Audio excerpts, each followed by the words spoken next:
Now, preview time. So let's take a look at what's coming your way.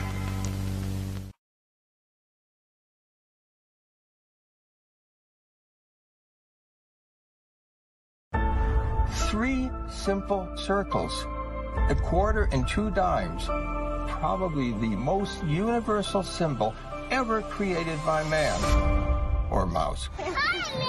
What is it about Mickey Mouse? Mickey Mouse to me is light. There's like a lot of dark in the world, and he's hope.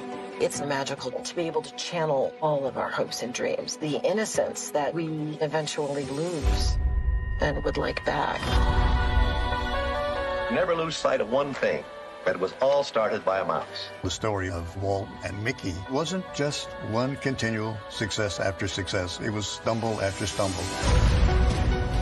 Mickey Mouse started in the Roaring 20s, but almost immediately the Depression fell. You have groups saying, we want Mickey to help get us through World War II. The American dream has suffered, but Mickey is able to bring that back. Just like America splits in the 60s, Mickey Mouse splits as well. And those coexist in this one character. If you have an issue with authority, Mickey Mouse is your guy. Mickey has taken the world by storm. This is something otherworldly. He gets so big that he becomes this reflection of who we are. How is that even possible with this little mouse?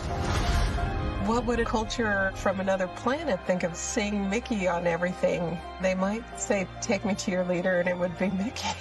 He had become this divine figure that you didn't mess with. We began a process to bring Mickey forward. He's everywhere. Everywhere. Everywhere. It's overwhelming. Like, leave me alone. Oh, no. Okay, let's do that again. Mickey is a thing we all share. There aren't many of those around. Almost 100 years later, after all the things that Mickey has been through, he's still here. We love a mouse. How crazy is that? That's a little absurd. You've always been my best friend.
Hi, everybody, and a very pleasant good morning wherever you may be watching. I am live at the happiest place on earth. You see our pals behind us. Welcome to our coverage of Crown Jewel, presented by WWE, of course, on WWE Network, Peacock, wherever you may be watching this event from the Kingdom of Saudi Arabia. Joining me now from the green room, our executive producer and color commentator extraordinaire, the Renegade himself, JJ Williams, along with playman par excellence, the simple man, Noah Foster. Gentlemen, it is a pleasure to be here. It's a pleasure to give you guys the introduction that you so richly deserve. I'm going to bow out because it's loud. You probably won't be able to hear much except the wonderful music, which JJ and I both appreciate, as we always have. But enjoy the call. WWE has obviously produced enough of a card where Noah's actually calling this thing. So it's got to be good, as Booker would say. So enjoy the call. If for the record, it's out there now. If for some reason Logan Paul defeats Roman Reigns today, our buddy and Adrian gets control of the network a week from Tuesday on the 15th. One day. So keep posted, for the love of God. I won't be on my night tonight, unfortunately, because I am on the clock here at. But we will see you guys on Monday, JJ and I, for Dad's Not Always on Wrestling and ECW November to Remember. So have a wonderful day, guys, and we'll see you soon. Bye, folks. So there we go, ladies and gentlemen. Officially, once again, welcome to the Jeff Meacham Network Multiverse of Media coverage of Crown Jewel. Noah, my friend, always a pleasure to see you. It is too goddamn early for me, though. Like, I literally rolled my ass out of bed an hour ago, and here I am ready to call the action for this show because something we're going to discuss on Open Mic Night tonight. We're going to discuss a little bit about Triple H's first 100 days in charge. And man, he loaded this card up to be something worth taking a look at today and covering. So, yeah, it's a unique time, especially when you're up not in the middle of the night watching pro wrestling live event beyond your weekly television broadcast. But yeah, this show should be interesting. For the first time, we don't got to worry about Goldberg ruining anything. We don't really have any retired out of nowhere get the money part-timers involved in this shindig where you could risk injury and also catastrophe, and it is the first fully Triple H led event from this prominent country of Saudi Arabia. And there's definitely a lot of intrigue. There's several matches I could see going either way. For the first time, this doesn't feel like a glorified house show. This actually feels like this could mean something and progress several storylines per se. Yeah. And whether or not we get Usi is a whole nother thing. But I actually am looking forward to this on a number of reasons. And above all else, I just hope personally, everybody, just stay safe. Yeah, absolutely. You know, I completely agree with you about this not feeling like a glorified house show. Dare I say, and this could be a hot take, but the way this card is stacked, man, it almost feels like it could be a Big 4, Big 5 level. Potentially. I mean, you got the Battle of the Giants. You got the WWE Undisputed Universal Championship on the line. You have the women once again taking center stage, which is always last woman standing. Yeah. And again, will it be the end game for Bayley and the EST? It feels like we've been going at this thing forever now, it seems. Hey, it's been this year's story. Last year it was Bianca and Becky that carried us through the year. Yeah. This year it looks like it's Bianca and Bayley. Well, and yeah. I have a feeling it's going to lead to Bianca and Charlotte. You know, I've been saying it all along. She's defeated 2 of the 4 horsewomen at Mania so far. She's pretty much dominated Bayley in this feud. I mean, yeah, Bayley's gotten a few things here and there, but she hasn't been able to dethrone Bianca. That's the thing. All that leaves is the GOAT in most people's eyes. Definitely not mine. Can't stand Charlotte. But all that leaves is Charlotte. So at the end of the day, Charlotte Flair is the mountain, the final boss. She is that pillar you have to take on and to overcome it cements you in the legacy of women's wrestling in WWE. She is the end-all, be-all. You beat Charlotte Flair, you've beaten the best that WWE has to offer. There's no denying that. No matter what you might think of the book, and no matter what you might think of her necessarily on-screen persona, again, it is a Flair, folks, so take that for what you will. Charlotte Flair holds herself to such a pedigree of greatness, she will do absolutely anything to maintain it and make sure nobody surpasses it. Yeah, absolutely. Let me go ahead and bring the share screen up here, and then we'll remove it really quickly, but just so I have it to pick up the graphics. And let me go ahead and put this out there again. Professional wrestling fans and friends, Jeff Meacham, Network Multiverse of Media, watchers galore, your opinions matter. Come join the No to Q Galaxy Predictions League. I have an event going on my Twitter and in Foster 9016. So fill out your predictions for a crown jewel. Join in the fun. Let your thoughts be known to. See if you can go for the high score. JJ, I'm actually filling out the graph right now in case you're wondering why I'm always looking back. So good luck no to worries, you. man. Good luck to the team. Good luck to the Galaxy. And again, it's a hell of a kickoff for what is a full November, considering every weekend has something from every company. We started with WWE, then we got AEW, Impact Wrestling, NWA, and then one more WWE thing to finish out the month.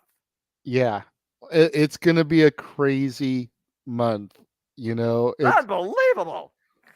November and the end of November, it's Thanksgiving. It's the month where we're supposed to show our gratitude and be thankful for what we have. And a lot of us are thankful for the multiverse of media and being able to be here and interact with the fans and call the action, etc.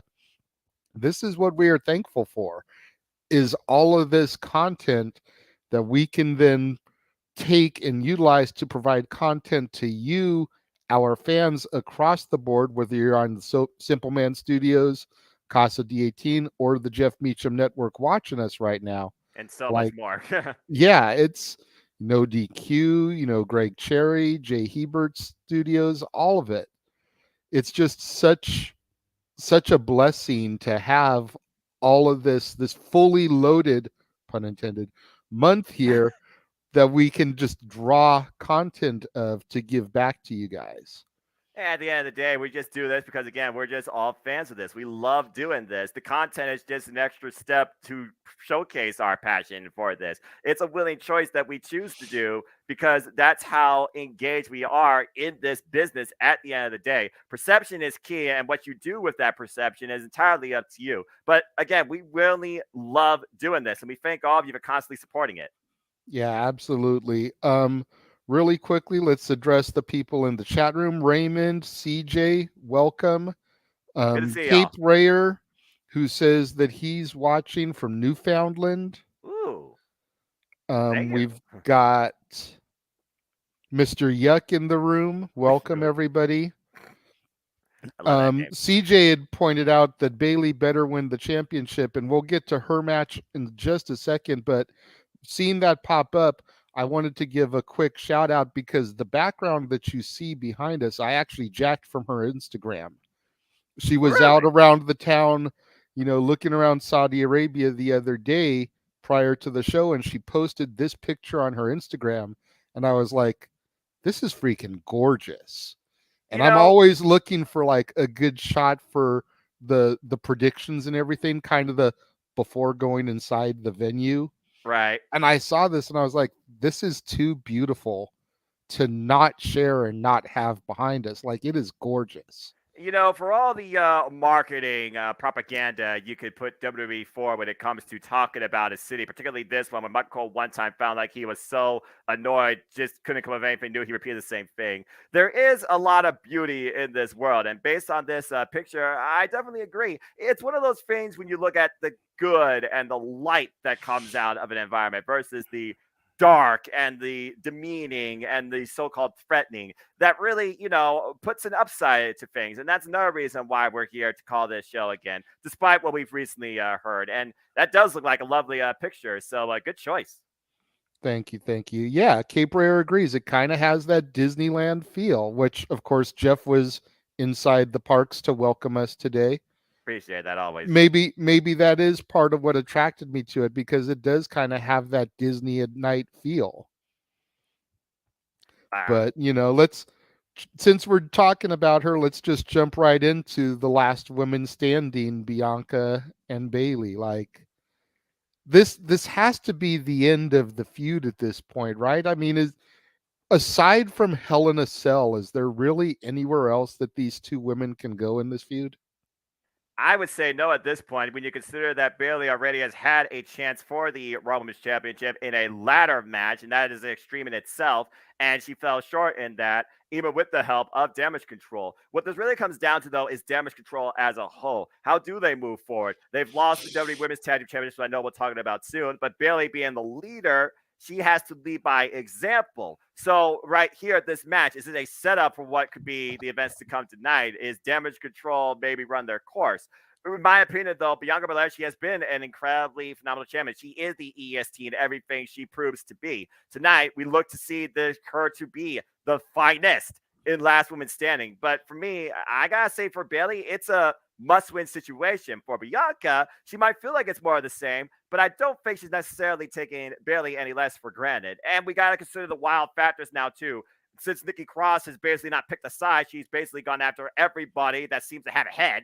At this point, can she play an extreme in this? Can Candice LeRae play an extreme in this? Damage Control, we know is also going to be here. We know that Asuka and Alexa Bliss are going to be here too. And could this be a setup for maybe things to come as well? It almost feels like for me, this match is following the Women's Tag Team Championships, and basically events of that match that could lead to the result here. But regardless, this has to be the last encounter for Bianca versus Bailey. And based on what we talk about, conquering the four pillars, the four horsemen of NXT, this has to be the last time that Bianca needs to face Bailey, in my opinion. Bailey, it's must win. Bianca, it's must end. Absolutely. And I can't find the post right now, but I saw something from Sasha Mercedes saying that things are about to start picking up really soon. Something to that general effect. Could her and Naomi finally be making their return here? You know, you got to figure at some point either Damage Control will get banned from ringside so they don't interfere, or maybe Bailey will just tell them that she wants to do it on their own. Yeah, that's could she have an alternate plan? You know, personally, I picked Bianca in our poll because much like Roman at this stage, it's hard to bet against the EST. And especially if another topic that I saw that we'll discuss on Open Mic Night is true and legitimate, and her and Montez are supposed to be getting their own Hulu show. You want her going into that as champion. That way you can promote it as the women's champion, Bianca Belair. You know what I mean? Like, yeah, that's more to the marketing. It's a stronger level of publicity. I get you. Exactly. So I definitely agree with you. It's do or die for Bailey at this point, you know. But I just don't see her being the one to dethrone the EST, despite how much I popped when she came back at SummerSlam. Right. You know, I wasn't even really watching during the Bailey era of WWE, but seeing her come out, I was like, dude, yes. And then, of course, Dakota and Io came out with her. But I just don't think Bailey at this point in time has what it takes to do what Becky did and what I'm sure Charlotte will inevitably do and stop the power that is the EST. I think she's going to hold this belt until Mania. Yeah, at this point, there's just too much stock. There's too much favoritism. There's just too much support, I feel, right now in Bianca. And I feel there's an overwhelming amount of confidence in the champion, too, that she's not going to let this go tonight. Yeah. Even if this feels WrestleMania-esque levels to a degree, it just feels like it's time for Bailey to move away from the EST. Where they go from here, I don't know. But yeah, I got Bianca retaining, too. You know, Bianca's already made history by being the longest reigning African-American champion in WWE history. Respect. The question is how much further is she going to push it before the mighty fall, if you will, you know? Right. They talked on SmackDown again about the New Day's tag team title reign. Oh boy. Which, you know, that's up there too. Like she's almost tied with that. She's getting pretty close to getting to that mark. So considering combined days as champion. yeah. So I just hate to see it end just yet. You know what I mean? Well, the problem is, JJ, you got to consider again the depth of the division is the flaw here. You look at the amount of participants that could go after the championship at this point. If the Sasha Banks factor, if the Naomi factor, if the insert name factor doesn't come here, there is one other program I can see coming up before Charlotte Flair that I thought was going to happen at SummerSlam, and that's Rhea Ripley. That's a strong possibility. I'm not sure exactly, how good she is to go after her brain issues. Too. I mean, she had that one match, but is she ready to become champion and enter into a full-term program again yet? The other name I see, the other name I see as a potential for Bianca prior to Charlotte is Mandy fucking Rose. That's if Survivor Series bridged the gap once again between Raw and SmackDown and NXT, and you do champion versus champion. Not necessarily unification, but just that personification of I am the most dominant woman in all of WWE. But again, that's further down the line. But bottom line here, folks, we support the EST of WWE. Retain. Absolutely. And CJ, just for the record, I see your question in the chat.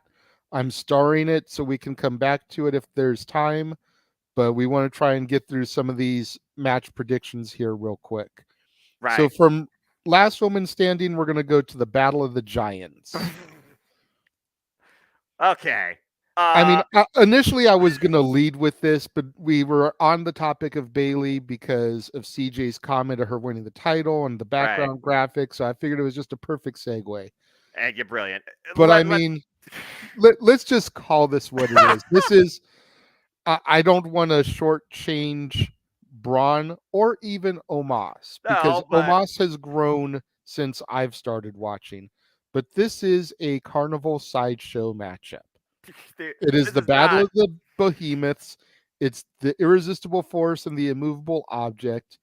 It's going to be what happens, when two giants collide.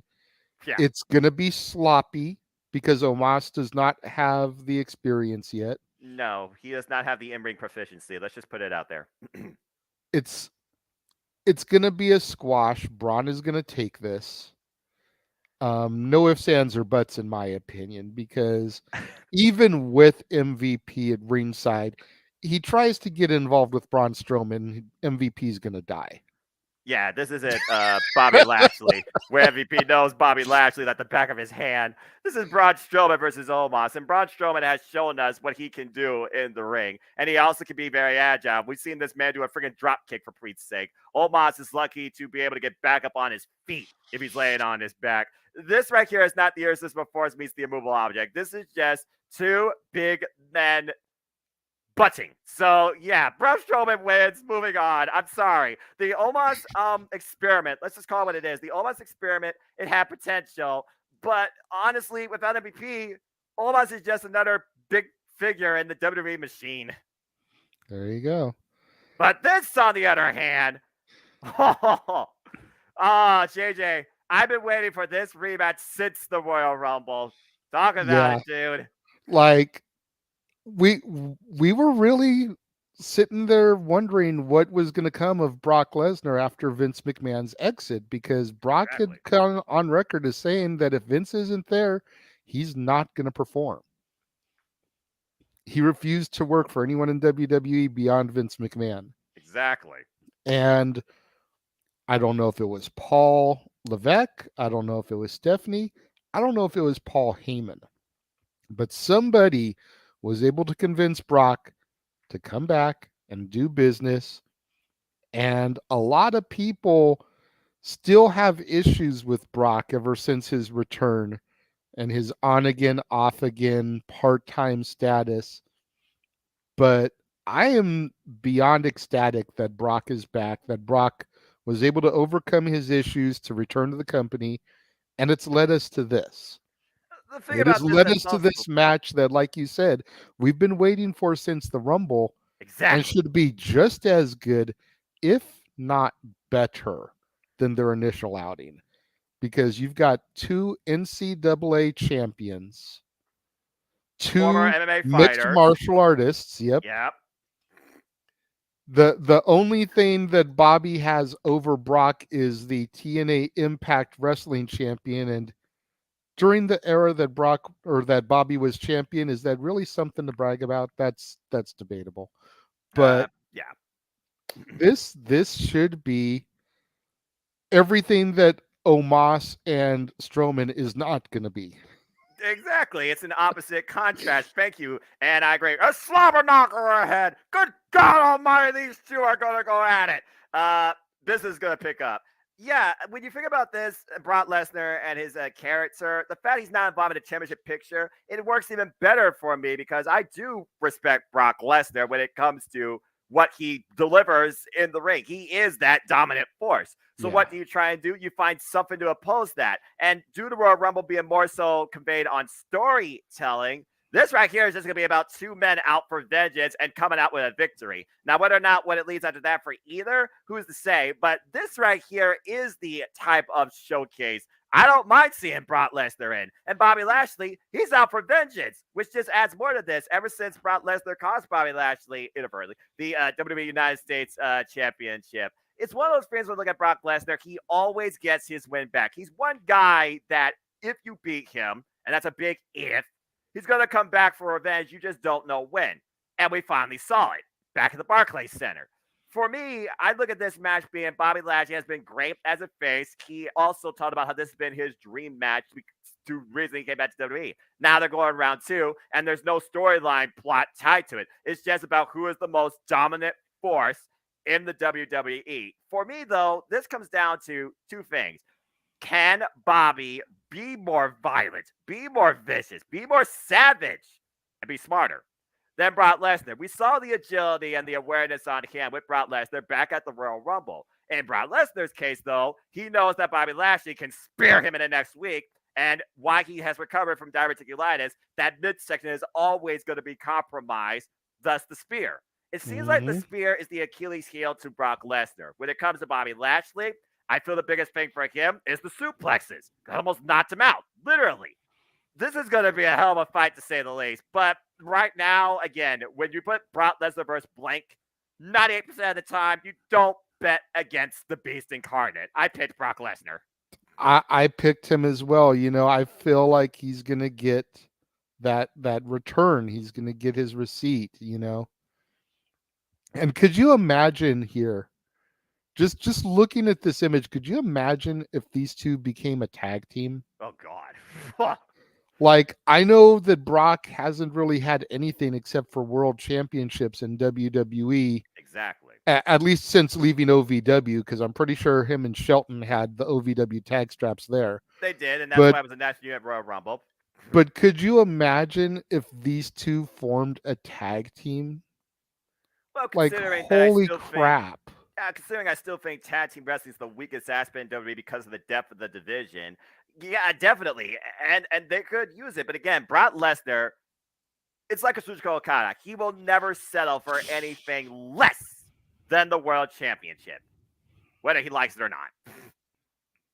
That's a fair take. We want to talk about rivalry. Oh, boy. And let me just give a quick shout to Jeff Meacham because he made these graphics. I had gone and stolen all the ones from WWE, and he went and updated them. So nice. Yeah, I like the fact that we actually have the steel cage part of the graphic because literally it's like, again, these two are encompassed. I don't think Scarlett Bordeaux will be encompassed, but she will be covered. Damn it. Anyway. Well, yeah, that's true. Considering where it's going to be. Yeah, I was going to say, or will she? But then I had to think about it. It's like, no, she'll be covered. CG, I don't know what happened to your comment about Brock. I didn't see it pop up. Yeah. But let's take a look at this match here because a lot of people are hating on Karrion Kross since his return. Like there was that initial, dude, he's back. This is so awesome. But then, like, after that initial week, maybe 2 weeks, everyone's like, why is Triple H pushing him so hard? He's not interesting enough to be in the main event picture against Drew McIntyre. And to a certain extent, I can agree with them because I never saw much across his work beforehand. But at the same time, it's like you have to, if you're going to make somebody a star, you have to treat them like a star. Right, and it's got to grow Everybody, organically over time. yeah, everybody doesn't need the slow build to being a star. Some people you just throw right in there because you think they've got the potential and they sink or swim. A prime example of that for AEW is Jade Cargill. You know, yeah, I'm people are all over that on the internet. right, and don't mince my words up. I'm not saying that Cross is the same level of wrestler as Jade. That's not what I'm saying at all, because Jade is still leaps and bounds trying to grow, whereas Cross is there in a performance standard. Right. But Jade is that person that they threw in there to try to create a star, and it was sink or swim. And she's 41-0 now. You know, like, she has risen star power wise to where she commands that attention. I think that may be what Hunter was trying to do with Cross, is throw him in there and just like, this is your chance to shine, kid. I know what you can do. Yep. Be a star. He was the dominant force of the Black and Gold NXT because of that reason, defeating 4 of the all-time greats back during that era: Johnny Gargano, Pete Dunne, Kyle O'Reilly, and Adam Cole. When I look at Karrion Kross, Killer Kross, whatever you want to call it, I think about, like you said, his performance work standpoint, his character development, whether it was Lucha Underground, whether it was Impact Wrestling. He's always had that aura where he's like the ultimate bad guy, it seems. This dominant force that's dangerous to all. And maybe that doesn't necessarily convey or connect in this day and era with the WWE universe, because they might think that's a bit one-dimensional or a bit out of place. And then you look at Drew McIntyre. He has been the chosen one for the people for the longest time. He's become a crowd favorite. He's connected with them with the things like the Claymore Country type of gimmick. And overall, talking about how I am here for the WWE universe. I fight for you people. I am your Braveheart. This match, though, it's a little weird, but I can understand why they put the steel cage into play, because you think about what happened at Extreme Rules. Pepper Mace cursing Scarlett Bordeaux to Drew McIntyre's face. So they're trying to keep that X factor out of play here. But we're also going to see how mean and how violent, and maybe this is what Karrion Kross is trying to put out of Drew McIntyre as well, because we have not seen Drew McIntyre take it to an aggressive level that causes physical brutality per se to somebody. And whether or not they shed blood is a whole nother thing. But for me, this feels like right now a filler at this point, because Drew McIntyre, he just lost out of the WWE Undisputed Universal Championship, and he just lost at Extreme Rules. For Karrion Kross, he got freaking hit by a car. Maybe that was driven by Drew McIntyre. I have no idea, so he might be revenged on that. And for Karrion Kross, he's just trying to do more of the same, prove his dominance at the expense of Drew McIntyre. But this just feels like a plot hole point to me. I feel like there's something's going to happen with the cage that's going to involve it being broke down in some capacity. But I still feel like Drew McIntyre needs to get the win here due to WWE booking. This is a weird match on this card, to say the least. Yeah, I agree. Drew definitely needs the victory. Cape Rayer said it too. He needs it so it can go to the rubber match, the feud blow off, Survivor Series. And like, I don't know if it would be one-on-one at Survivor Series or if they'd be part of a greater Survivor Series elimination match so that the blow-off could come at the Rumble, or if they're going to even try to carry this feud out to Mania, considering if they're in an elimination match at Survivor Series, then they could not have a one-on-one at Rumble, be participants in the Rumble match. They could be part of the Chamber match at Chamber. So they're still clashing, but they're not having that one-on-one interaction as much so that it can then be ended at Mania. That may be a little bit too long-term to carry the feud, but it's definitely something that is achievable with weekly television and whatnot. Well, another thing to consider as well, and we also talked about Sunday at Open Mic Nights, is Bray Wyatt may be coming to play here. Are Karrion Kross and Bray Wyatt in the same cult with this Uncle Howdy type of character? We know Bray Wyatt will make some sort of appearance it seems, during this special as well. And again, will Karrion Kross prey on Drew McIntyre's emotions? And could that be Drew McIntyre's downfall here? Drew McIntyre right now, he is fueled on vengeance, by anger. And at the end of the day, that could either lead you to victory or it could be ultimately your demise. Absolutely. Psycho Jet White, we do have the kickoff on our screens, but we're doing our own little pre-show as we always do here on the Jeff Meacham Network and across the multiverse of media. But we do welcome you and thank you for joining us. Since you mentioned Bray Wyatt, let's go ahead and touch on him real quick and what he's going to be doing, what he could be bringing into the show. I kind of like this new side to Bray that we've been seeing, this vulnerable side, if you will. And he's accepting it. And, the Uncle Howdy playing into the storyline. There have been some people that are thinking that his brother is Uncle Howdy based on some of the earrings and the facial markings that he portrays and he has, or at least be based on his brother, Bo. So it would be interesting if they bring the family back together there, the Rotundo family, to be together in this angle. Yeah, it would be, considering how Bray Wyatt and Bodaz have never done anything together in the WWE.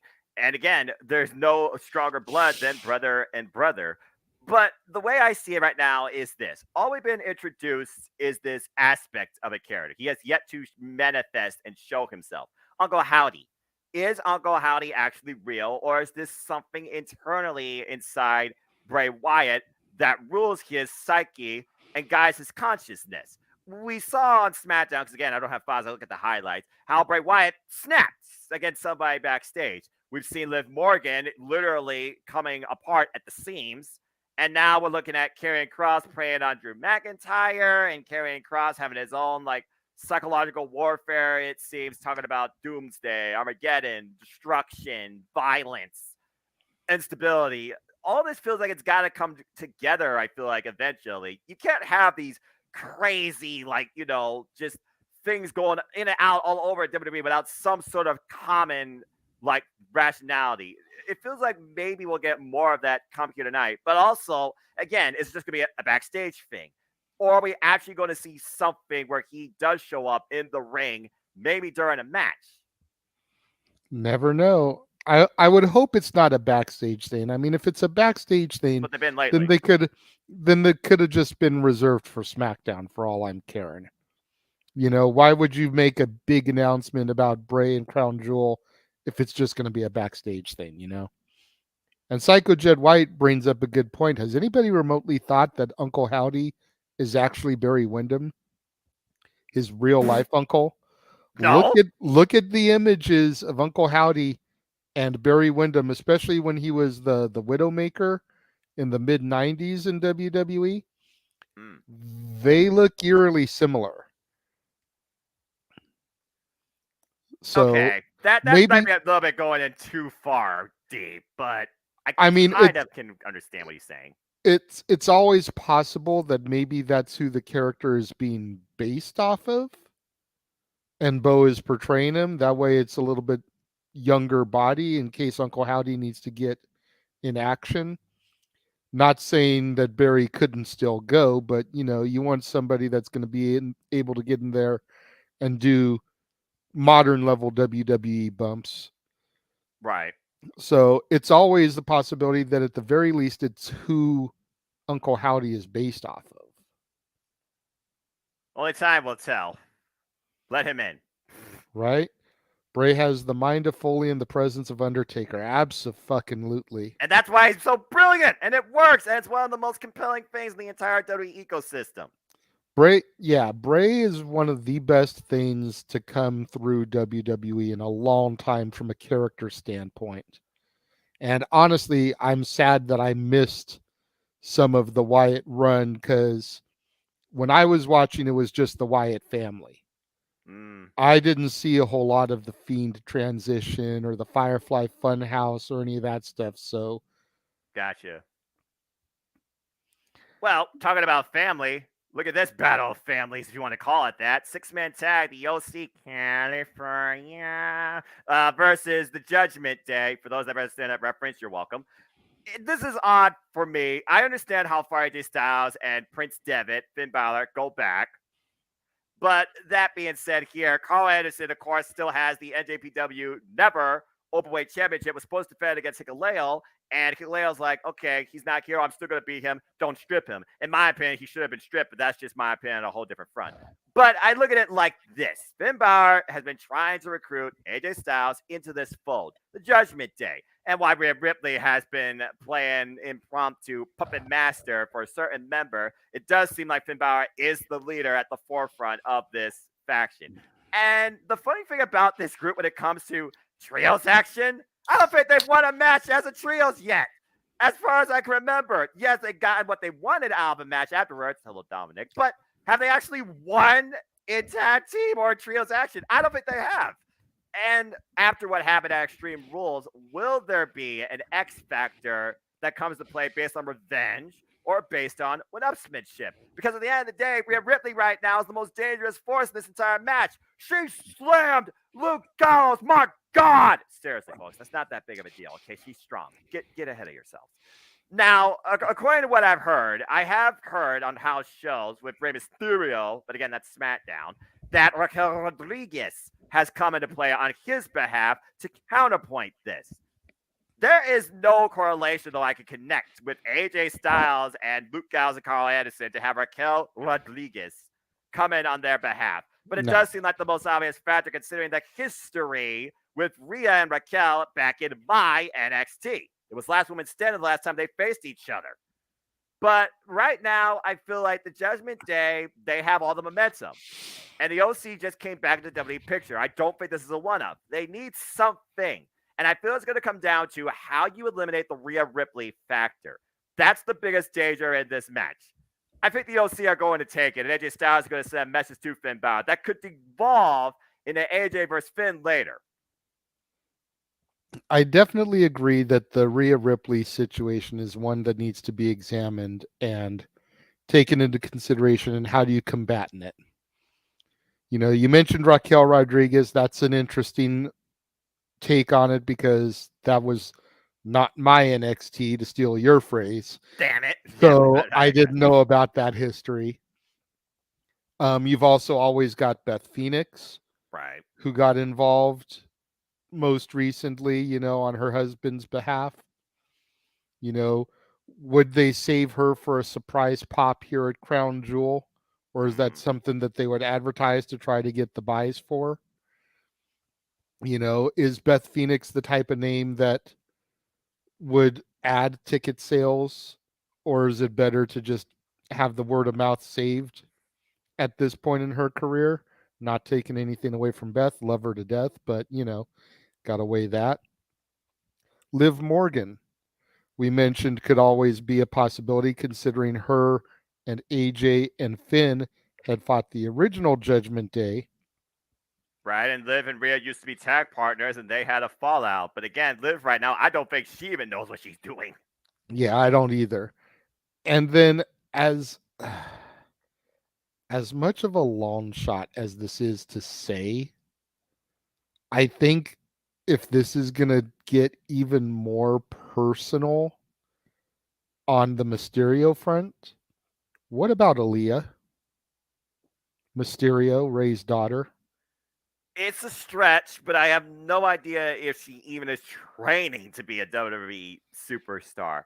And again, we're only looking at the female aspects, but you did bring up a key word that I almost forgot about, selling point. At the end of the day, the Judgment Day, at the heart, their biggest rival, one on their side, is Edge. What if Edge comes back into the picture again? After all, it was literally Rhea at that concerto and Edge's wife. This is true, and we haven't seen Edge since. Exactly.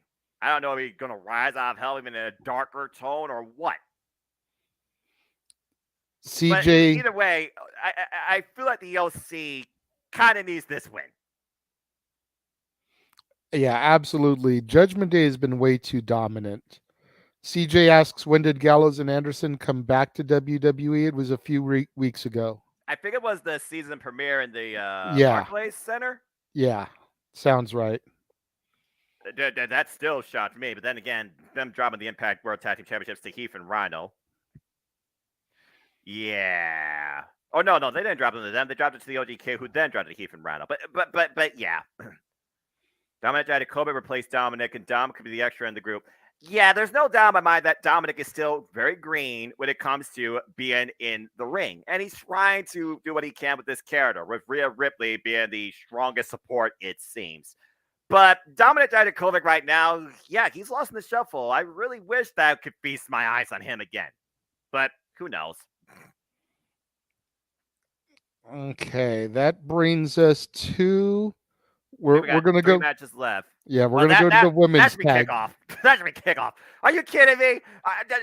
Seriously, how many times are we going to flip-flop these titles? Do we really need to talk about this a lot? The only conveying point is, again, damage control. Does the result of this lead into the Raw Women's Championship match? But JJ, they flipped them again on Monday nights.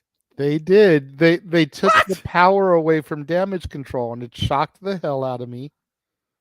But at the same time, I was kind of happy to see Asuka and Alexa get them back. I mean, they are former women's tag team champions, and they're all right with different partners. Kabuki Warriors was Asuka, and of course, Kairi. Spoiler alert, Kairi versus Mari Tommy will be for the IWGP Women's Championship at the crossover pay-per-view, folks.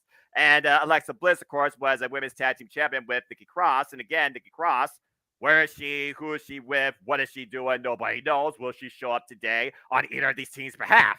All we know is that Nikki Cross. All we know is that Nikki Cross is back to being Nikki fucking Cross, not Nikki ASH. Yeah, she's no longer a condiment, as James Hebert alluded to. I completely, and I love it. Finally, go insane. Go insane. That's what you're supposed to be, Queen of the Galaxy. ICW represent. But yeah, for me, this is just this literally, if they did kickoff matches, this should have been on the kickoff. How many times are you going to flip-flop the titles? Are you doing this because damage control isn't working? Has their power ran its course? I think the champs are going to retain. Yeah, I definitely think the champs are going to retain. I don't think they're going to give the belts to them on Raw just to take them away from them less than a week later. I mean, granted, weirder things have happened in WWE history, but this is Triple H's WWE, not Vince McMahon's WWE, not Eric Bischoff's WCW or Vince Russo's WCW. Triple H is trying to make titles mean something, and I think he's trying to find the perfect team to do it. Fair. Whether or not Asuka and Alexa are that team is questionable. I think the end game is going to be to give it back to Sasha and Naomi if and when they return. But until that happens, or until they get a really formidable tag team on the main roster, I don't know, Toxic Attraction, JJ, they're going to keep hot potatoing these belts. To be fair, JJ, your Toxic Attraction are still in your NXT, and the NXT Women's Tag Team Champions do still exist. I know. So. And they're not even the champs. Right? Anyway, moving on. Yeah. Sorry about that, folks. Again, the only company I know that understands women's tag team wrestling is Impact Wrestling. From one tag title match to the other. Okay, now this one actually matters. At the end of the day, I'm just going to say it like this. As much as I would love for Butch and Ridge to take this match, and I do think I officially picked them, but after watching, I was going to say, after watching SmackDown this past week, I think I do want to change it because I think it's going to roll into SmackDown with the New Day possibly taking the straps off of the Usos. You scared me. Before the Usos can break the record. Well, see, here's the thing. I figured at least one belt was going to change hands over here.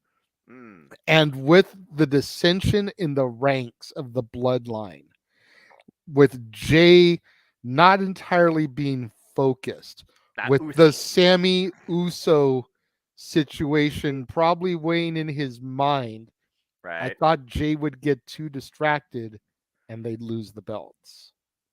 That's the way I was looking at this prior to watching SmackDown last night. Okay, I get you. Okay. Makes sense now, right? You see where my mindset is. Yeah, I see where your mind's at, but let's just put I it know out there. Sammy isn't going to be there, so Right, that's he's the not thing. going to be there to play the distraction card. Right. But that doesn't mean that the fans can't get into Jay's head. Yeah, say with Usi or chants Sammy stuff, Uso. yeah.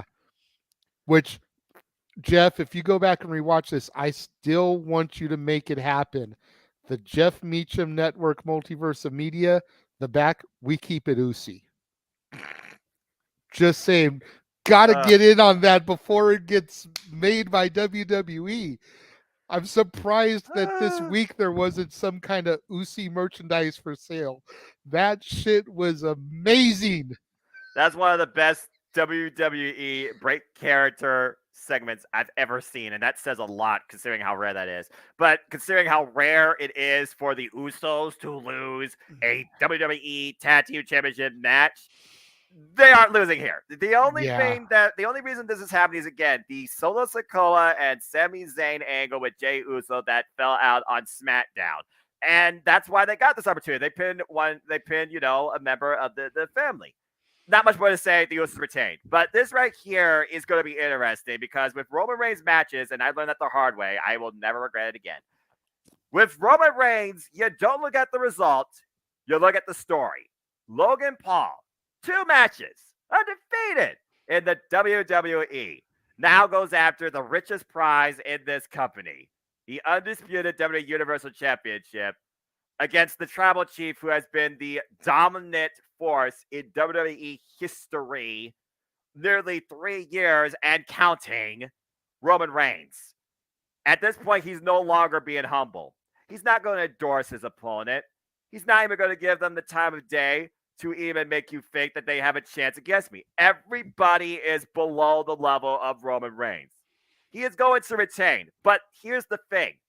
Will Logan Paul somehow get that one lucky shot to give us that suspension of disbelief? That's what really is the story here. Does that one shot come into play? And how close does that get to Logan Paul winning this match at the end of the day? But Roman's retaining. Believe that. Yeah, there is no doubt in my mind that Roman Reigns is going to retain here. He may as well be defending the title against Hardcore Holly. Just to call it like it is. You're not wrong. It's just redonkulous. I mean, I get it from a marketing standpoint, and I always try to look at these things from business. That's what, at the end of the day, what drives WWE more than anything. To his credit, next to Bad Bunny and Stephen Amell, Logan Paul has gotten this business the best from the celebrity standpoint in years. Ain't no doubt about that. He gets in the ring, and whether you like Logan or you don't like Logan, he goes in there, he shows up, he shows out. He knows how to put on a match. He knows how to get the crowd into it. He knows how to just get that reaction from the crowd. And to see Shawn Michaels working with him backstage. Oh, Lord. That tells you everything you need to say about Logan and his mindset for the business. And then Raymond brings up a good point. What? He's got Jake Paul in his corner, much like Roman will have the wise man. Will that play a factor into Considering anything? Jake Paul is a freaking nuke for heat, I have to say yes. But Paul Heyman being back in the Tribal Chief's corner, which he hasn't been since getting F5 by Brock Lesnar at SummerSlam, that is also a very interesting dynamic. But then I also wonder again, will the family come in also on Roman Reigns' behalf? Will Jey Uso's action, who got knocked the frick out by Logan Paul, also come back to maybe haunt the Tribal Chief some point in this match? there's some story elements to say the least, but Jake Paul right now, that's the most dangerous form of an X Factor because of where that guy stands when it comes to everyone's outlook. He got booed out of the friggin' building. He was outside during the WrestleMania kickoff show, just saying. As I look at the graphic, you see Roman Reigns with the entire bloodline in Paul Heyman, and Logan Paul does have his brother in his corner. But again, JJ, Logan Paul's only had 2 matches, literally, and only one of them was a singles against The Miz at SummerSlam. So this is going to be truly trial by fire for Logan Paul tonight. It's sink or swim. Absolutely. And Cape Prayer asks, who's the babyface going to be in the match? Like, that's a very good question. I think the crowd will determine that for us because Logan technically is the babyface in this match, whether anybody wants to admit it or not. Yeah. That's the way they're portraying it. Roman is still the big bad heel of the company. But everybody acknowledges him. Exactly, but everyone acknowledges him and respects him. He is that cool heel. He is that NWO heel, the bad guy that gets cheered because he's so revered, so respected, so acknowledged by the millions and millions of WWE fans. So it's going to be very interesting to see how the crowd in Saudi Arabia responds to this. Mikey T in the house. What's up, Mikey? Again, it's all going to come down to perception when it comes to how you interpret this match. That's the thing about Roman Reigns' matches. Regardless, the only one I thought that had the closest chance to beating him was the Chosen One, and he came up short because a new member of the Bloodline came into play. At this point, Roman Reigns is unstoppable. He has that force, that drive, that confidence where he practically is untouchable.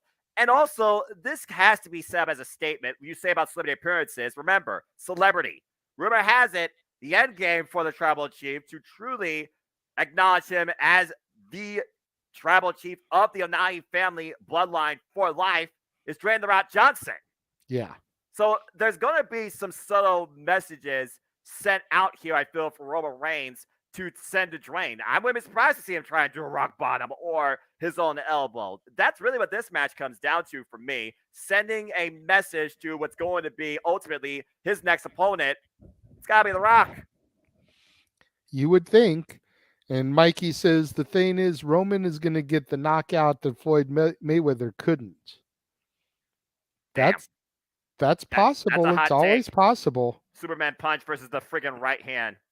And then Psycho Jed White points out, remember, it's not a regular crowd. In Saudi Arabia, it's really just kids and women. The males are indifferent. Well, a lot of them are, because based on the way their seating is, and I've seen, he's not wrong to a degree, but at the end of the day, it comes down to this. Roman Reigns is going to retain, but what happens up to that point that carries forward in storytelling, particularly when it comes to the bloodline, Jey Uso. Because again, Jey Uso, something's going to happen tonight that I don't think is going to be very Usy, and it's going to cause some repercussions in the coming weeks for a certain member of the Iron of Relevancy.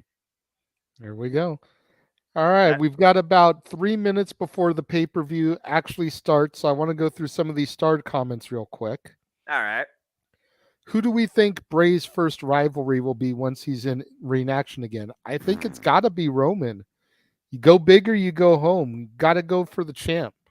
I mean, that does seem like it makes the most sense. Why not go for the end-all, be-all? Maybe that's how he appears tonight. Maybe that is what's set up on the road to WrestleMania or Royal Rumble, and that gets set up Royal Rumble to a degree. I mean, again, it was Roman Reigns that beat The Fiend to become the Universal Champion during the pandemic. They also have a rivalry going all the way back to Anyone But You, back when they used to face each other up to the likes of Hell in a Cell. So there's a lot of history and bad blood with Roman Reigns and Bray Wyatt. But again, that vulnerability of Bray, does he believe? Does Uncle Howdy encourages him to believe?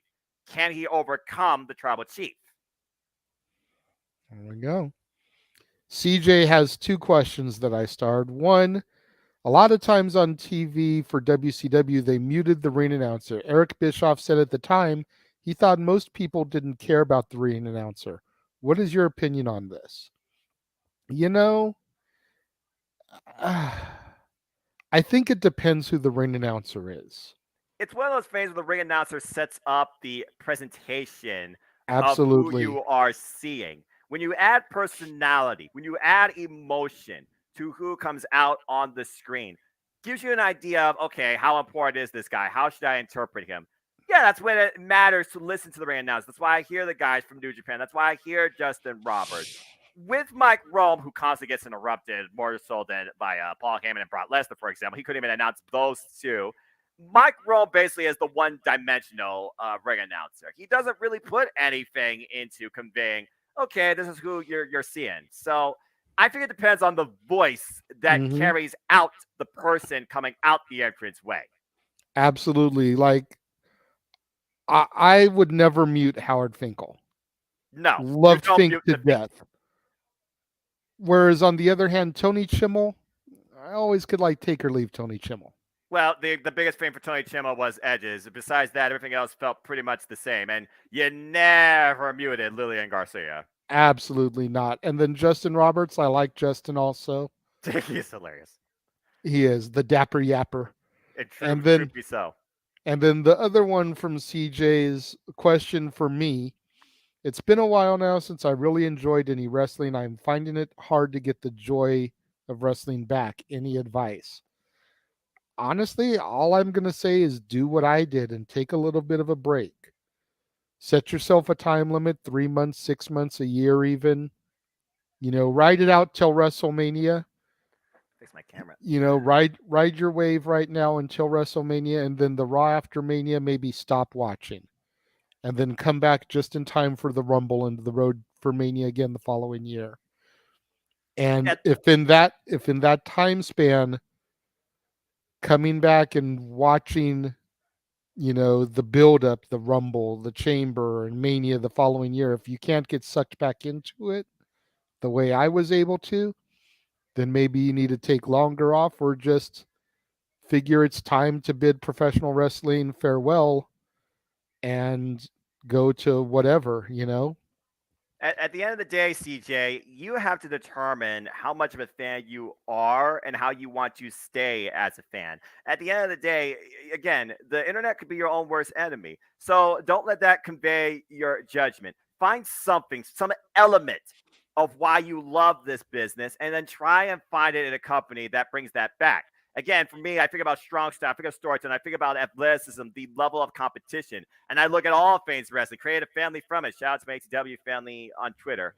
That's why I simply try to encourage people to just enjoy life and enjoy wrestling. Don't let necessarily the past or some influence today, especially our social media, try and convey that.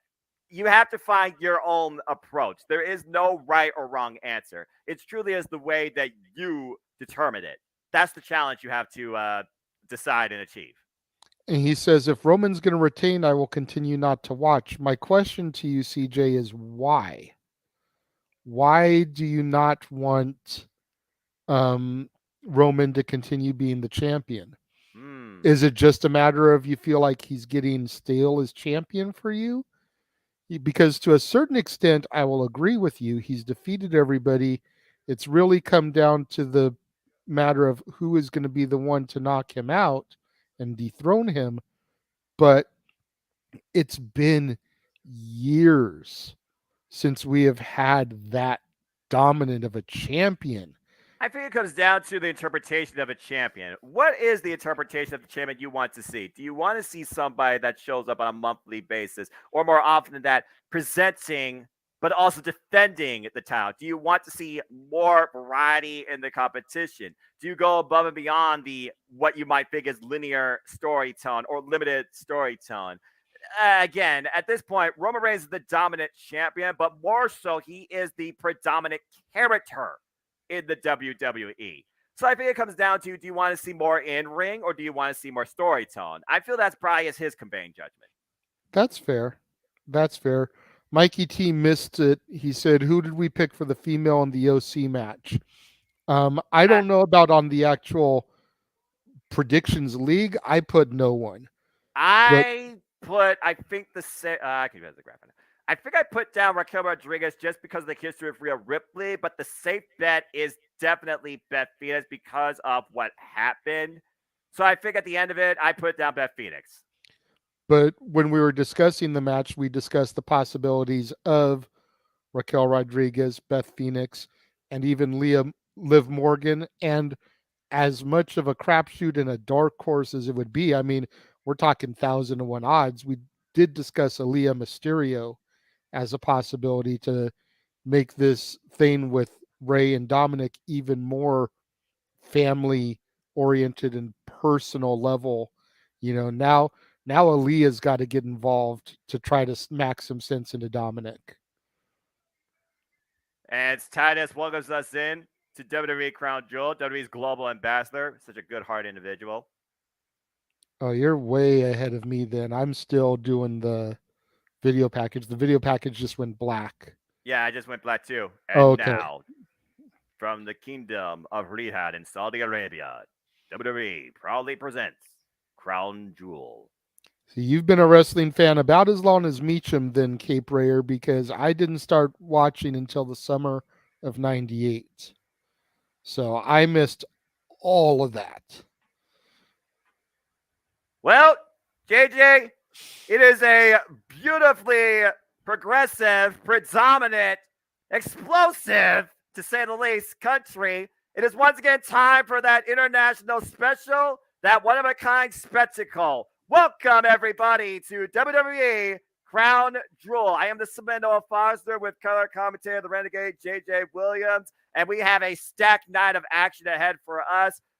And tonight we look to make history. The Raw Women's Championship's on the line. The WWE Undisputed Universal Championship is on the line as they come to us now from Riyadh, Saudi Arabia, live. JJ, are you ready to go for what is today for us, but for them, tonight?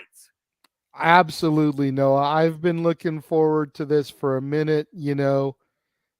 We discussed it a little bit during the pre-show.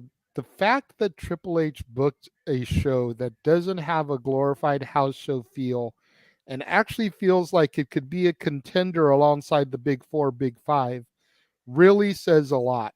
And we'll get a lot more in depth with Triple H and what he's done in his first 100 days this evening on Open Mic Night, 8 o'clock Pacific, 11 Eastern. So make sure you guys come back for that this evening. Oh, wow. JJ, we are kicking off with the Clash of the Titans. Wow. As the almighty Bobby Lashley takes his place upon that pedestal of excellence, a masterpiece of heavyweight bodybuilding. The almighty Bobby Lashley has arrived. Folks, we are kicking things off with Brock Lesnar versus Bobby Lashley. Wow, this is a hell of a way to start the show. I was not anticipating this. When it comes to Brock Lesnar, he is either your opener or your closer. I don't think there's no other spot he would settle for. Because, again, this guy doesn't get paid by the hour. He gets paid by the minute. Of course, we know the story leading into this match. These two had their first ever one-on-one encounter earlier this year at the Royal Rumble for the WWE Championship. And due to tribal chief shenanigans and the betrayal of a wise man, former advocate, Bobby Lashley overcame the Beast Incarnate. Since then, we've seen Bobby Lashley on a dominant run, not only as WWE Champion, the Almighty Champion, but also most recently, the Almighty United States Champion. It wasn't until the Raw season premiere that Brock Lesnar returned and reminded himself of who he is to Bobby Lashley, no longer calling him Bobby Who. I feel like Brock Lesnar finally realizes who Bobby Lashley is, and tonight, he's out to show Bobby Lashley why he is the Beast Incarnate. Yeah, no doubt. I mean, these two have had a great story this year, and it's going to be interesting to see where their rivalry goes from here, because this is just match 2. You figure if Brock can get the victory here, as he should, there needs to be the blow-off. And where does it happen? What kind of match is it, etc.?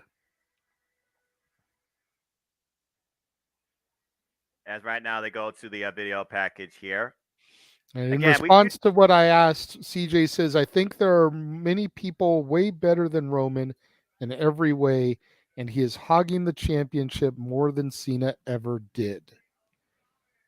Fair That's take. an interesting take. That's an interesting take. I definitely feel like he's had the belt longer than Cena. And so in that aspect, yeah, maybe he is hogging it. As far as being way better than Roman in every way, I'll admit that Roman in his in-ring performance leaves a little something to be desired. But when you think about some of the all-time great champions, specifically in WWE history, they've always been a lot better gimmicks and characters and draws and presences than they have been in-ring competitors. You know, you think about Hogan, you think about Warrior, you think about Austin. And as great of a worker as Austin was in WCW, once he got dropped on his neck by Owen, which was prior to his WWF title runs, he reverted to being a brawler and his in-ring proficiency just kind of slipped away. You think about guys like Cena and his 5 moves of doom. You think about Rocky. You know, yeah, you've got your Bretts, you've got your HBKs, you've got your Triple H's thrown in there too. But you think about the ones that are always considered for your Mount Rushmore, and they're all presences, their mic ability, their draws to bring people into the building more than their in-ring performance. And it's been a long time since there's been a long-term drawing champion that wasn't a part-timer like Brock, that was there on a day in, day out, weekly basis. Up until recently, Roman's only become part-time. That can be that face of the company. And like I said earlier, I think Triple H wants to make these belts mean something again. And while Roman began his reign of terror under the Vince McMahon administration, Hunter is in no hurry to take that strap off of him because he is doing what he wants done and making the belts matter. Well, again, there's also the idea that, again, Raw is literally, a ship without a captain, per se, proverbially, without the world championship there. So I can also understand where he's coming from, too, where it feels like one brand is without the headline act, the key prize. But again, as they went over the video package, we'll talk more about that maybe later during the next intermission. Bobby Lashley, of course, started off this year as WWE champion, then became United States champion. Brock Lesnar, Beast Incarnate, he became WWE champion, lost it at WrestleMania, hasn't been seen since. Uh-oh. Well, Noah, here comes the pain. You know, in the 30 years I've watched professional wrestling sports entertainment, that line still holds up to this day when it comes to this particular individual. Brock Lesnar has arrived. Yeah. There are very few people that I think that if I encountered them in pro wrestling, I would legitimately be like in awe of and intimidated by. Brock Lesnar is definitely one of those individuals. He is that guy that you do not want to meet in a dark alley, let alone a lit alley where he can see better. It's like Brock is just that mammoth, behemoth, that monster, that beast incarnate, as they call him. And he is one of very few professional wrestlers that I would be in awe of and praying to God that I didn't say the wrong thing in front of for fear of him taking me to Suplex City and then snapping my arm. Yeah, again, Brock Lesnar, we haven't seen this guy since SummerSlam. When we thought this man got concussed when he was buried underneath an announce table after lifting a ring with a tractor after falling short against the Tribal Chief Roman Reigns for the second time. Tonight, Brock Lesnar, though, he's out to prove that he is better than the almighty Bobby Lashley. And we're just going to kick things off immediately outside, driving the man to the steel ring steps. Trying to enter the lane, Bobby Lashley going in for the spear! And Bobby Lashley is not taking Brock Lesnar for granted tonight, JJ. Bell raised on the way, but spear again! I even said during the pre-show, one of the Achilles heel to Brock Lesnar is the spear. The Tribal Chief used it against him, and Bobby Lashley now is using it against him twice. And Brock Lesnar, I can't believe I'm saying this, is right now in a vulnerable state. And meanwhile, Bobby Lashley, oh, man, spear through the barricade! Holy hell, man. Like, Bobby is just dominating this match right now. Like, we are only less than a minute, maybe 2 minutes in. We've already gotten 3 spears, and Brock Lesnar looks like he is dead. And Lashley looks like he's set up for another spear, the 4th one so far, Noah. And he gets it! Spear again to cover, hooks the near leg too! Whoa! Could you imagine if he had beaten Brock that quickly? Holy shit, what that would have done for Bobby Lashley. Yeah, I mean, let's look at this. 1, 2, 3, 4 spears, including through the barricade into the timekeeper area. And so Bobby, far, only yields a near fall. Bobby in position, getting ready to set up for the Hurt Lock, it looks like. Full Nelson. Oh, no, Bobby. Uh-oh. And one suplex on one leg has already turned the ties in favor of the Beast Incarnate. Again, he put second. Brock Lesnar put Bobby Lashley through 10 of these back in the Royal Rumble and damn near knocked the man out. But how much damage is this doing to Brock? Because he's having a hard time getting up after those spears. Well, right now, it looks like Brock. Oh, Bobby Lashley. There's 3. It's one of those things where I feel like Brock Lesnar, he thrives off pain to a degree. Again, this man this beast loves to fight. You think that you have Brock Lesnar, and then he just friggin' suplexes you into the next time zone. And up on the shoulders, on one leg, can he hit it? F5 connects!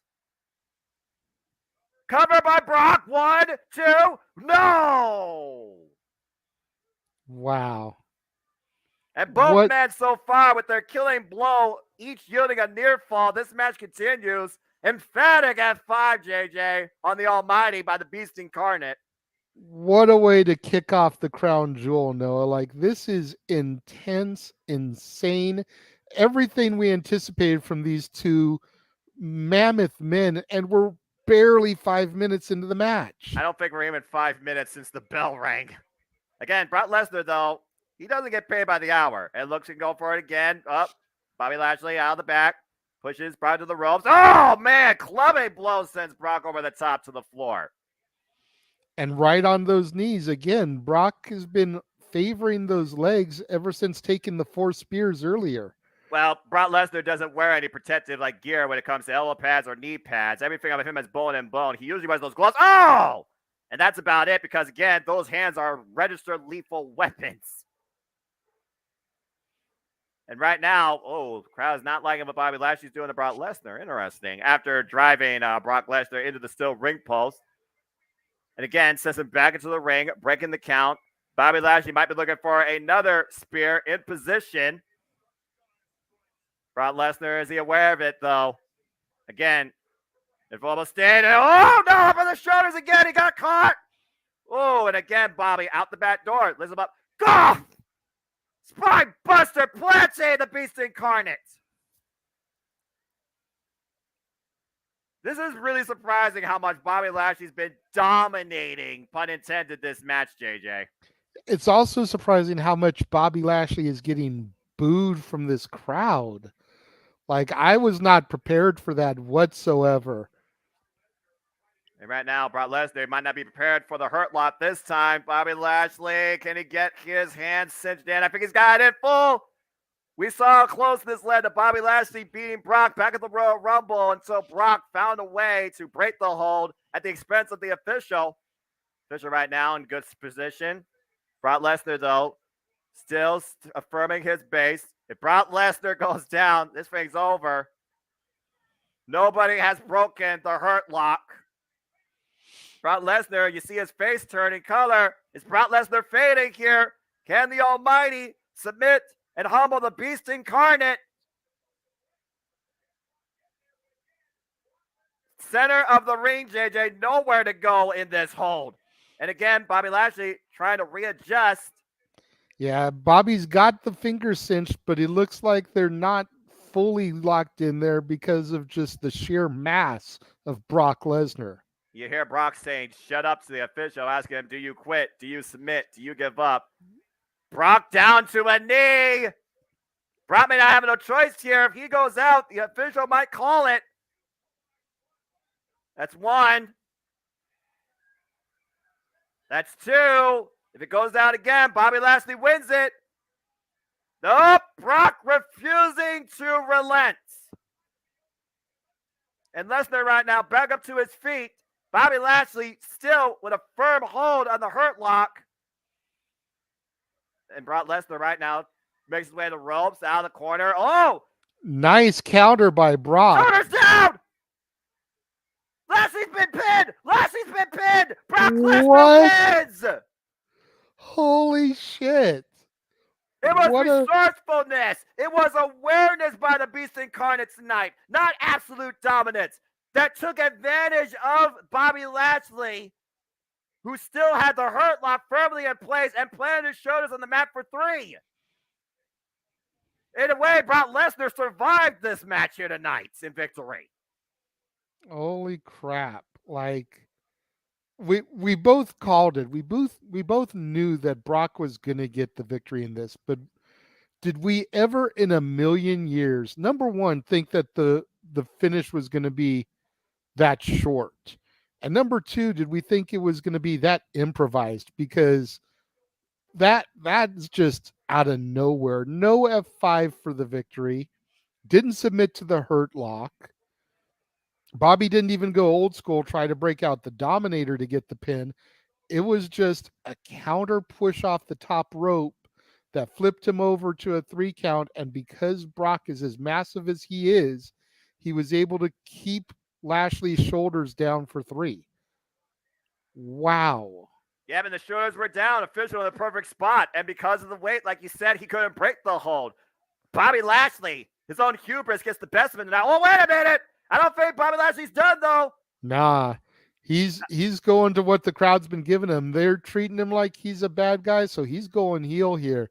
But at this point, also, you got to consider that probably Bobby Lashley feels humiliated to a degree again because Brock Lesnar has beaten him tonight, and he's paying for it. Oh, my word.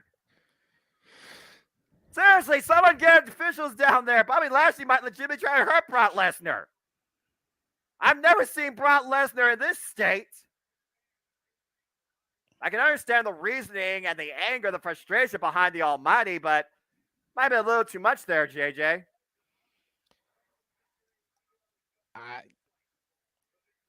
I don't know about things where you look like you are the winner and you actually win, but afterwards, can you still feel like you're that? Brock Lesnar right now, I think, is just gasping for breath. Yeah, he's definitely trying to get his composure.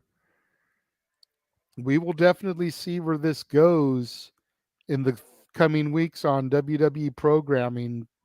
Man, I agree with Psycho Jed White. That kind of Bobby Lashley needs MVP again. Yeah, no kidding. The kind that doesn't top, it just breaks everybody. Talk about getting back to business.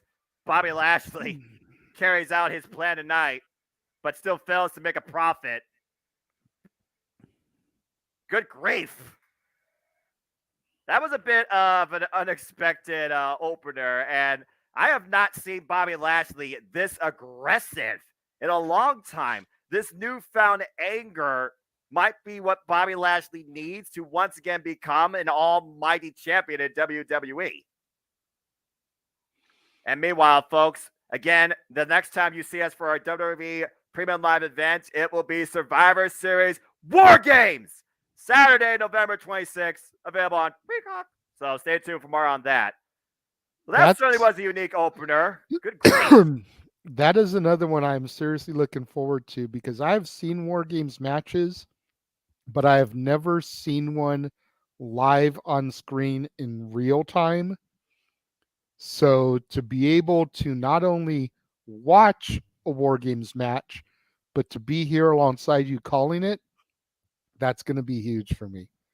Yeah, I remember seeing War Games back in WCW on the WWE Network when you figure out the Four Horsemen that they wrote. And then I figure about when War Games was reinvented back in the black and gold era of NXT. The first one including Sanity, the Offers of Pain, and the Undisputed Era. The second one being Undisputed Era, Ricochet, War Raiders, and Pete Dunne. Third one being Pat McAfee, Oney Lorcan, Danny Burch, and Pete Dunne versus the Undisputed Era. Undisputed Era owned NXT War Games. So I'm very curious who's going to own the first ever WWE Survivor Series War Games in this day and era. And basically who we saw tonight, Damage Control, Bloodline, possibilities are definitely there. Absolutely. Either during the last match or just prior to us calling it, CJ asked, if built back up strong enough and long enough, do you think Dolph Ziggler could ever be a believable world champ challenger again? Or has he been totally damaged for too long? I think that the ship has sailed on Dolph, unfortunately. I think that his heyday was the early 2010s. And I think that Nick Nemeth is just happy being that guy that comes out there to put over insert wrestler here, because you know he can go in there and work with anybody, and doing his improv comedy along Hollywood alongside his brother over in AEW. You know, I think that Dolph is content with what he is doing right now, and yeah, that's my 2 cents on that. I think the ship has sailed, unfortunately, on Dolph. I would love to see him as champion again. I would love for him to have a legitimate good run as champion, but I think that time passed. Yeah, at this point, Dolph Ziggler is just a resourceful worker. And we are back to the show, and it looks like we're going to keep moving things forward with the Women's Tag Team Championships as Damage Control looks to once again regain the power as Io Sky and Dakota Kai have arrived. No, I didn't watch the NXT ones. Those happened when I wasn't following professional wrestling during my 8-year, almost 10-year hiatus. Yeah, and again, that was a different era. My NXT! But I digress. Anyway, as we get back to the show, JJ, as we know, Damage Control, their one goal is to claim all the power. And how do you hold all the power? You hold the gold. Damage Control, of course, lost the Women's Tag Team Championships this past Monday night against the unlikely duo of former Women's Tag Team Champions in their own right, Asuka and Alexa Bliss. Alexa Bliss, of course, a former Women's Tag Team Champion with Nikki Cross, and Asuka, a former Women's Tag Team Champion with Kairi Sane, aka now Kairi.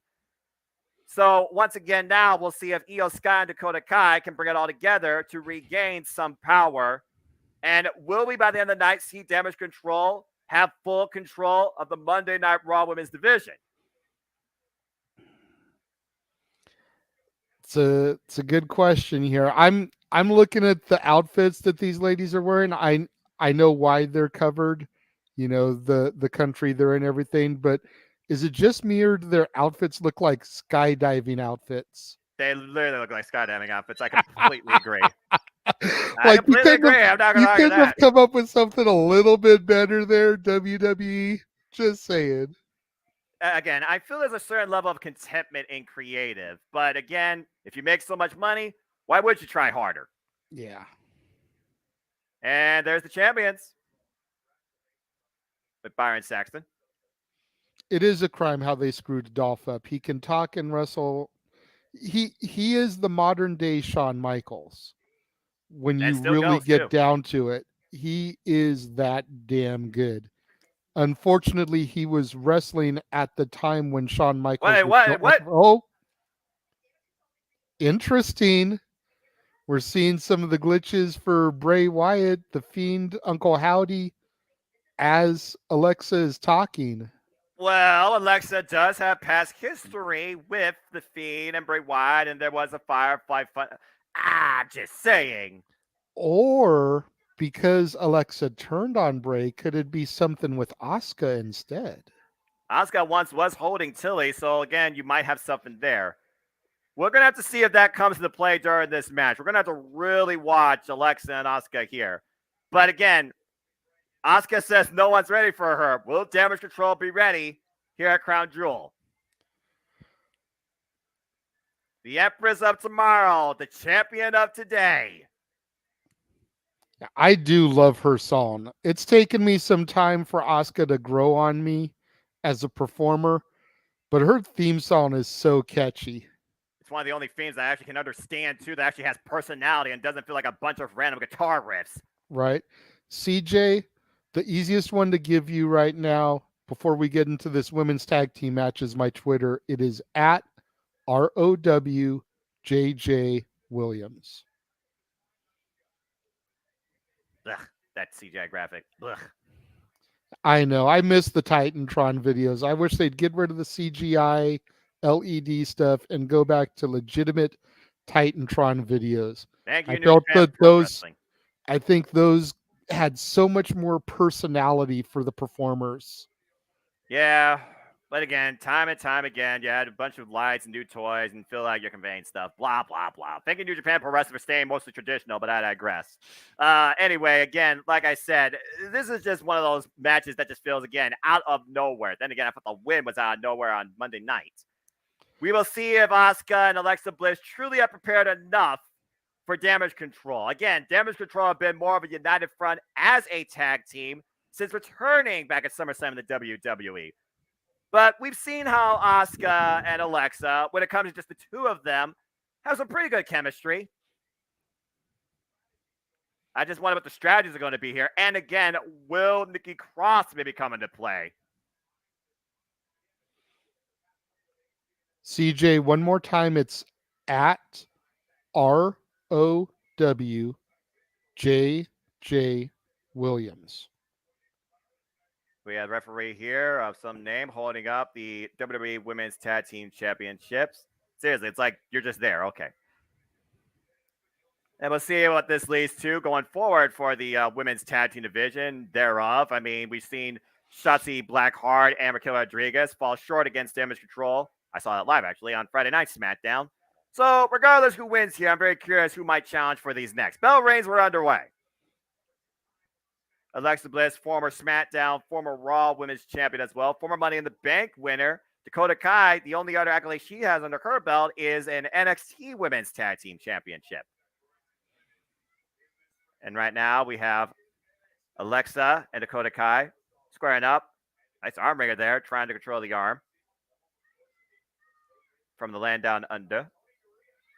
Oh! Dakota taking Alexa down now.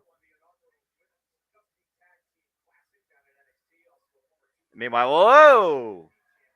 Yeah, back when tag team class actually mattered, I remember that. That's right, Raquel Rodriguez and Dakota Kai did win the inaugural Dusty Cup, Women's Dusty Cup. Ugh. Interesting tidbit there. And meanwhile, Alexa Bliss up on the second rope. Dakota Kai looking to take her out. Whoa! Look at that gymnastic agility background. Alexa coming into play. Oh, nice roll up there. Gets a 1 count. Didn't have the shoulders down enough, though. No. Nope, Dakota does not have enough weight down Alexa. That says a lot. Don't have enough weight down Alexa. And Alexa with the roll up gets a 1 count. And another roll up gets a 1 count again. Fast, quick action here. Trying to throw her opponent off her game. Oh, and there's a shot that will just throw your opponent away from you for now. First, real strike. Wait, what was that? Okay, that was weird. I saw a flash of light. I saw it too. It could go back to what we saw on the video screen while Alexa and Asuka were giving their backstage promo. Or a pyrotechnics difficulty, one of the two. As far as Tegan Knox coming back, I don't think so. I think it's still a little bit out there too soon. I know Triple H wants to bring her back, and she does have history, particularly with Dakota Kai back at War Games. So again, I wouldn't rule it out. Again, there's a lot of X factors in the Raw Women's division right now that I feel still need to find their role. And it starts with Candice Ray going heel, but that's another question for another day. Tag to Io Sky, former Io Shirai, former NXT Women's Champion. Ooh. Psycho Jed White, I don't think that's something funny to joke about because that's a lot of people that are in jeopardy if that is what you say it was. Yeah, let's not take humanity for granted. That's all I'm going to say about that as I try to focus on this. And now we have Asuka and Io Sky in the ring. This is going to be something. I've been waiting for these two to mix it up in WWE since seeing their work in Lucha Underground. Both also have former history across Joshi Pro and New Japan. Excuse me, Stardom. Oh, look at that. Again, Io Sky, Io Shirai, formerly called Genius of the Sky, former World of Stardom champion. Off. I thought that was cute the way Asuka was kind of applauding that set from Io before they went back into it, whether it was arrogance or legitimate. I feel there's a bit of respect between these two particularly, especially because of the runs in the black and gold NXT and in WWE. Of course, Asuka vacated the NXT Women's Championship because she was undefeated for 520 some odd days. Never lost the title. Ooh, nice agility there by Io Sky, taking down Bliss and Asuka. Yeah, out of all four of these women, Bulldog right into the knees, hooks the leg too. No. Out of all four of these women, I think it's Io that's impressed me the most here since her return. You know, Alexa, I knew very little of, but I did know a little bit about her before my getting into WWE. Oh, struck it. But Io Sky has thoroughly impressed the shit out of me since her return at SummerSlam. And so far, these two are working very well together. Asuka and Alexa controlling the ring. Baseball slides in stereo. Maybe it was the camera angle, but it looked like Io's neck hit the barrier there. Yeah, again, they're probably going to replay that, but we'll have to watch and see how that affects her. And right now, Asuka looking to go up to the second rope, but she's finding for head of the corner. Up, Dakota Kai falls in, gets a boot for a trouble. Io Sky, though, springing off the top. Oh, drop kick, and hungs Asuka up in the Trio of Woe on the outside.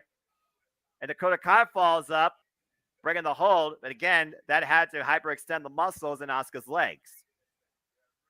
And now we got to see if the champs can get back into this thing as the referee starts her count. Again, titles cannot change via count out or disqualification. Only pinfall or submission inside the ring. And the count up to 5, 6. And right now, Asuka is favoring that knee. She might tweak something there. Io Sky falling in. Oh! Io Sky, a former participant, by the way, in the women's War Games match, too. So Io Sky has definitely been all over the place when it comes to WWE.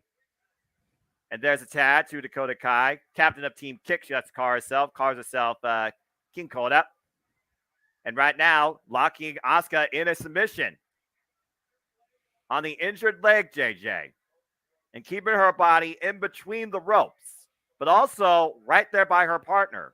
You see Io Sky with a little bit of assist, trying to pull the rope away. Bit more mind games, it seems, come into play here. Yeah, very smart tag team wrestling there by Io. Look at Asuka, though, trying to turn her body, just trying to break the hold. Not even going for the ropes, but also trying to roll over to her partner. And Dakota Kai not allowing it. Io Sky back in the ring.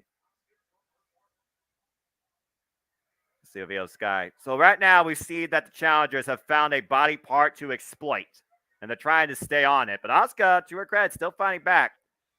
Oh, dragon screw leg whip. Damn, that move has to suck. Yeah, it does. Asuka's got that never give up, never die attitude to her, and that's one of the things I respect about Asuka. Man, rotated her body a full 360, torquing all the muscles and ligaments in the leg. That move, man. And right now, Asuka needs to make a tag to Alexa Bliss, reaching out for it. But again, Io Sky still denying.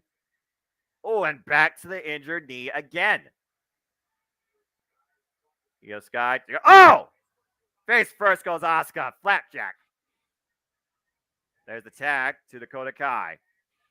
Frequent tags. Very smart. It's one of those things when I look at a tag team match, how often do you tag your partner? I feel like really shows me how well you two not only know each other, but work together. And Asuka right now fighting against the world. Oh, spinning soul by the Io Sky. And there's a bulldog clothesline combination by the Empress of Tomorrow, who needs to make a tag right now. Yeah. Can she make it to her partner? This is the moment she needs. There's the tag to Alexa Bliss. And Alexa coming in like a house of fire, taking out Dakota and Io. Little 5'8" or some odd firecracker here. You never count Alexa Bliss out. No. And right now, Alexa Bliss, big right, couple right hands, rising knee strike to Dakota Kai. And Asuka, man. And Alexa with a double drop kick to both Kai and Sky, taking control of this match. Thank you, Psycho Jed White. I see your apology, and that is accepted. We do appreciate you acknowledging that. Appreciate that. Oh, nice. Rolling senton. What you looking for here? Got Dakota Kai hook out of the corner. DDT. Satellite DDT. Here's the cover to retain the championships. Io Sky breaks it up before the 3. Again, that awareness, your partner knowing where you are at all times. And again, if the Damage Control doesn't win this tonight, they might get another rematch. What? What the hell? Ooh, the lighting went out, but apparently Io Sky might be trying to take Alexa Bliss's back out. It's a mean backbreaker, took the word backbreaker variation. And again, Alexa preventing Io Sky, ascending to the ropes. And what's he looking for here? Code Red, the cover to the chance to take. No. Ooh. Code Red by Alexa Bliss, very resourceful there. Yeah. Take a look at the replay here, JJ. Perfectly executed. I don't care how many times I see that maneuver, that sunset powerbomb, pinfall attempt. I cringe every time. It's so easy to get somebody's neck and just, About to say, it's almost as dangerous as a Styles Clash or an Alabama Slammer. It's one of those moves where, again, high risk to definition. And meanwhile, Asuka hobbling on one leg, preventing the attempted superplex. But Alexa Bliss might still suffer here. I don't think this is going to help anybody. Tower of Doom! Holy hell. Good grief. And all 4 women down. This is WWE Crown Jewel. We are live from Riyadh in Saudi Arabia. And Asuka literally caution to the wind. Oh, man. Tower of Doom. Kai, Sky, and Bliss crash hard down onto the ring. And Asuka is legal. Missile drop off the top rope to Dakota Kai. Here's the cover to retain the championships. No. And right now, Asuka looks like in the she's driver's calling seat. for it. Kai countering it. Oh! Spinning back in stride. Good grief, look at this Fury. The code breaker. Asuka's fired up, JJ. Yeah, she is. Oh, and meanwhile, Dakota Kai went for that kick. Asuka blocked it, and Asuka, the suplex in the bridge. There's a cover, 2 to retain the championships. Oh! Barely got out of that maneuver. It had to be the pro leg that allowed Dakota Kai to break that pinfall attempt. You got to wonder, Noah, what's it going to take at this point? These women are laying it all on the line out there.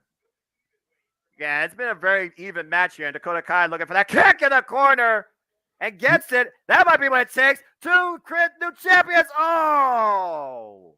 I almost would have flip-flopped this with the Brock Lashley match because this is a hell of a match. This is a great come out the gate, get the crowd hyped and fired up, considering how short that Lesnar-Lashley match was. Yeah, considering how much they did in that short span of time, too. Yeah, that's just my opinion. Tag to Alexa Bliss after a roundhouse kick in Dakota Kai. Bliss. Little Twisted Bliss, maybe? And right now, Io Sky trying to distract her. Twisted Bliss on the knees! It was that very maneuver that allowed Asuka and Bliss to get the championships. Question mark kick by Io Sky to Asuka. And right now, Io Sky on the apron. Look at this in a second. Moonsault, but gets nothing. Rolls through. And Asuka, There's that rising knee strike. Might just knocked out Io Sky. But again, the two legal women are Alexa Bliss and Dakota Kai. DDT! Planted! And once again, looking to go up to the top rope. Alexa looking for Tristan Bliss. Io Sky trying to deny. Referee's back is turned, though. And wait a minute, Nikki Cross! What the hell? That's Nikki Cross! Look at this! Oh! Ooh. Twisting, draping DDT off the top rope. The ref had no idea. And the cover by Dakota Kai. 1, 2, 3. Hits the leg. Hold on. 1, 2. Damage control regains. Wow. Damage control regains the championships thanks to Nikki Cross. I don't think anybody saw that coming. Yeah. How many times you gonna friggin' flip a coin heads or tails with these women tag team championships? Dakota Kai, Io Sky once again regain some power. Tonight, Damage Control, the new women tag team champions again. Let's take a look at the replay here, JJ. I thought Alexa Bliss had it here. We talk about the glitches and stuff. We talk about X Factors. I didn't think we were going to see Nikki Cross tonight. And these two used to be friends and former tag champions together. Nikki Cross costing Alexa Bliss. And she literally had her leg held down for at least a 6 count. And it was enough to allow Dakota Kai to regain the championships. Damage Control once again in control of the women's tag team division. And Dakota and Io celebrate. And is this a sign of things to come? Will Bayley gain full control tonight? And if she doesn't, what will Io and Dakota have to say about it? Because clearly Bayley won't be leading by example. Yeah, well, regardless, right now, congratulations, Dakota Kai, Io Sky, once again, women tag team champions, thanks to Nikki Cross. But again, that still doesn't truly tell us what side Nikki Cross is on besides her own. She's causing anarchy on both fronts. Who's to say it's the only time we're going to see her tonight? Good grief. Agreed. Yes, Cape Ray, R-Truth did get injured in his match against Grayson Waller on not Noah's NXT this past Tuesday. Definitely was just a fluke accident, though. Nothing that Grayson should be held accountable for. Accidents do occur within the ring. We all know that. Well, again, this business, you know what you go into, and you know the risks that you take both mentally and physically. So I wish R-Truth all the best. Absolutely. Mr. Yuck asked a while back, how will they end the Lesnar-Lashley feud? Obvious choice would be Hell in a Cell. Lashley should go over because he has the full steam for longevity. Lesnar is looking old in contrast. I definitely agree that whatever match they go with to end, Lashley should go over. I think they're both roughly around the same age, but sounds about right. Brock is a part-timer at the end of the day, and Lashley is there week in, week out. Lashley has the most to gain by defeating Lesnar. Lesnar has nothing to gain by defeating Lashley. It's also one of those things, though, I think about Survivor Series, Hell in the Cell. It was Survivor Series, Hell in the Cell, I believe, where Brock Lesnar ended his feud with the Undertaker. So calling that as an end game at that pay-per-view would not be the weirdest thing possible. But clearly you need something where you can't restrain these two, because Bobby Lashley, he showed me more than I've seen out of him in a long damn time, and I think he's far from through with the Beast Incarnate. But also, again, how furious is Brock Lesnar after he might have won, but still, he was the guy that didn't leave on his own power. Good grief.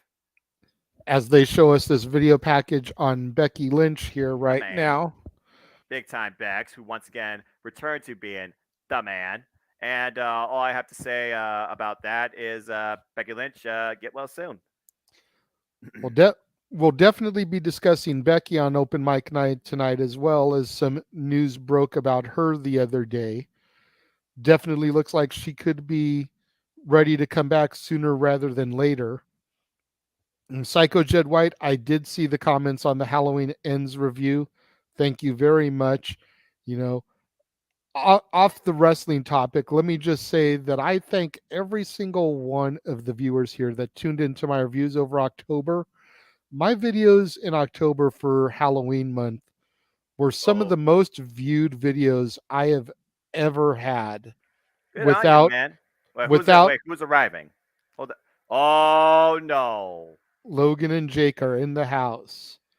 Without counting videos that have obviously been up there for years and have had time to like seriously accumulate views, like one of my reviews for, I think it was Halloween 4, it's currently sitting at like 140 views Nice. for, and I'm just like dumbfounded. I went to Jeff about it. I was like, why is this video out of all of them that highly viewed? Like, I didn't get it because it was the first time I had seen that particular entry in the saga. So, but Man, thank you I to each and say every one of you guys that tuned in. okay, man, they appreciate your passion. They appreciate your work. Now, whether or not we appreciate if Logan Paul gets that one lucky punch in, that remains to be seen, as Logan Paul and crew have arrived in the building. And again, that will be our main event as Roman Reigns defends the undisputed Universal Championship against Logan Paul. But up next, Drew McIntyre, Karrion Kross. We're going to see if they can actually contain all their hostility inside a steel cage. Great segue, Noah. That's why you are one of the GOATs when it comes to broadcasting. It was last month at Extreme Rules, JJ, that we saw Drew McIntyre and Karrion Kross leave it all inside the ring, connected to a strap, and literally unleashed punishment on each other, some to the pleasing of Scarlett Bordeaux. However, it was Scarlett at the end who created a roadblock to claim our country and maced Drew McIntyre in the face, allowing Karrion Kross to hit that knockout blow to the back of the head and say time's up and get the win. Nathan, thank you for joining us. Results are scrolling along the bottom of the screen, but all you've missed so far is Lesnar, Lashley, and the women tag titles. Yep, and we are about to enter our third match. And you hear right now this video vignette of Karrion Kross, Drew McIntyre. The only other thing really of note to mention so far, and I'm sure you'll go back and rewatch, but when Alexa and Asuka were cutting a promo backstage prior to their match, there was a little bit of glitching on the TV screen behind them that was very reminiscent of the stuff that's been going on with Bray Wyatt with Uncle Howdy as of late. So potentially some kind of clue or setup to something happening there. We'll just have to wait and see. Was it ever determined if Drew McIntyre was the one that actually hit Karrion Kross with a vehicle? No, I don't. I still wonder how that happened. But you also hear Drew McIntyre right now. He might be past his breaking point. Oh, yeah. Which again, could be a very dangerous thing. Here's an interesting point, Noah. Both the matches in this feud so far have been stipulations. We had the strap match last month at Extreme Rules. We got a cage here. Where do they go for the rubber match? You know, you don't want to do Hell in a Cell. It's just a glorified steel cage. You don't want to do Last Man Standing. That's been a little bit overdone this year. Yeah, exactly. We're going to get a last woman standing match later tonight. Exactly. So where do you take this match for the rubber match? What do you make for that huge blow off? Well, if Karrion Kross proposing that Doomsday has arrived, the only step above there is Armageddon. Since we don't have that premium live event name, I truly don't know. But tonight, we're going to see who endures inside the steel cage. This is going to be interesting. And I still have to consider if Scarlett Bordeaux will be a factor. Again, if it wasn't for Scarlett Bordeaux, Drew McIntyre very well could have won that match at Extreme Rules. There's no doubt, because the only thing Drew McIntyre didn't do yet is hit Karrion Kross with the Claymore. We have yet to see if the Claymore stops the clock on Doomsday. But for now, it looks like everyone in Saudi Arabia is about to fall and pray. Again, this Nathan said entrance. simple 2 out of 3 falls match, but that seems like it's not as major. You know That's what more I of a mean? collegiate thing also at this point. You don't do that with this type of feud. But right now, I'm just acknowledging this entrance. As Karrion Kross and Scar Badol have arrived in the arena too. Again, seeing this entrance live has to be a whole different aspect because you don't see it in black and white. Yeah.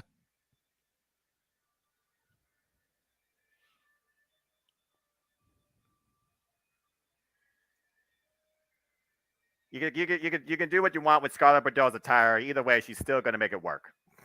Absolutely. Still that's giving all I me have to say about Sable that. vibes. Big time. And I'm not just talking about the hair. I mean, yeah, just the whole presentation with her since her return is giving me Sable vibes. She might be the modern day Sable at this point. Sorry, Brock. And I mean that in all the best ways. I know that Sable. I know you do. Well, I'm speaking for the fan. I know that Sable's a polarizing figure, and you know, with the lawsuits that she's had with WWE over the years, it's probably a very good reason why she hasn't gone into the Hall of Fame as of yet, despite the fact that her husband still works for the company. You know, maybe that was something that they discussed with Brock about getting him to come back now that Vince is gone. Is like, look, man, if you come back, we'll finally give Sable her due and put her in the Hall of Fame. You know, but just I don't want the negative connotations of Sable to carry over with what I'm saying about Scarlett. I'm just talking about the presentation and the look. That's a fair point. As far as Drew McIntyre goes, Karrion Kross looks to finally cement his absolute dominance over Drew McIntyre, his first step towards obtaining that absolute status quo in WWE, it seems. As he and the High Priestess look up an hourglass high in the sky, has Doomsday arrived. Well, here comes Drew McIntyre! And I'm sure he's going to have Angelica in hand. Yes. Drew McIntyre looks to turn back time after what happened at Extreme Rules tonight. There he is. Again, Drew McIntyre, at the very first time he came into WWE, he was the chosen one, christened by the chairman. Now, this day and age, he's become the chosen one in the eyes of the WWE Universe. Yes.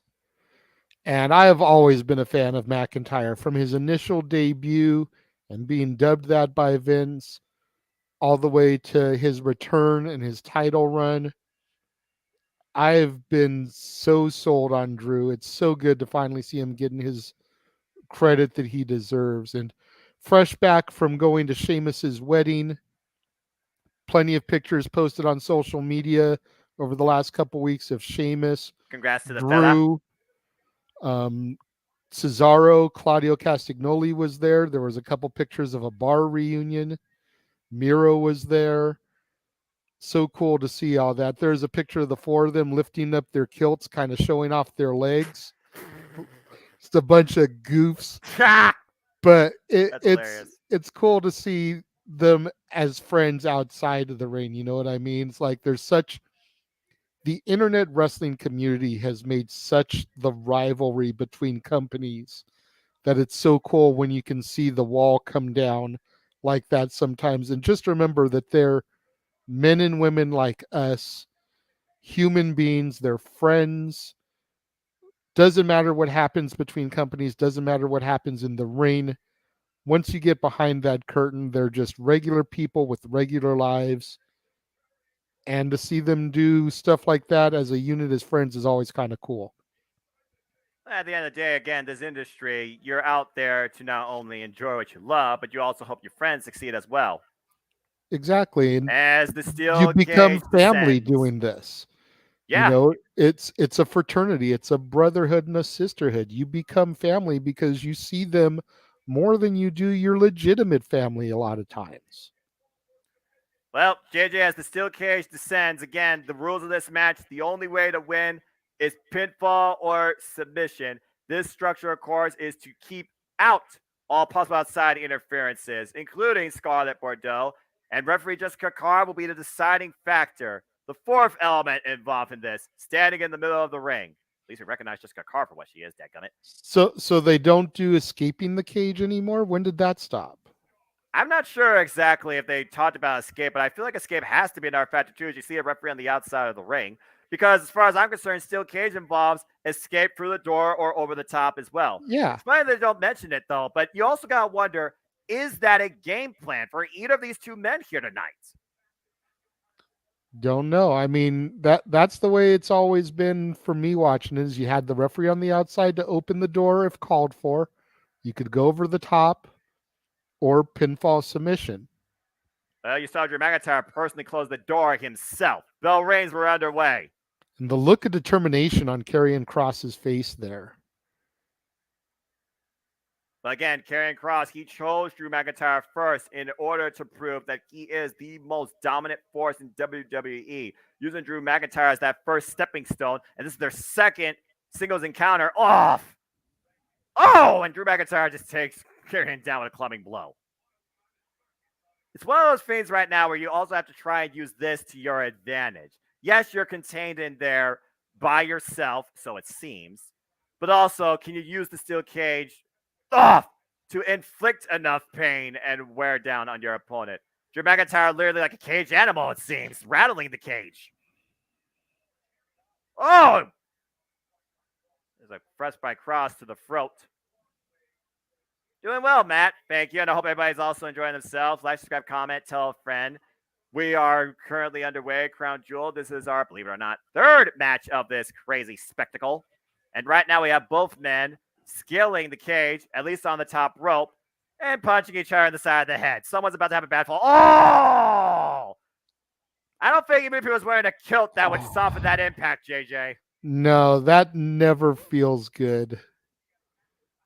And right now, Karrion has McIntyre in a spot where he wants him.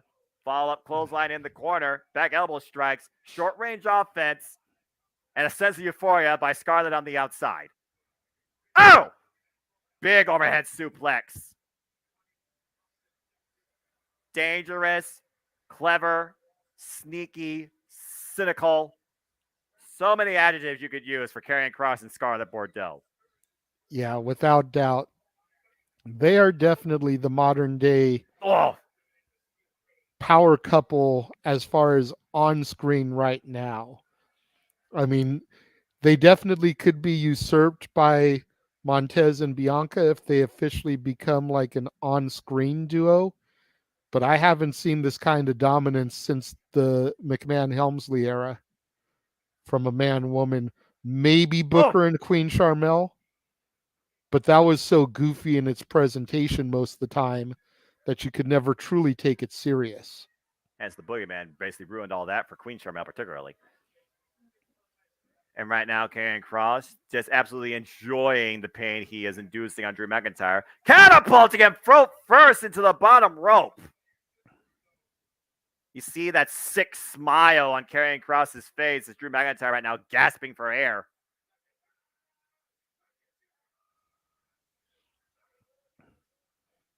Which let me take a moment since we mentioned Booker and Sharmell to wish Queen Sharmell a happy belated birthday. She turned 52 on the 2nd. Does not look her age whatsoever. Well, happy birthday to the former queen and WWE Hall of Famer now. Karrion Kross right now just jaw-jacking Drew McIntyre. Irish whip into the other corner. Drew McIntyre rebounds out with a clothesline. And McIntyre right now trying to build up some momentum. Bringing Karrion Kross in the corner. Big overhead throw. Oof.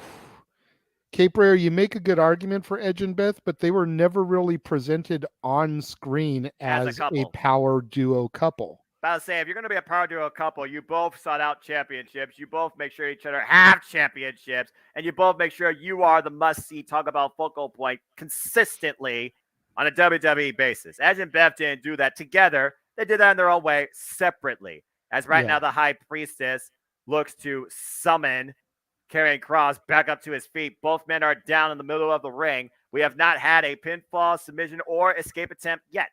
But there's a kip up by the Scotsman.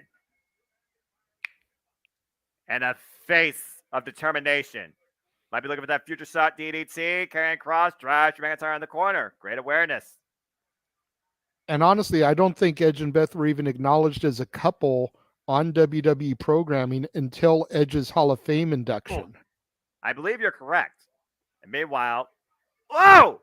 Nice move there by Drew. Coming now by Drew McIntyre for the win. Gets a 2 count. Looked like he was going to go for maybe a Michinoku driver. Instead, he just literally scooped the man and slammed him down. That's a lot of weight. Oh, yeah. Karrion Kross now crawling on his knees and fists. Drew McIntyre still trying to get his breath back. And again, there's a very slow, methodical pace being exhibited by both men here. A very different type of feeling versus our opening contest. Oof.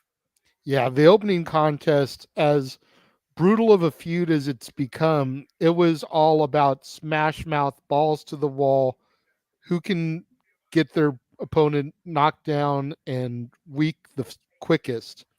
Bobby Lashley with first blood, first shot. Both these men, as you mentioned, have that slow, methodical, more of a storytelling pace and aspect to their rivalry, where despite how intense it's become, they are looking to just dish out the most punishment and discipline as possible. Oh, look at Drew McIntyre! Whoa! And honestly, those are the type of matches that I love the most. Is that slow, methodical pace. And look at that. Look at that escape of agility by Drew McIntyre. Hung up in the tree of woe, picks his body up, and literally sends Karrion Kross for a ride. Oh! What a running knee strap of Karrion Kross. Cover 2! No! Near fall as McIntyre gets the left shoulder up. Just like that. Talk about turning the tides immediately. I thought it was lights out for Drew McIntyre there. Look at the intensity. Look at the intensity on Scarlett Bordeaux's face.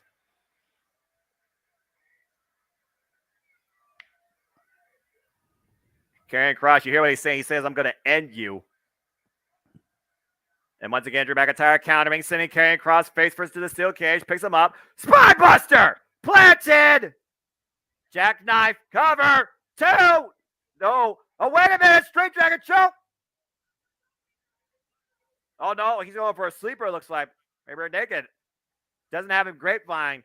No. Again, we saw what happened in the opening match. This is what Brock Lesnar did. Oh, Drew McIntyre, though, he just runs out of escapes. And Drew McIntyre now in a submission. Sleeper hold of his own.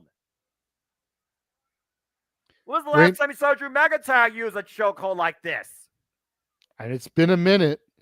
Just trying to weaken Karrion there. Again, Bowman back to their feet, but there's the dangerous Saito suplex by Karrion Kross. And the look of elation on Kross's face. You hear Scarlett saying, take him down. Raymond, regarding Matt Hardy and Lita, they were never at the main event level. At the time that they both had championships, Matt was literally the tag champion. Man, Drew McIntyre landing on his neck and shoulder. When you think about a power couple, you think about on top of the mountain. Like I say, you think about Triple H and Stephanie as WWF and Women's Champion. You think about King Booker and his queen.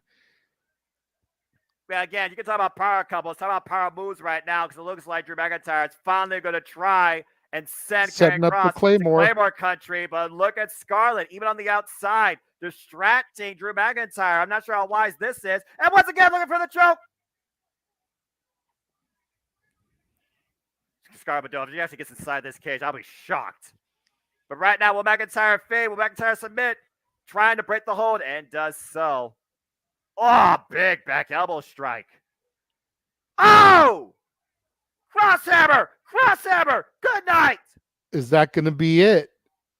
Can Karrion put him away here? I don't know. Karrion Kross, I think, has taken way too much time being a late at his own work. He is not going for the pinfall submission or the escape. Yeah, this is a big mistake here by Karrion Kross. Unless he's trying to get him up so he can get the full power behind it. And now Karrion Kross looks like he's finally going to take our advice and ascend out of the cage. and celebrate with his wife. Probably not in Alaska this time. Karrion Kross is on the top of the structure, JJ. But wait, Drew McIntyre trying to follow suit. And now Drew McIntyre on the top rope, meeting Karrion Kross, which is not hard considering how tall both these men are. Uh-oh. But I think Drew might be sending Karrion Kross for a hard, long ride back inside. Oh, man! God! Superplex! Both men down! Talk about being brought in the hard way. Take a look at the replay, JJ. That's a long way down. Oh, yeah. Look at this. And back in the center. Oh, God. Karrion Kross may have fell from the taller height, but that still sucked for both men overall. Jeez. Yeah, definitely. Both men down. You can see they're both worse for wear. Gotcha. Taking a few moments to get their breath, but looks like Drew getting up first. But Drew McIntyre also had less of a fall, and it looks like Drew McIntyre might be looking. He's calling for the door. But Scarlett's right there. Keep your eyes on I know Scarlett. what's about to happen here. Drew McIntyre is there, though. Referee Rudy Charles. Oh, Scarlett. Oh, the mace! The mace! And mace again! Both to Drew and the referee. Drew McIntyre blinded. The same exact way that Karrion Kross got the win Extreme Rules. And literally Scarlett pleading for her man to crawl to her to escape the cage. Again, there is no level. And meanwhile, Drew McIntyre, uh-oh. I don't know how Drew McIntyre is seeing right now. He's probably just seeing red, but he has grabbed the ankle. And we got an ankle lock there. And brings him back inside the ring. The door is still open.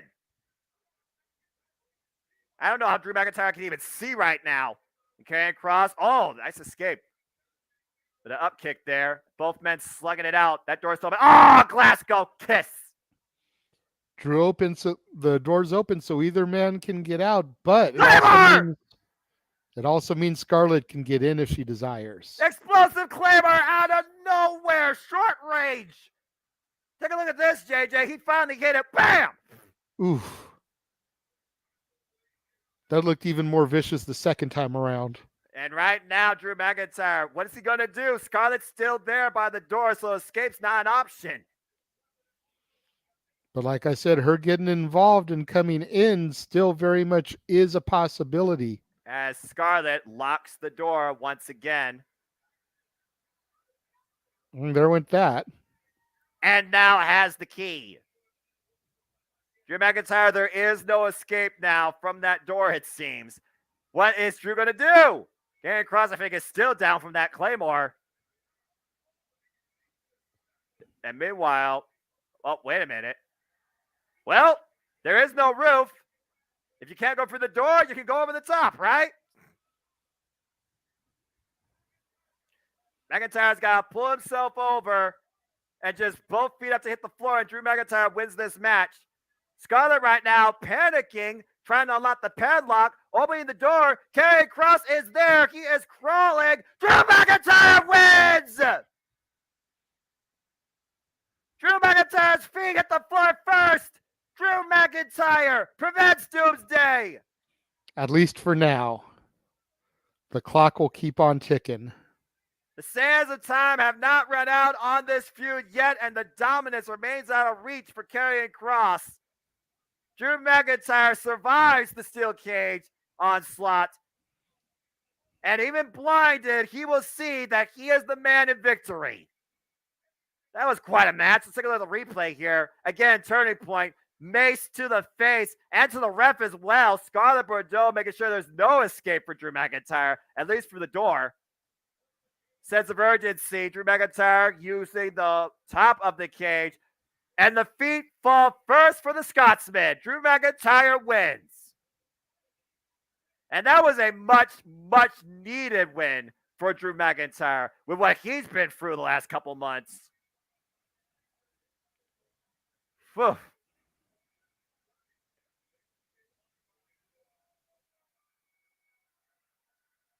You gotta wonder now how Karrion Kross and Scarlett Bordeaux are going to react to this. You hear Karrion saying that was not supposed to happen. Doesn't matter if they don't like it. Everybody else in that arena seemed ecstatic, especially Drew McIntyre.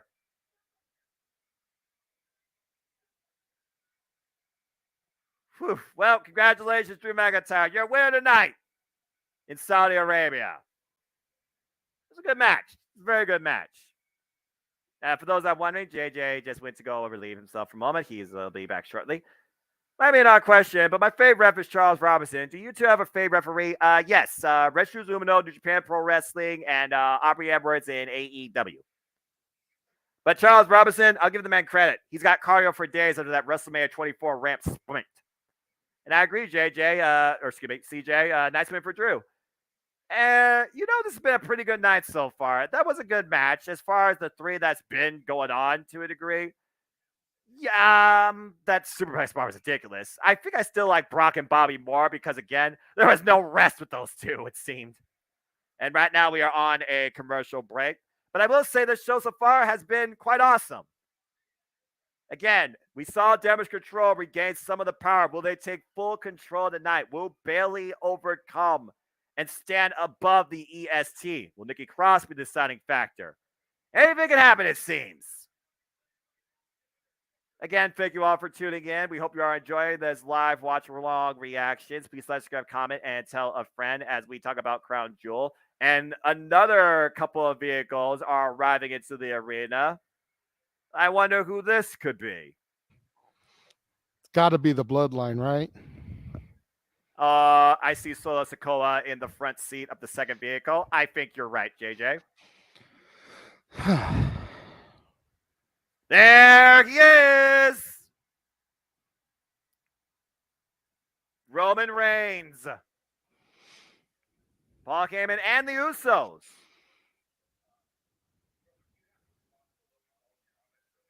Brian Sass trying to get a word.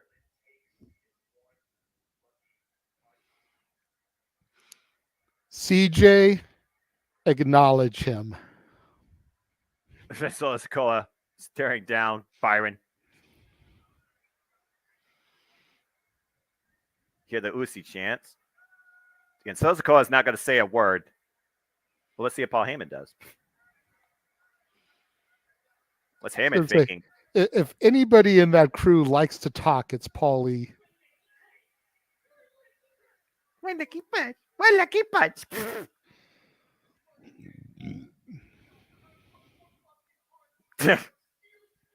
I don't know if you responded to this question while I stepped off for a minute, but CJ says that Charles Robinson is his favorite ref. Do we have one? Okay, who'd you say?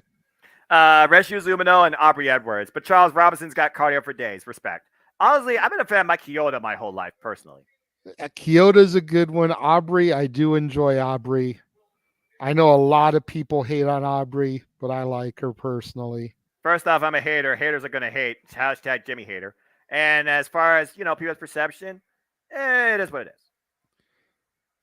is. Back in his heyday, Earl Hebner was awesome. When he started to become a little bit more gimmicky and more involved in storylines like the whole Triple H thing, whatever. But back in his heyday, Earl Hebner and even Timmy White, I always liked them. Well, as we heard some subtle words from Paul Heyman, who basically was talking about the one lucky punch, one lucky punch, one lucky punch. We'll see if we do get one lucky punch later tonight. That's all it takes. One move in 3 seconds. But also, have you noticed Roman Reigns' mood, his motions? It seems like I feel like he's aware of it, but he doesn't want to acknowledge it. Mm-hmm. There's a different vibe tonight to Roman Reigns. I feel there's more than meets the eye. We're going to see what happens when that bell rings. I feel like when you start acknowledging your emotions, you become human, you become weak. And Roman is on God mode. You don't want to become weak. That's a fair point. You don't want to humanize yourself when you're on God mode like that. Cape Rayer asks, besides Roman, who's your favorite Samoan wrestler? Honestly, and this might shock some people, but I'm gonna go with the duo of Yokozuna and Rikishi. Banzai! Something about the way those two big men moved around the ring. Yoko not as much, but still was more agile than you would give people that size for. And Rikishi, I mean, Rikishi would just move around the ring like there was no tomorrow. The way he would turn himself inside out for some of those clotheslines just made me shiver every time. And he was one of the first people I saw ever really do that. Yeah, I know, right? Now it's almost like a self thing anymore, and it's so awesome when it happens. Inside out, upside down, as good old JR says. Well, as we get back to inside the arena, we are going to see who carries out the final verdict. It is time for the Judgment Day versus the OC. Not in California, but in Saudi Arabia. I agree with Psycho Jet White. CJ, just go ahead and acknowledge your tribal chief already. You're in denial if you think otherwise. The GOAT. We the ones. That's fair enough. I mean, CJ, if I'm being honest, it took a long time for the bloodline to grow on me. When I first got back into wrestling earlier this year, I was like, this is some stupid shit. No, go away. You're not as good as you think you are. And after a couple months, I was like, okay, these guys really are as good as they say they are. I acknowledge my tribal chief. Apparently, Dominic acknowledges his new poppy, Rhea Ripley, holding the ropes for her.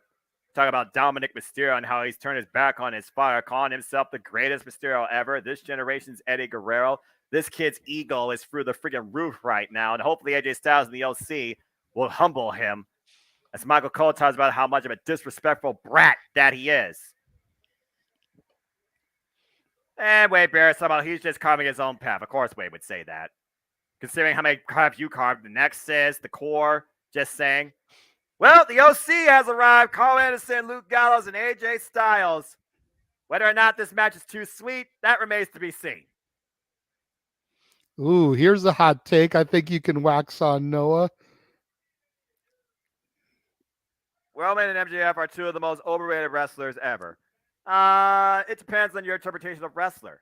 Because MJF is definitely a better wrestler than Roman Reigns. But Roman Reigns is definitely the most predominant character in the entire industry. There's no denying that. But like I said, the two best things about the industry for me right now is Sami Zayn and MJF. So take that for what you will. There you go. And Raymond, no, I have not seen Young Rock, but Young Rock will definitely be a discussion point of open mic night tonight.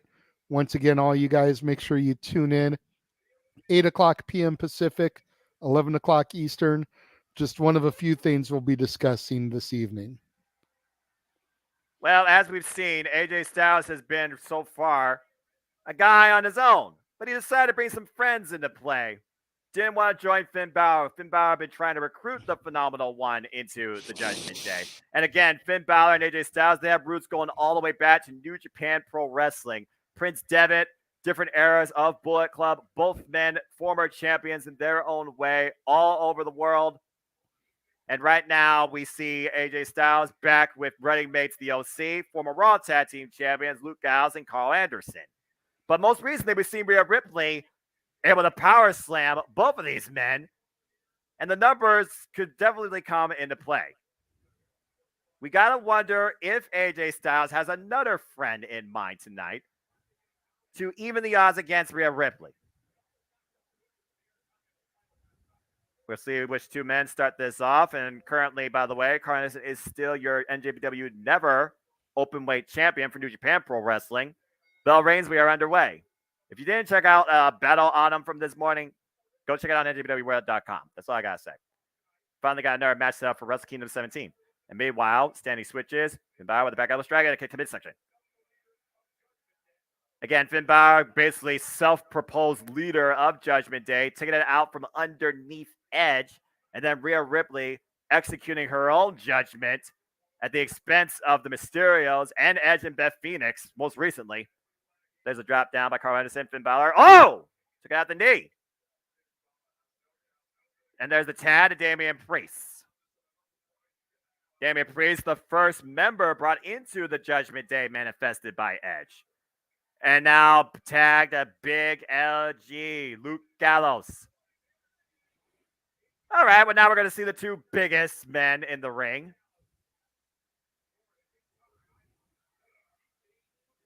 I'm glad they're acknowledging their IWGP accolades. If you all don't know, Carl Anderson and Luke Gallows are multi-time former IWGP Heavyweight Tag Team Champions. They have been on the grandest stage of them all, Wrestle Kingdom, in the Tokyo Dome. Most recently, they were Impact Tag Team Champions as well. Oh, and there's just a straight right. And look at Damian Priest right now, the hammering fist in the midsection of Big LG. Taking a page out of Big LG's playbook. And meanwhile, a Big LG is about to show Damian Priest how it's done. There's those clubbing shots. The right, the left, the big uppercut at the end. There's a certain level of psychology being put in play here. Oh, right now in a physical standpoint. Nice clothesline. But again, I got to wonder, AJ Styles, Finn Balor, they started off. Will they be the ones to end it? AJ right now in the ring gets kicked in the midsection. And we've seen how many times AJ and Damian Priest have had their fallout, JJ. Oh, yeah. You see Damian Priest. Wait a minute. What? Dominic? Okay, this kid's delusional. Dominic wants to prove a point. You know, Dominic has got a ton of hitters out there, ourselves included, for the fact that he is still very green and not that good in the ring. He's trying to get in there. He has pinned AJ Styles. You know, arguably one of the greatest of this generation. The phenomenal AJ Styles, who has been a former TNA champion, former X Division champion, former Ring of Honor champion, former IWGP heavyweight champion, former WWE champion. AJ Styles has done it all in his illustrious career. There's a reason why he is called phenomenal. And Dominic Mysterio pinned him. So whether you like Dominic or you don't, whether you think he got hot-shotted to the main roster or you agree with Bully Ray and the fact that he's taking his time to do this character development more so than worrying about his in-ring ability, then AJ Styles doesn't just put anyone over. Big slam and drops the elbow. Big LG brutalizing Dominic, much to Rhea Ripley's chagrin. There's the tad of AJ. And you heard what commentary is slowly alluding to, and I definitely agree. We still have yet to see the Rhea Ripley factor come into play here. She has been the difference maker, not just for Dominic's matches, but pretty much all of Judgment Day. And meanwhile, AJ Styles, brain buster! Yeah, ever since she made her debut and joined the Judgment Day, she has been that X factor, that dark cloud that looms over everything the Judgment Day does. Yeah, the definition of the purple and black and the brutality that Judgment Day has been executing. And meanwhile, Dominic finally looking for a reprieve, rose to the outside of the ring. And AJ Styles, Carl Anderson, Finn Balor trying to take a cheap shot, gets caught. Carl Anderson, I believe, is the legal man. Carl Anderson chases down. And runs into a kick. Jesus. There's a smile on Dominic's face, who did nothing, and the elation on Rhea Ripley. I have to say, just subtle, like off. Cover by Dominic. No way. Cover two. Kick out by Carl. Just slightly off topic. The outfit that Rhea is wearing, considering the country they're in, I think seems the most like Rhea Ripley, as opposed to the ones we saw in the women in the tag match earlier. You know, like it fits her character. So there's a nice little adaptation to her normal outfit, considering the country they're in and the way the women have to dress over there. Here's the cover by Damian Priest, and Carl Anderson gets the shoulder up at 2. That's a fair point, JJ. Again, Rhea Ripley, it just seems like, I'm covered. Okay, this is nothing for me. Yeah, I mean, we're, like we said, Dakota and Io looked like they were wearing skydiving outfits. At least this looks like something you could legitimately see Rhea going out to the club in. Jumping back elbow strike. What club are we talking about here? And meanwhile, over the top rope, there's a stomp. Quick tag. I'll let your mind take that one, Noah. But I'm just saying, the leather. Hey, I played certain games. I know things. I just, Not going to say them out loud because I feel like, oh, there's certain members of the audience here that don't need to know what I'm referring to. Here's the cover. Hooks the leg. Damian Priest gets a 2 on Carl Anderson. Psycho Jet White's cracking up to the club. Ha ha ha. Club. Put Yeah. that in quotation marks. Then meanwhile, right now, Carl Anderson, he needs to make a tag. Damian Priest wearing down his opponent. You see this beautiful overhead panoramic arena shot from Saudi Arabia. This is WWE Crown Jewel. There's the tag to Finn Balor. It's so awesome to see shots like that, because it shows how much the crowd's into it. There's an Usi sign. I want to get Usi tonight. Oh, we will. We still have that match. Don't worry. That's great. I told you, didn't I? Usi will be trending, I guarantee you, before this night is out. Did I not tell you on open mic night after that segment that come Raw, that was going to be everywhere? And Roman came out on Raw Monday night, and the crowd started chanting Usi at him to the point where he had to address. When he arrived. To the point where he had to address it in his promo on Monday night. That word is so over right now that if the WWE does not start marketing it, they are going to regret it later. Yeah, but right now, Carl Anderson might be regretting not getting this tag if he doesn't make it to his corner soon enough, as Finn Balor keeps denying him. LG and AJ are waiting and ready. He is fingertips away. Finn Balor once again pulling him back. Hard Irish whip into the Judgment Day's corner. Tag to Damian Priest. Read that comment there, Noah. It might be a hot take, but I'd say JJ no overweight and Michael Cole. I appreciate that. Again, I'm just being me. I don't have a script. I don't have to be a sponsor for anything. I'm just being a wrestling fan. Both of us are just being ourselves. Oh, wait a minute. That's what makes our chemistry so great. And again, looking to reach out for that tag. Talk about chemistry. Right now, the Judgment Day having stronger chemistry and awareness. Cheap shot to LG by Damian Priest. Carl Anderson still needs to make a tag. Ducks the clothesline. Neckbreaker. Ooh. And right now, both men are down the middle of the ring, and this might be the moment that Carl Anderson needs. I was just going to say, is it going to give Anderson the space required to finally get that hot tag in?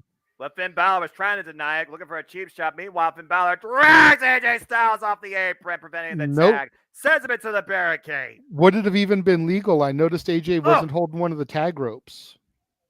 I wonder if the ref noticed that, though. Spinebuster! Spinebuster! Spine on the pine by Carl Anderson. One of the meanest spinebusters in the business. Shades of Arn, Ole, CW, and just about everybody else that has carried the Anderson name. Yeah, I'm about to say, if you don't know Spinebuster, you don't know Arn Anderson, you don't know wrestling. There's the tag to Luke Gallows. There's the tag to Dominic, whether he wants it or not. That was a punishment, kid. I don't know if Dominic Mysterio wants to be in there with Luke Gallows. Maybe if he was still his Festus gimmick, but not like this. Well, the bell did ring, so we know LG is definitely in the match. And meanwhile, there's the running elbow strike. LG picking up speed. Sends his body into Dominic. Running shoulder tackle. Oh, and Finn Balor just driven to the outside. Almost like a shot put. And look at this. Pump handle. Oh! Over the shoulder. Sidewalk slam. I've been a Gallows fan ever since Punk brought him out and put him in the straight edge society. I remember that. I know this recipe. Looking for the magic killer that leads to the one. Wait a minute. Damian Priest coming into play. Protecting the Judgment Day. Sending LG to the outside. Carl, once again, is legal. And Carl sends Damian over the top rope. And Dominic looking for the roll-up. Backdoor cover, too. Ooh, almost stole it. Yeah, he did. The Jesse and Festus collide and both fall in the middle of the ring. The Jesse and Festus thing I always thought was kind of goofy, but once he came out and joined the SES, I've been all about Gallows, regardless of what company he's in. That was just some straight up impact collision there in the middle of the ring. AJ Styles and Finn Balor stand ready in the respective corners. Tag to Finn. Tag to AJ. And here we go. This is the one-on-one that's inevitably going to happen. Mark my words. Phenomenal fury by AJ Styles with that offense. Following up, there's that low phenomenal forearm. And meanwhile, Damian Priest looks for a cheap shot, gets caught. Oh! Ooh. Face first. AJ Styles taking over right now. And AJ Styles over the top, lands on the apron. Oh! There's a knee to Dominic's face. He's been needing that for a long time. Shoulder into the midsection. Finn Balor, AJ Styles over the top. Rolls back in. Finn Balor does underneath. Let's look for here. Oh. Look at the 1916 counter. Oh, Shigerushi. Back of the neck over the knee of AJ Styles. Every possible move that Finn Balor and the Judgment Day have been trying to do against AJ, AJ's had an answer for and might be looking for the Styles clash. Oh, but Balor, aware of it, pushes AJ into the corner. Yeah, he was. These two men know each other so well. Looking for the calf crusher. Finn Balor counters. And Finn Figure Balor, four. figure 4 leg lock. Shades of the Nature Boy. Woo! And the Woos had to rain out at some point. Oh, but a senton broke that up. And now it's all breaking down. Dominic sends Carl to the outside. Big LG, though, hey, you might want to look for more Latino heat because you're about to get planted. Go! Going up, going down. Oh, man. Big insecurity by Damian Priest to LG. And you notice Rhea hasn't really been involved. Belly kick!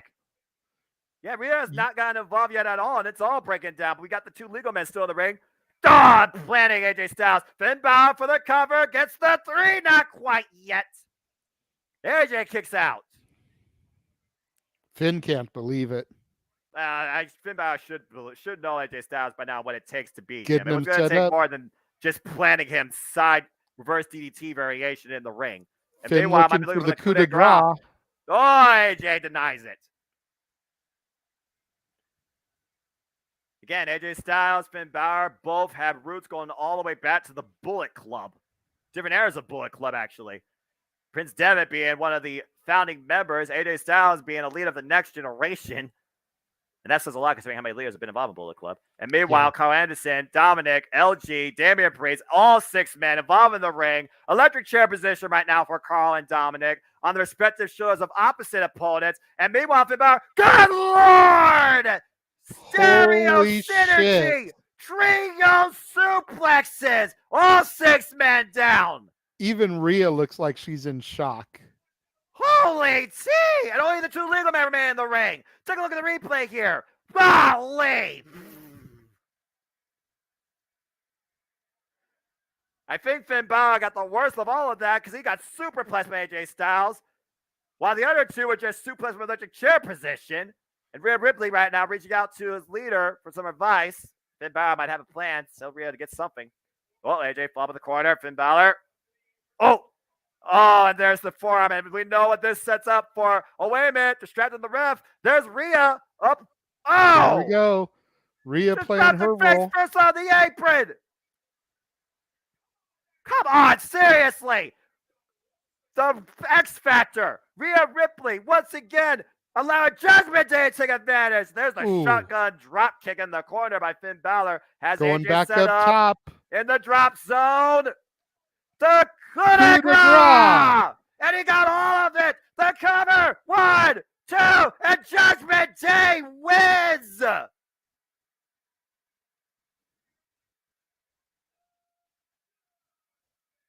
Judgment Day once again carries out final judgment with the help of Rhea Ripley, and once again stand tall in victory as a unit. Unbelievable. The strength, the confidence, the dominance, the awareness. Judgment Day literally owning the night tonight, JJ. And again, take a look at the replay here. Turning point, Rhea Ripley grabbing AJ Styles, random phenomenal forearm, sending him face first into the apron, back into the ring behind the ref's back, and Finn Balor with the coup de grace to get the 3 count. Judgment Day prevails. How do you overcome this unit? It's a very good question. And look at the adulation on Rhea Ripley's face. And nobody showed up on behalf of AJ or the OC or to overcome the X Factor, Rhea Ripley. Judgment Day stands victorious at the expense of AJ Styles and the OC. Personally, I think that'll be coming possibly Monday night as we build towards Survivor Series. You know, even if it's not within the confines of War Games, I see a traditional Survivor Series elimination match happening at the end of the month with the Judgment Day Rhea involved versus the OC and insert female here. Which female do you insert at this point? Because Rhea Ripley right now, she is on another level when it comes to dominance and character development.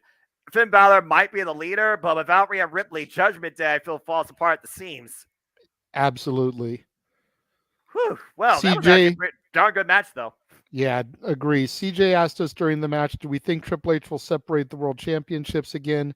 He hopes that he brings back the big gold belt.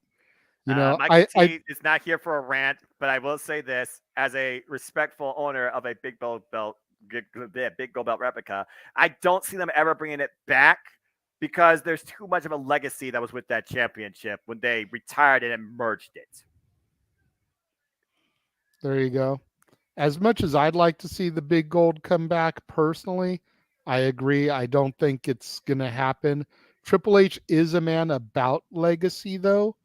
So if anybody would resurrect it, I definitely think Paul would be the one to do so. But splitting up the championships, I definitely think that is within the future. You know, I feel like, and we can get into this a little bit more in depth during open mic night tonight. I feel like the belts were unified at WrestleMania and they need to be separated at Mania. Yeah, I mean, I've been saying that for the longest time, but again, like I said, without that championship, Raw doesn't have that key headliner, that leader, that prize needed to make sure that this brand actually has merit and matter and stands out. And that's the problem with the WWE ecosystem. It is. Well, one of the many problems, but that's a whole conversation for another day. But you digress by the shirt. Well, again, folks, we hope you are enjoying the festivities so far as they plan their reveal package for Superstar Spotlight, because, again, they don't know how to handle their missions or keep the action going. Hello, AEW. And stay tuned, folks, as we will have coverage for AEW Full Gear, the final AEW pay-per-view this year. And not going to lie, that usually is my pay-per-view of the year. Been that way since the first one. So I cannot wait for this stacked pay-per-view that already has a four-way for the Ring of Honor World Championship. And we, of course, have Jon Moxley versus MJF and Jamie Hayter versus Toni Storm and so much more. As we finally get back to talking about this beautifully progressive city, Riyadh, in Saudi Arabia, as action continues from WWE Crown Jewel. It's been quite a night so far. We've already seen a championship change hands. We've seen Judgment Day prevail. And, well, now it's time for a bathroom break. Ladies and gentlemen, for those that don't know, get ready to watch as Braun Strowman faces Omos. I mean, what more is there to say? It's the battle of the giants. One actually knows how to be a giant. The other one just stands like one. Am I wrong? Tell me if I'm telling lies. I was waiting for you to say it. You're not lying, brother. You are not lying. Of all the matches to have tonight, you booked this? Well, I guess you need something to have a reason to talk about something else, right? Think about giants. You can talk about giants in wrestling. Real predominant giants in wrestling that not only carried themselves in that persona, but also, literally presented themselves as the dominant force in the ring. You think about Giant Gonzalez, who got a WrestleMania match, despite what that WrestleMania was. You think about Great Khali, Big Show. Yeah, you think about, people that stand above the normal and led to promise for them. I still think about Rey Mysterio versus Great Khali. That was the true battle of David versus Goliath. This Satnam Singh guy, he's still very unknown to me in AEW, but I've already seen more athleticism out of him than I've seen out of Omos. So you take that for what you will. And Braun Strowman, of course, he's a former tag team champion. I believe he's a former Universal. Yeah, he's former Universal champion. And Braun Strowman, he's been in the ring with the likes of everybody from Roman Reigns to Brock Lesnar. So, oh yeah, Big Daddy V, I remember that guy too. He was all right. I mean, at the end of the day, Noah, I look at this match like this. We talked about the way Triple H stacked this card to almost make it on the level of a Big Four, Big Five. You think about your WrestleManias, and you think about how there's always those couple of gimmicky matches within the card. You think about things like Andre the Giant and Big John Studd. Right. This is that for the modern generation. Again, I'm not comparing either of these men to the caliber or talent of those guys, but it's that type of match. It's the spectacle for the Saudi fans. Yeah, exactly. It's the same reason that Logan Paul is involved, for that celebrity involvement that you would get at a Big Four pay-per-view. And again, it is the two biggest men in WWE. One stands at 7'3", 416 pounds. The other one stands at 6'8", 335 pounds, wearing a 16 4E versus an 18 4E boot. Yeah, and you look at the rest of that, a 22-inch neck versus a 21-inch neck, a 62-inch chest versus a 61-inch chest. Like, so much of this is even. There's only a 7-inch difference in height. It's so evenly matched, it's insane, except for when it comes to the actual in-ring ability, where Strowman has that in spades. Here's the intangibles to this match. Ooh, I'm actually gonna I like this outfit for Omos. Excuse me for cutting you off there. No, I agree. This is clever. I like this presentation. And where is MVP? Well, considering MVP got power slammed Friday night on SmackDown, I figured he was not going to be a factor tonight. This is a valid point. He may be going into battle here alone, which is even better for Omos, because win or lose, he's doing it on his own. Well, yeah, and we also saw Braun Strowman try to tell someone to Omos's face, and all Omos did was pie face the guy outside the ring. Again, like you said, this match is a spectacle. When you consider the fact that this man stands over 7'3", 400 pounds, that is not something to be taken lightly. Even for somebody like Braun Strowman. The most ridiculous thing that we can see tonight is Braun Strowman lifting this man on his shoulder and running power slamming him. I'm not going to... Omos, the most ridiculous thing is him power slamming Braun Strowman. There's got to be a power slam spot for this match to have any sort of merit, and either of these two big men to have something for them. And if this was Raw or SmackDown, this match could easily be the main event so that they could do the proverbial ring collapse spot. But you can't do that in the middle of the show here with so much more to come. And WWE shopping, if you guys made a sleeveless hoodie with that logo, I might actually buy that shit, because that actually looks pretty cool. Well, speaking of buying stuff, don't forget, next year, WrestleMania goes Hollywood. WrestleMania week tickets are available, folks. Friday, November 18th at Axis.com. Get your tickets for all 4 events, including SmackDown, the Hall of Fame that takes place on the same night, NXT Stand Delivery that takes place the same day as WrestleMania Day 1, and of course, the Raw after WrestleMania. It is going to be a stacked 4 days of incredible action emanating from the capital of glitz and glamour, Hollywood, California. But tonight is not going to be about any glamour. This is just going to be about power and just monkey butt ugly resolve as the monster among man Braun Strowman has arrived. I think the ship has sailed on me getting tickets for WrestleMania, but I definitely want to try and get tickets for the SmackDown Hall of Fame and for Stand and Deliver. Go support my NXT, not Noah's NXT. Damn it. I digress, and I respect that. And again, we'll see what Stand Deliver looks like. And regardless, folks, if JJ or Jeff are there, don't worry. They'll give me access to Championship Network. I will be giving you full commentary coverage across all 3 events. Absolutely. That meanwhile, though, again, you see the Deadeye stare and determination from the monster of all monsters, as he's now known, Braun Strowman. Yes, he still wears those red pants. Deal with it. What is the hatred for the red pants, Psycho Jet White? Maybe they're an eyesore for him. I don't know. I mean, at one point, Braun Strowman, all he wore was camel, so maybe he just misses that. Maybe it made Braun Strowman feel more serious. He is on SmackDown, so I guess the red pants kind of is a bit odd. Yeah, again, I mean, that would be Raw colors, so I can see it from that level, but... That poor ref. Look how short the ref is. Right, it's like she's already tiny as it is, but you put her in there with those 2 monsters, and she looks like she's vertically challenged. bell rings were underway. The camera's not going to do justice with the heights being shown here. Oh, It looks like no. we're looking at freaking action figures. Oh, man. And again, look at the height differential. Braun Strowman looking up. Keyword, looking up at Omos. When was the last time Braun Strowman looked up to somebody from a height standpoint? It's been a minute, I'm sure. People are firmly behind Braun Strowman. Omos right now is himself jaw-jacking. You see that palm trying to literally claim the face of Braun Strowman. He used that very hand to send Braun Strowman to the outside of the ring. And oh, look at this. Omos wants a test of strength. I'm not sure how wise this is. Does Braun need a phone book to be able to reach him? Like, I mean, I can't believe how small Braun looks in comparison, and there's only like a 7-inch well, he's got the differential. reach at least.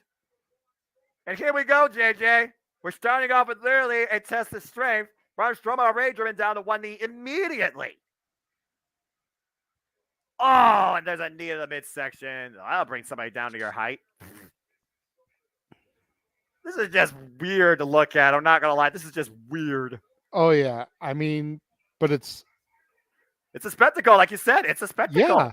It's a testament to Omos himself. And like I said, you know, win or lose, he's going into this battle against quite possibly his biggest challenge to date alone. And you got to give him a little bit of respect for that. Whether it's the fact that MVP was too beat down from SmackDown, whether it's the fact that MVP just didn't want to make the trip to Saudi. Regardless of the reason, you've got to give Omos the credit he deserves here. And he's showing why he is a force to be reckoned with here in the WWE. Especially after that boot to the friggin' side of the face, dropping Braun Strowman. Again, messy, close range combat right now. Omos in control. Oh, and just a friggin' punt kick to the midsection of Braun. Take a look at the replay here with this boot. Good grief! That's a size 18 4E boot. Put that in perspective. Yeah, seriously. I wear an 11. I wear a 13. Then meanwhile, oh! And Strowman hanging Omos up on the top rope. Braun Strowman back up on his feet. And right now, Braun Strowman looking to take some offense to Omos. Some clubbing shot. No way. No way. No way. What the hell? There's your power slam. With ease. With freaking ease. That was almost one-handed. There's a cover. What? Okay, you're not going to pin Braun Yeah, Strowman I was like going to that. say Omos, not like that. But holy hell. The I'm not gonna scoop lie. slam delivered by looked too Omos easy. to Strowman. That looked too damn easy to me. That looked way too damn easy. We did talk about the weight discrepancy, like you said, JJ. Again, Omos is over 400 damn pounds. And meanwhile, Braun Strowman looking to lift Omos up. Oh, and a headbutt. I definitely agree with Psycho Jed White And that again, with one hand, power slam. Jesus.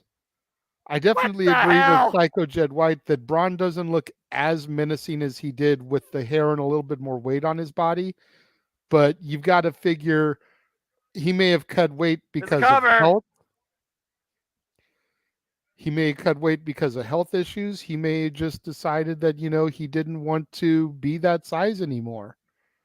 Right now, Braun Strowman is definitely giving some size, especially in this match. Who would have thought you would have Omos as the dominant force in this thing? I don't think Braun Strowman has had one offensive move yet. I think it's great booking by Triple H. You know, you've got to make the people take Omos seriously. And despite MVP at his side, I don't think people have taken him seriously yet. No, so you especially put because him. he's been facing jobbers in 4-on-1 encounters. And So you- meanwhile, oh, what a bill! So you put him in there with a monster like Strowman, again, solo, no MVP. People have to take him seriously, win or lose, because you know it's got to be some kind of fluke something where Strowman is going to be able to turn the tables, capitalize, and get the victory if he can chop down the giant that is Omos. Well, also there's another fan I want to consider, and that is definitely endurance. We know how much Braun Strowman can go in matches. We haven't really seen Omos tested to a degree how far he can go. What does it take to exhaust this big man? Oh, it might be a choke slam. Both men goozling each other. Both men with a hold on each other's throats. Braun Strowman breaks the hold of Omos, though. Braun Strowman finally coming back with some offense. Clubbing shot to the head. And Omos stumbled, but still on his feet. Again, you wonder if Braun Strowman has been letting Omos do all this to wear him down to a degree. Omos, like you said, has been very untested, and right now he's getting rocked. Uh-oh. And I think Omos might be a little angry. Oh, does need the clothesline. Braun Strowman picking up speed. Whoa! Man, clubbing clothesline. And finally sends Omos to the outside of the ring. But he still has not left his feet. He is still standing. He has not been able to chop the tree down. Well, I don't know about chopping a tree down. What happens when a train hits a tree? Because all aboard, here comes the Strowman Express. Go, man! Derailed or collided with a friggin' brick wall. Damn. Stopped in his tracks. Literally. Take a look at this. God. All right. So again, Braun Strowman, what do you need to do to beat Omos? That's the story here. Very simple story being told. Omos right now in his most dominant showing ever seen in WWE. I think Omos doing a little too much jaw jacking. He should have just gone in and got Strowman up. He might be looking to plant him high. Braun Strowman fighting back though. Again, look at him releasing the grip of Omos. Oh, and another knee. Strowman over. Back in the corner.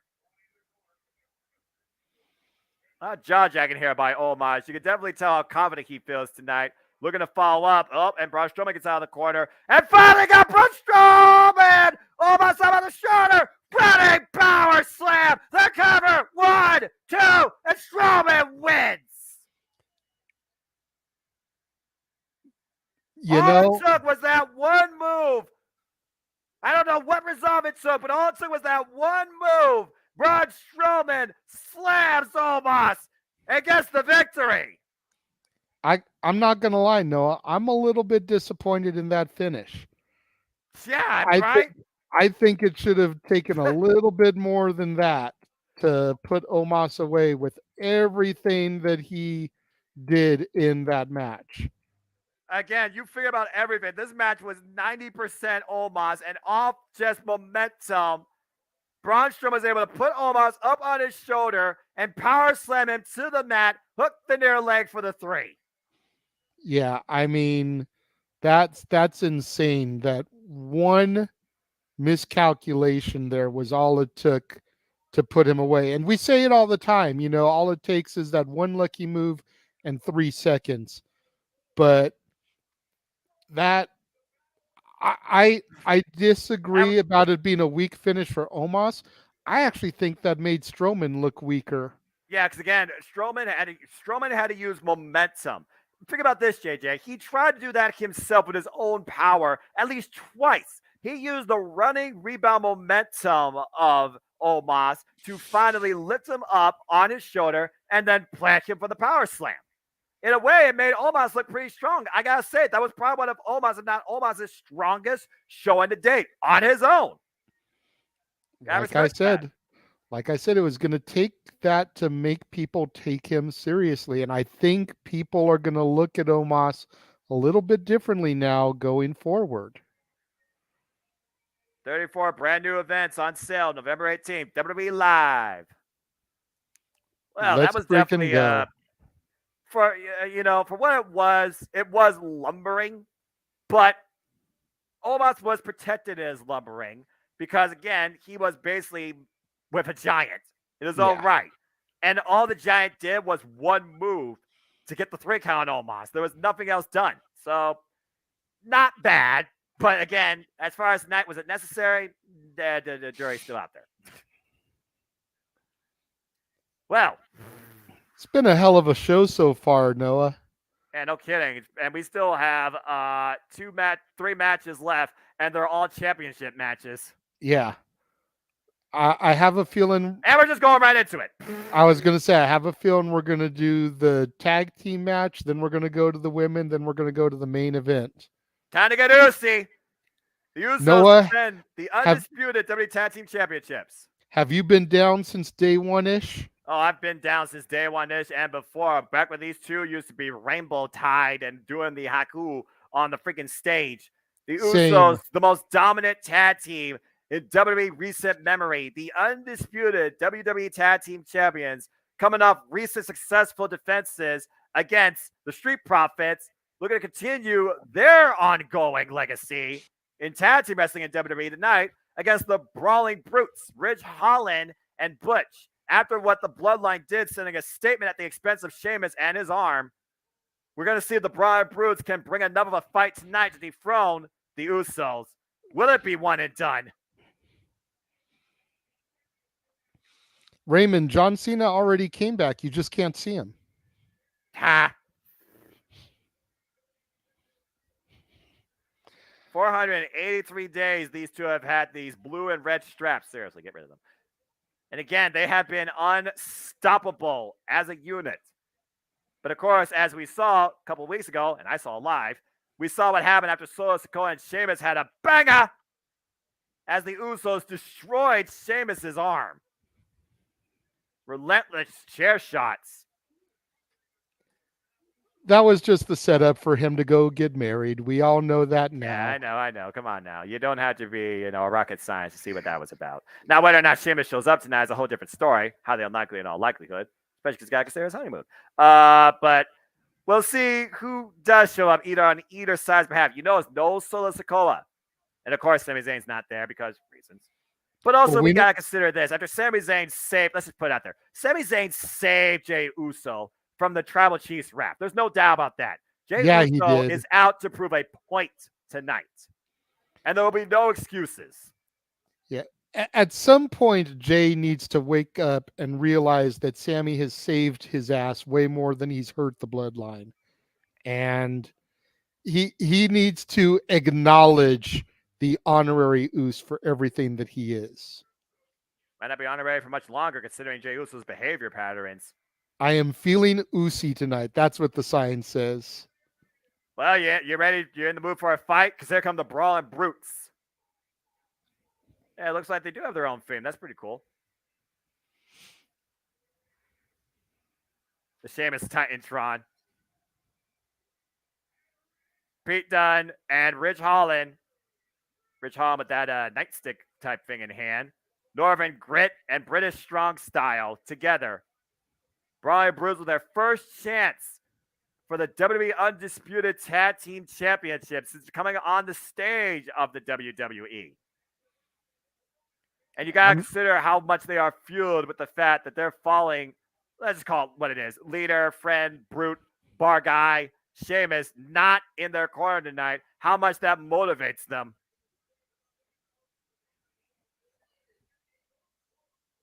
This is going to be a very, very, very mean, hard-hitting affair.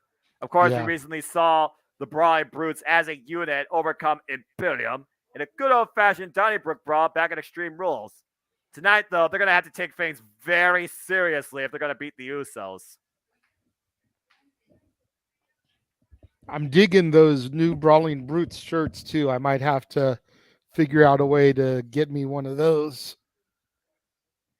And right now, Jessica Carr holds both a red and blue strap up. And we'll see who starts this thing off. Looks like it's going to be Jimmy and Pete Dunne. Oh, Pete Dunne already taking Jay off the apron. And Jimmy falls in. There's a roll up. 2. Whoa. 2 count already. Nice way to start the mind games for Jey Uso. Like I was saying during the pre-show, I initially picked the Brutes because I felt that what's been going on lately within the bloodline, the dissension and the Sami factor is going to play mind games with Jey. And that attack by Pete Dunne straight out the gate, I think isn't going to help things in Jay's mind. It's a possibility that all comes true. And right now, and meanwhile, oh, what's this? Jimmy and Jay just calling for a free like they don't have to do this. And Pete Dunne says, no, they're not. There's a running knee strike from the apron, grazing both Usos enough to bring him down. Brings Jimmy back in the ring. Might be looking for some joint manipulation. Pete Dunne, former NXT UK champion. Oh, man. The fingers are not supposed to bend like that. Point of the elbow also. This is what the Bruiserweight does. Trying to break Jimmy Uso's left arm. Again, this guy was the face of NXT UK brand until he was beaten by Walter for the NXT UK Championship. 685 days as NXT UK champion. Something to be said about that for Pete Dunne. Then meanwhile, Jimmy Uso, though, taking advantage right now behind the red's back. Pete Dunne in the ropes. Hey, look, bot. And meanwhile, just I saw it pop up. 5 counts. Yeah, there. it was going to pop up eventually, right? The internet, full of bots. And yeah, so far, Jey Uso has not been involved in this match. There's the tag to Jey. All right, now let's see how Jey feels Uzi tonight. And meanwhile, both, make a wish. Splitting the legs of Pete Dunne.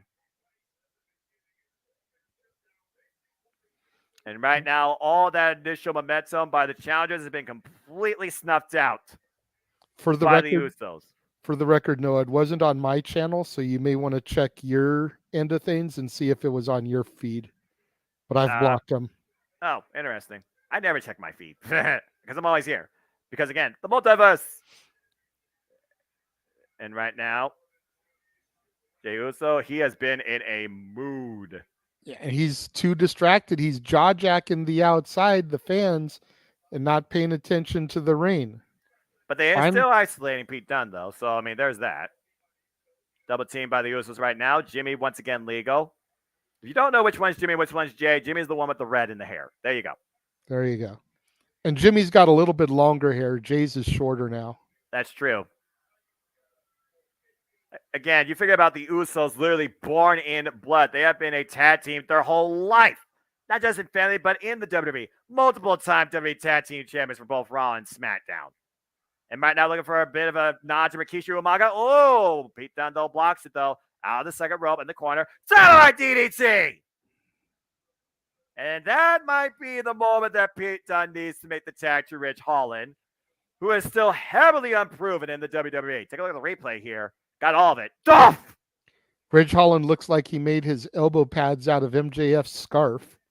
Not quite Burberry. There's a plaid design, but I do see what you're saying. And It meanwhile, just gives off that vibe. Kind of. And Northern Grit in the ring right now with the nice flying shoulder tackles. This guy was formerly undefeated in NXT UK. Previous participant in the War Games on the team led by Pat McAfee. One of the meanest brutes you will see in the WWE. Cardio for days, recently coming back from injury too. So good on him. And right now, Ridge Holland, 2 for 1, taking both the Usos out at corners. What's he looking for here? But both Usos, no way. No way. Are you kidding me? Strength of Ridge Holland. Look at this. By one leg, double plex. And Jimmy's the legal one in the cover. It's the near leg. And Jey gets the shoulder up. Whew. Sheamus got to be smiling ear to ear after that, fella. Speaking of Sheamus, well, how's this to a nose? He rips the shirt off Jey Uso. About to get 10 beats on the Baron. Off. 1. Loving shots. 2. Off. 3. 4. 5. 6. 7. 8. 9. And Jimmy prevents the 10. It's like enough of that, enough of that, enough of that. Enough of that bullshit. Let's put it subtly. Oh, my God, look out! Whoa! Ooh. It's like a double-decker bus coming at you. Oh, and Jimmy caught on the run. Jesus. Impeccable timing by Ridge Holland here. Uh-oh, wait a minute. Does this look familiar? This what they did? Oh! A little bit of a stomp to the elbow, the upper lower forearm to Jimmy Uso.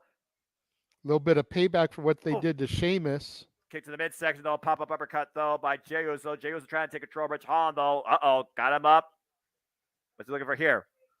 Ridge Holland. Oh! Planting! For the win! For the win! For the win! Oh! Nope. Not going to do it like that, Ridge. That was a nice side slam right there. Good torque on that, but not enough. Near fall on the Usos. And right Pete now, Dunne, Ridge Holland and Jey Uso are legal. Pete Dunne clamoring to get back in. Oh, well, that shot right there just literally drove him into Pete Dunne. So there's the tag. Pete Dunne now legal.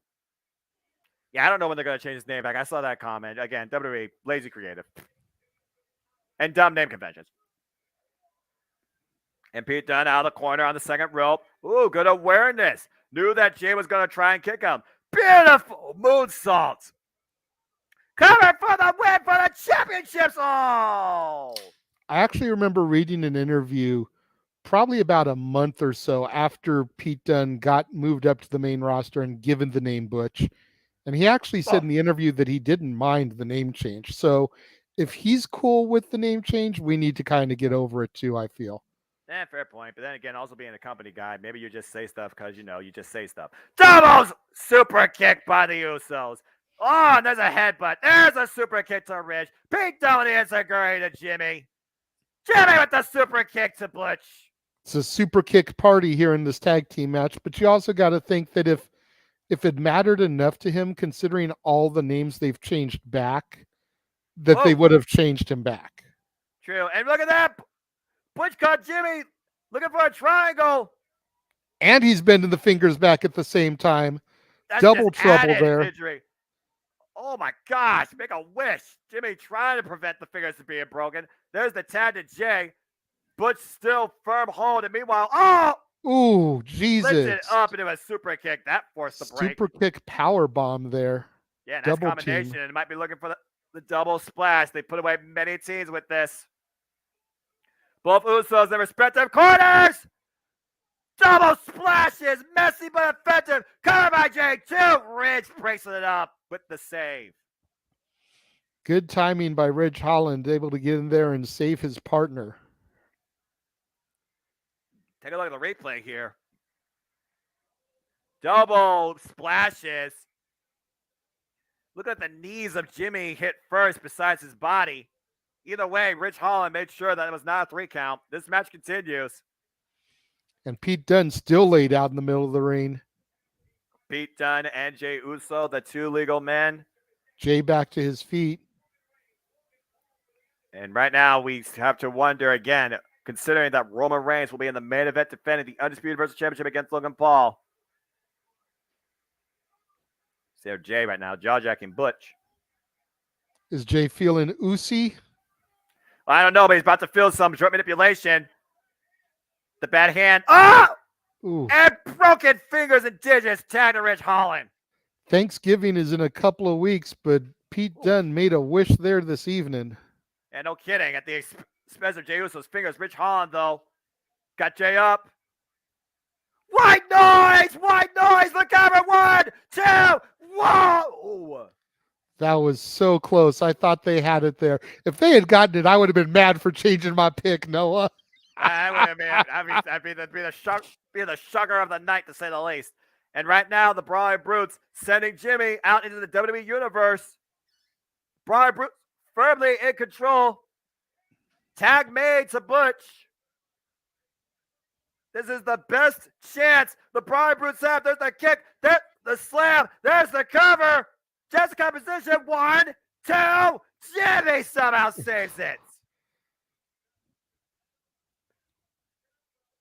Oof. The awareness of the Usos every time, every play, and everybody's down once again. Great combination by the Brawling Brutes here. If Jimmy didn't come into play, I think we'd have new tag team champions. Yeah, they've definitely been showing a great tandem cohesiveness for as short a time as the Brutes have been together.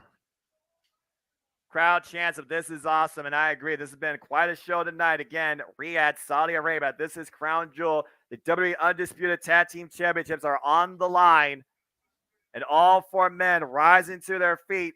Jimmy and Ridge on the apron. Butch and Jay squaring it out. We got our own Donnybrook going on here.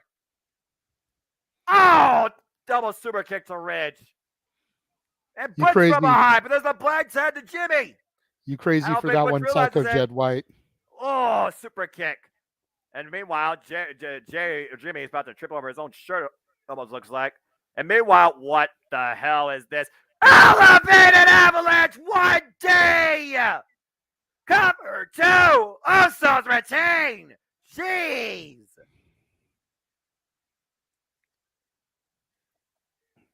Well, that was a hell of a finishing setup. Elevating Butch in the top rope corner and just making him fall higher than the Tower of London into the 1D. Jimmy Uso gets the free. Usos retain. And again, it is one and done. Still undisputed WWE Tag Team Champions. That was definitely a banger, though, to say the least, JJ. Yeah, no doubt. I agree with Michael. That was a fun match. Again, what team can overcome the Usos? Brian Bruce came extremely close tonight, but it was not meant to be. Again, blind tag right there by Jimmy.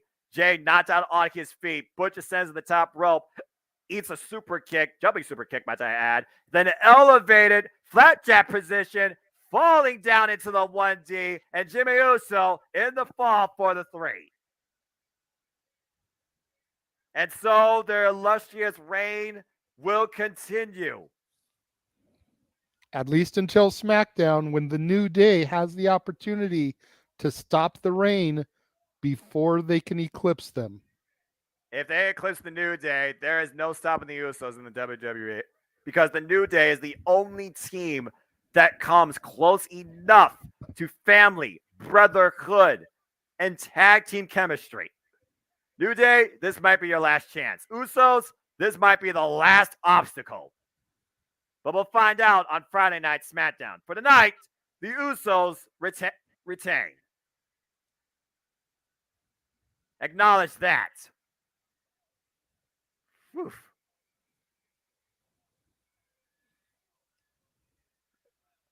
Again, you see Jimmy, you see Jay, you see Jimmy holding it up high. They're the ones indeed. All right, well, we got a break now. Again, as we got another vignette. And we do wonder, will the American Nightmare Cody Rhodes maybe the Tribal Chiefs downfall? Yet to be determined. Maybe something to come. Ultimately, the goal. But we got to wait to see when the American Nightmare once again returns to our screen. Get well soon, Cody Rhodes. Yes. All right. Yeah, I agree. That was a fun match. Again, how many times have we seen the Usos and the New Day trade victories up and down all around everything possible, including inside Hell in a Cell? So it could go either way on Friday night. We'll see. We'll see. And we'll also see if Sami Zayn makes sure that Jay stays Usi and if that could be a factor. All right. Whew. We're on a commercial break, folks. I don't know why your stream stopped cycled yet. Why? Stream's still going here, so might need to refresh your feed. Same. Mine's still going. We're same thing as you're seeing, the Cody Rhodes video package. Good bout with Brian Bruce. A nice nods to Sheamus. The only thing they didn't try and do was a bro kick. Yeah. And again, fella, congratulations. Get well soon and enjoy your honeymoon. All right. Well, right now, again, we're just relaxing, folks. Again, we thank you for tuning in to the Jeff Meacham Network Multiverse of Media live reactions, watch-alongs to all things wrestling as we bring you simple commentary, reactions, coverage to WWE Crown Jewel. And you're fine for the comment earlier. Like I said, you just don't take humanity for granted. And Cody should have not took his pectoral muscle for granted. Just saying. Still can't believe he fucking did that. For 20 minutes! And won. Yeah, that's even crazier. He freaking won. But again, at what cost? At what cost? Oy vey. All right. Well, like I said, folks, as we are on a commercial break, stay tuned for continued coverage of all things wrestling this month. We have NWA Hard Times. We have AEW Full Gear. We have WWE Survivor Series as well. All ahead this month in November on the Jeff Meacham Network, and I will be on call for all of that with you too. And then December, of course, we have Ring of Honor Final Battle and NXT Deadline. And we go back inside to Mike Rome of the Ring. And it's time for our semi-main event. Last women standing. This is going to be intense, Noah. Mike Rome discussing the rules. This is honestly the match that I've been most looking forward to this evening. I want to see these two women get out there, balls to the wall, Just lay it all on the line. I don't know if they can do blood in Saudi Arabia, but if so, I want to see somebody a battered, bloody mess, because that is what this feud has come to. You see the look on Bailey. Is it a On- look of confidence after what Damage Control was able to do tonight, or is she doubting herself? Is this her last chance? She came back to the WWE with Io Sky and Dakota Kai to once again remind this division what it means to be the best. Reignite a hunger inside of them and take full control. We saw Dakota Kai and Io Sky, with a little bit of help, were able to regain the WWE Women's Tag Team Championships. Can Bailey finally become Raw Women's Champion again tonight and gain full control over Monday Night Raw? This literally might be her last chance, and it's all going to come down to the last woman standing. Yeah, no doubt, Noah. And once again, I want to thank Bailey's Instagram page for that photo we had earlier during the pre-show, that gorgeous shot. That's an interesting thing that they did there with 2,000 drones. And then the counterpoint to all that is, or will it be Bianca Belair still able to continue her dominant streak as she has been on ever since WrestleMania, where she dethroned Becky Lynch?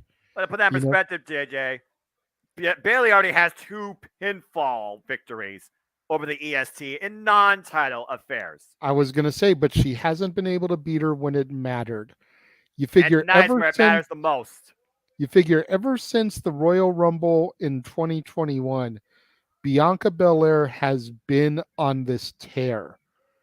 You know, she has been the unstoppable woman in WWE's division. She is the face of the women's division. She is the standard bearer right now. You can argue Charlotte Flair, you can argue Ronda Rousey, you can argue whoever you want to argue. But at this point in time in the company, Bianca Belair, the EST, the roughest, the toughest, the fastest, the greatest, is that person. And will she continue her reign of dominance tonight by defeating Bailey once again when it matters most?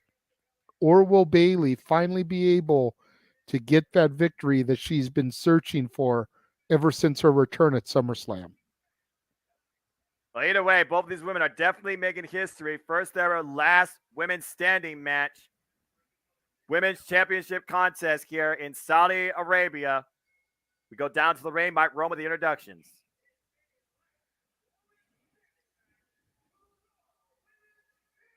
They're repeating the same thing.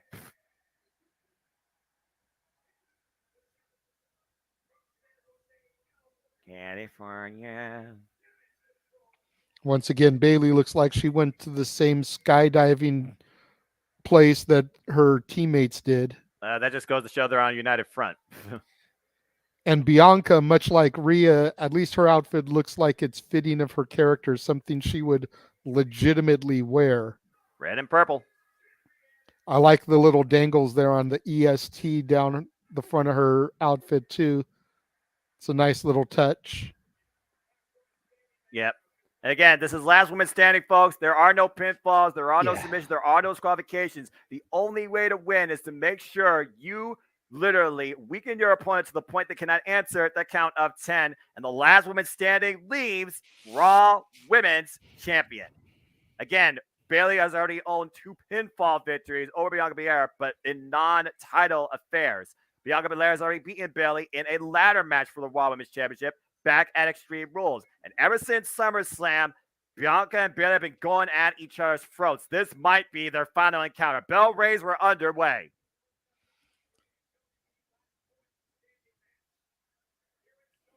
Been a long time since we've seen one of these type of matches for the women's division.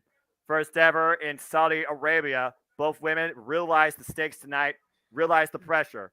I was going to say, both women taking a second to kind of appreciate what's going on before they initially engage. And making history tonight. You talk about this progressive country. You talk about maybe there being more equal rights for women in general. Bianca Say what you says, will just about bring this. it. This is definitely a statement. And meanwhile, scoop slam! And Bianca right now showing why she is the strongest, using her power, trying to weaken Bayley with a trio of slams there. Again, we're talking about former WWE Women's Tag Team Champion, former Raw Champion, former SmackDown Champion, former NXT Champion. Bayley has done it all in the WWE. But in Bianca Belair's short run, you could say that she literally has surpassed maybe what Bayley has done in the long haul. Yeah, with the exception of women's tag team champion on the main roster, she's been Raw and SmackDown women's champion. And like I said, she has been the dominant force in the female division ever since winning the Rumble in 2021. And right now, Bianca Belair dodging that Singapore kendo stick onslaught, attempted by Bayley, sending Bayley over the top rope to the floor. And right now, the ref starting his 10 count. Referee up to 2. And like I said during the prediction show, I got a very strong feeling that Bianca is going to hold this championship until Mania. Well, again, like you said, we talk about her accolades. Let's talk about what those accolades actually took place on the grandest stage and against who. And we talk about Becky Lynch. We talk about Sasha Banks. Bayley, the third of 4 before the final boss 2. And Bayley, once again, looking for another tool of assistance, a steel chair. Let's see if she swings faster enough with this. Oh, and Bianca went for the drop kick. Oh, and Bayley went for the shot, misses. Overhead again, misses. Bianca using her speeder advantage, luring her in. Whoop, nice escape out of the corner. Drop kick. And right now, Bayley has been unable to get out of the gates. The acrobatic display being shown by the EST. Definitely the biggest strength right now being seen here. And right now, Bayley, again, she's looking for that spot. And right now, she's been unable to find it. Yeah, this heel Bayley, again, Bayley is one that I really kind of missed taking off during the time I was away. But I've seen enough of her on videotape. This heel Bayley is cold. She's calculating. She's sadistic. She's manipulative. And she's definitely just trying to find the right moment to strike, almost like a snake, to be able to get Bianca down and take her opportunities. I was more figuring like how Chris Jericho, over that top plunger, wipes out Bayley. Figuring how Chris Jericho loves to take advantage of every opportunity he can with everything possible. And we've seen how much of an influence Chris Jericho has been to Bayley in her career. It's been well known and talked about on Talking Jericho too. And meanwhile, count up to 5, but Bayley back to her feet, breaks the count. And Bianca moving the steel steps away, it seems. Bianca's got something in mind. Don't know what it is just yet. Right now, Bianca has Bayley up on the shoulders. I might be looking to slam her on the steel steps. Oh, and use the braid to her advantage. Ripping Bianca Belair down to the floor. Again, you see Bayley grasping her midsection here. Yeah, it never feels good to have your hair just yanked around. It's always a go-to for women, it seems, especially in the wrestling matches. Well, again, what's this? Snap suplex on the floor. Little give, even with that padding there. Referee's count begins now for Bianca Belair, up to 3. And Bayley, for the first time this match in the driver's seat, steel chair in hand. Oh, setting in place. I thought she was going to just waylay her back. What's she thinking here? Just trying to have a punishment? Oh, just give her a stick. And right now, Bianca a bit dazed. And Bayley, what the hell are you doing? Oh, I don't know if this is wise. Look at the balance. Whoa! Might not have been wise. Off the barricade. Might not have been wise, but it was definitely effective there, Noah. Yeah, no kidding. Take a look at the replay here. Great balance. Got all of that running clothesline there. But Bianca's back up to her feet momentarily, and that does break the count. Again, all you got to do is get up to your feet for a split second, both feet, and that stops the count. That's all the ref needs to see. And Bayley right now bringing the hardware. What about everything else possible? Why not a table? But I was going to say, we've seen the usage of a chair. There's a ladder in the ring. Now Bayley's got the table. We're turning this into a TLC last woman standing match. I mean, to be fair, any no disqualification match virtually is basically a TLC match. It's just a matter if you see all three elements, all right? That's why I'm like, most of these gimmicks, they just run into each other. It just comes down to the context, and Bayley apparently does not know how to set up a table. It just comes out of the context and storytelling. That's why TLC is absolutely irrelevant as a pay-per-view. And meanwhile, Bayley, table set up. What are you looking for here? Maybe a suplex into the table? Whoa. Oh. Bianca aware of the sense of danger. There's a ripcord elbow strike. Forearms to the face, and once again, breaking wrist control on Bayley. These two going up the entranceway, and Bianca, well, this might not feel good for Bayley. Standing. Oh! Stalling vertical suplex on the ramp. Both women down. Both women. Now, Bianca grasping her lower back, but is up to her feet. Ref count up to 5. Bayley is not up on her feet yet. Can Bayley get up to her feet? Break the count? Yes, she does. But again, grasping her lower back. We're going to see how both these backs come into play later on this match. Oh, and there's a misstep. Uh-oh. Wait a minute. Wait a minute. Oh, dear. The last thing you want to see is something tweaked. That was a nasty fall off the side of the ramp. That was, but I think Bayley is just playing this up. I think she's using some serious heel tactics to try to get a couple extra moments of rest from the champ. I feel like Bianca's aware of that too. Bianca's been in the ring enough with Bayley. Psych! There we go. I guess Bianca wasn't aware enough of it. There's exploding out of nowhere. And what the word is Bayley doing now? I thought she was looking for something. Oh! Well, I never seen that before. That's resourceful. I thought they were going to actually go out in the crowd and fight, but no, using that gate there as a weapon. Back into her head. I didn't even know you could do that, honestly, with those type of barricades. And meanwhile, Bayley back in the ring again with the steel chair. Uh-oh. God, that's a way to the back I was waiting for. Bianca winces in agony. And once again, Bayley had a plan and is exercising that strategy and is taking advantage. And I don't think this is wise. But sometimes this might be what you need to do to keep her down for a 10 count. Again, Bayley knows that if she loses here, it's back of the line. Oh, hello! Yeah, I was going to say, Bayley taking way too long for someone the caliber of Bianca Belair. Yeah, just got freaking share meat face. Take a look at the replay here. Full velocity. Lands on the apron, thankfully, though, but still. And again, no count needed. Neither women are down for even at 1 count right now. Bianca looking to follow up, and Bayley catches her, hangs her up on the second rope. Again, using the environment to her advantage. We still see that ladder in the ring, too. And meanwhile, once again onto the steel stairs. And pinning her! Ooh.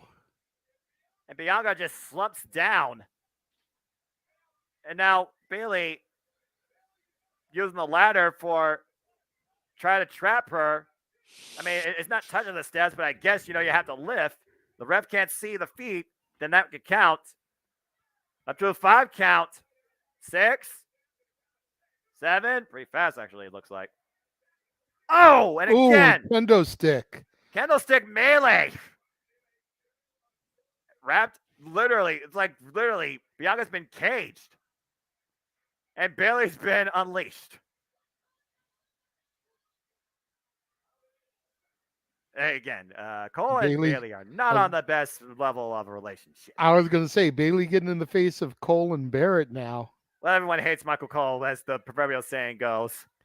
This is accurate. 6, count of 7, count of 8. And meanwhile, catches the swing and sends Bayley rib first into steel ring steps, and finally Bianca frees herself. That's an accurate statement about everyone hates Cole. I remember before I got back into watching full time, I'd occasionally watch like the Rumble, Mania, and SummerSlam with Stat Boy. And pre-show, Cole is standing there with Corey Graves, and they're doing the whole introduction, the welcome.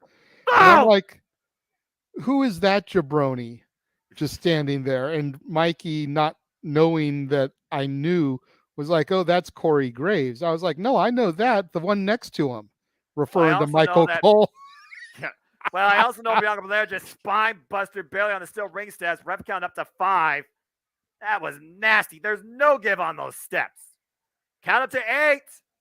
And up to her feet at 9. Whoa, and a swing there. Watch out, ref. Woo. Bailey right now just running, looking for a bit of a retreat. And it looks like Bailey's like, I'm getting the hell out of here. Meanwhile, Bianca is following up behind her, running up the entranceway. Candlestick in hand. Oh! That's a Belair trap right now. Whacking the back of Bailey, splintering that thing. And Bailey right now in a world of hurt. Again, this could take place anywhere. All that matters is keeping your opponent down for the 10 count.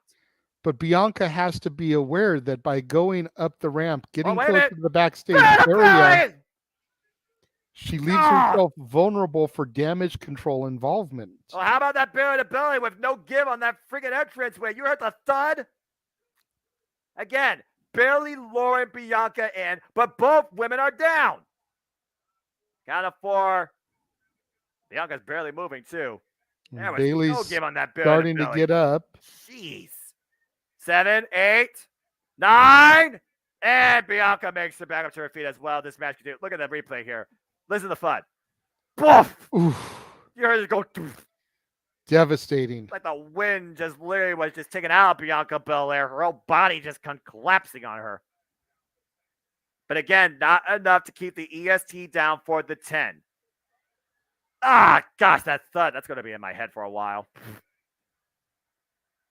And meanwhile, there's a stage crate. Oh! And trapping Belair inside there.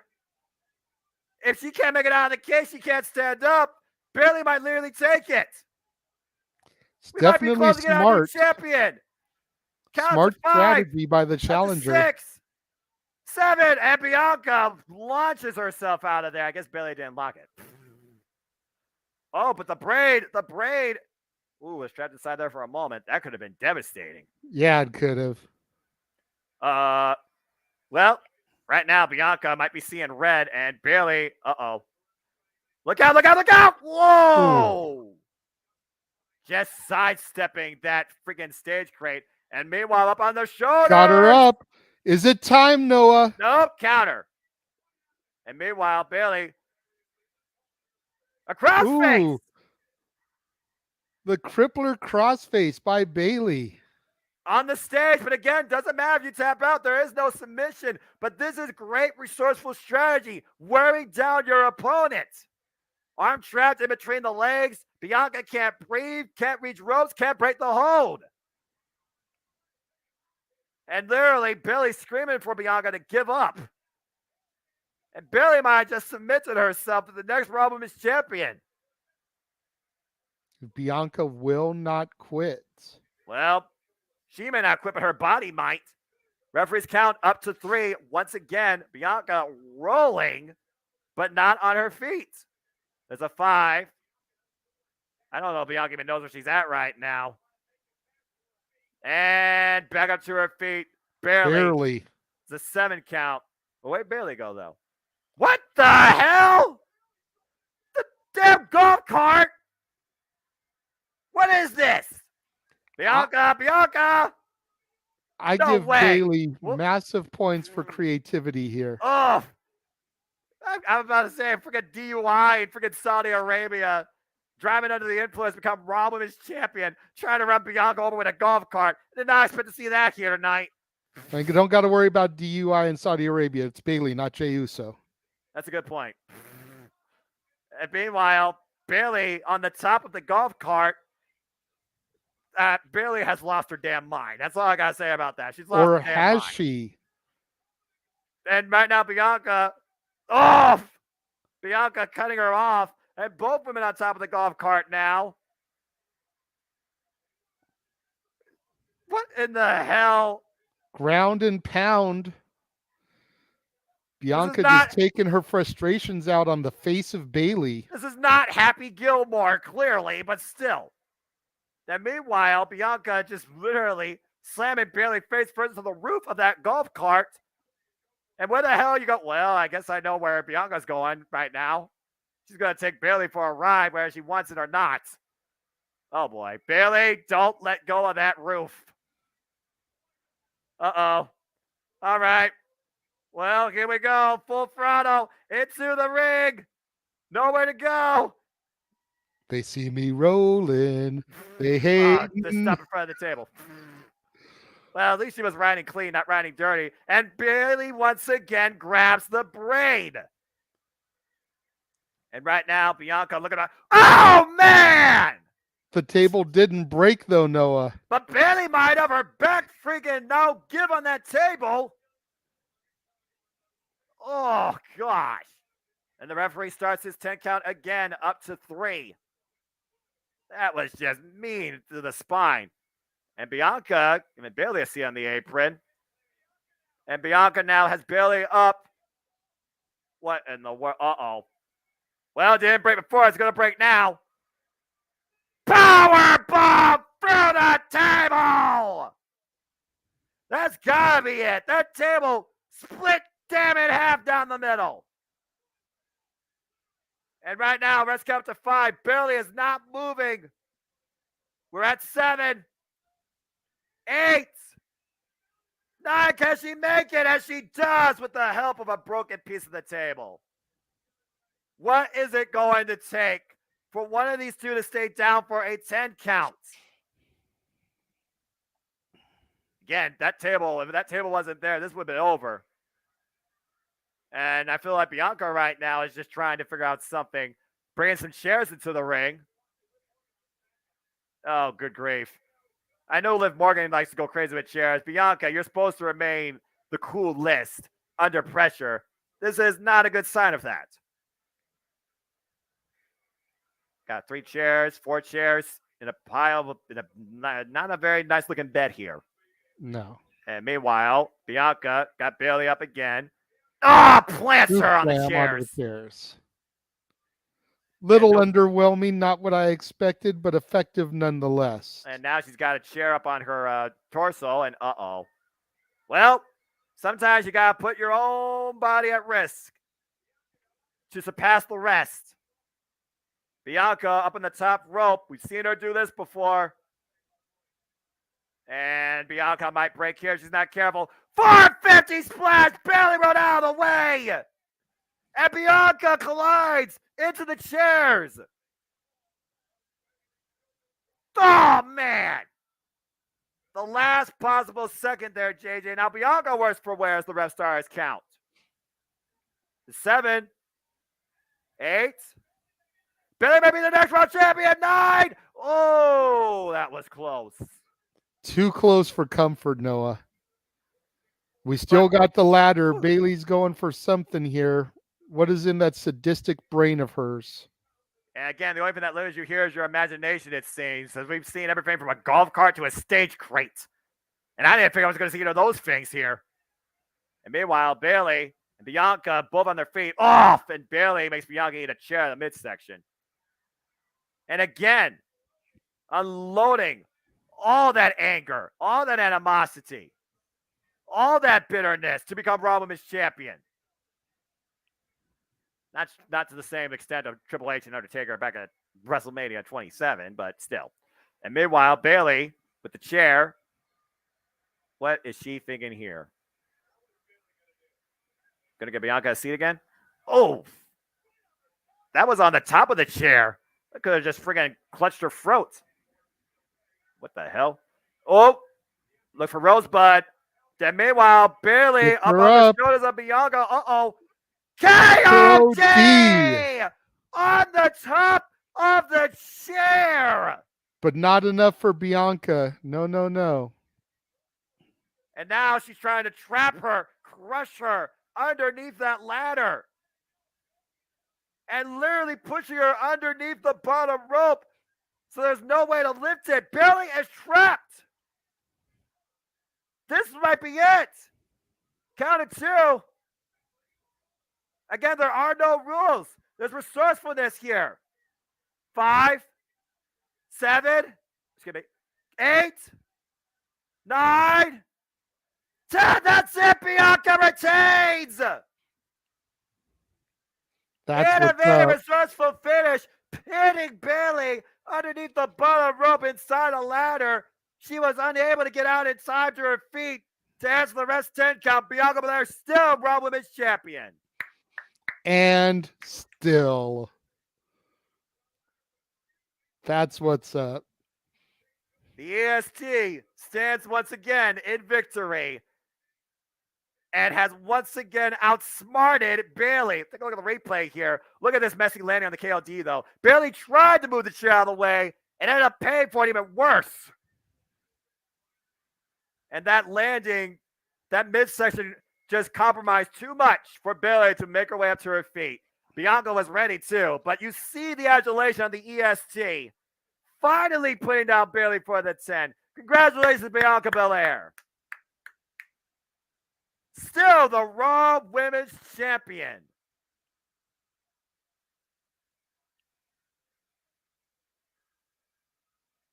What a run this woman's gone in her career.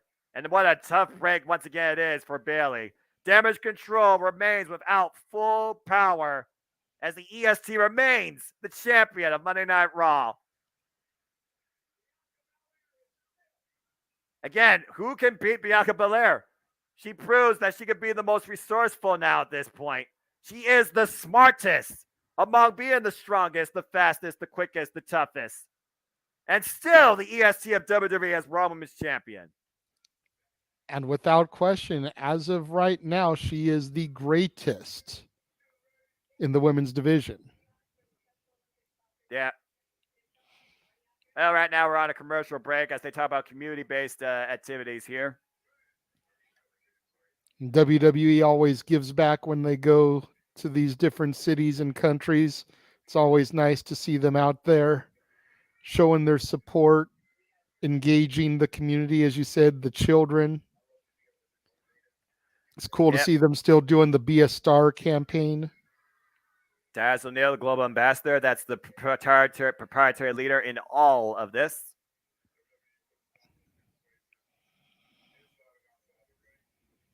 WWE putting smiles on people's faces in and outside of the ring. At the end of the day, that is their mission statement as far as WWE community goes. There's no denying that. Well, WWE, once again, this is Crown Jewel from Riyadh in Saudi Arabia. It has been an incredible night so far. We have seen one title change hands and the rest of the champions retained. We saw Drew McIntyre outsmart Karrion Kross. We saw freaking Braun Strowman slam Omos. And there's only one match left. We all know what time it is. Hold that fuck. Well, that's right. We forgot about Bray Wyatt. What happened? My screen went dark. Uh-oh. Uh-oh. Oh, boy. They let him in.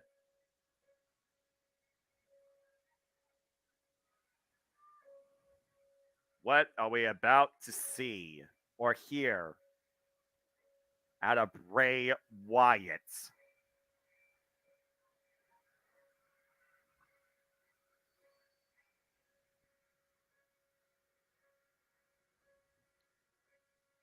You hear the tolls getting faster. Door open. Is it time to let him in? I'm not sure.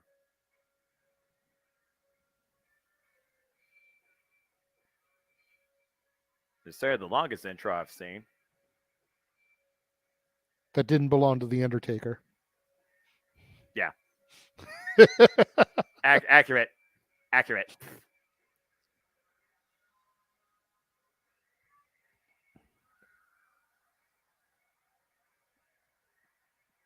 Shout out to Cold Orange, who once again did the music for Bray Wyatt.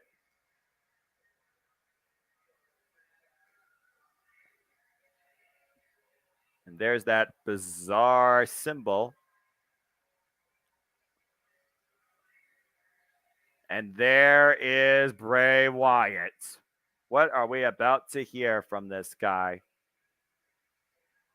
An enigma wrapped in mystery. Wrapped in another enigma. Yeah. Talk about Inception. Everyone just taking it in. Ever since Bray Wyatt came back and showed us this newfound level of humility, but also vulnerability, it just continues to make us wonder, who is Uncle Howdy and how much does he influence? And how long has he influenced Bray Wyatt? I don't think we'll get the reveal of Uncle Howdy just yet. I think they'll save that for a televised Raw or SmackDown type of situation where they can get a pop of the ratings. You know, we've always discussed on open mic nights that the ratings don't matter today like they used to back in the 90s, but I think they'll save something monumental like that for that type of situation because advertisers still rely on those type of ratings. And at the end of the day, WWE is definitely driven more by the networks than anything else, so you got a point there. Bray Wyatt makes his way down the aisleway. What is going through that man's mind?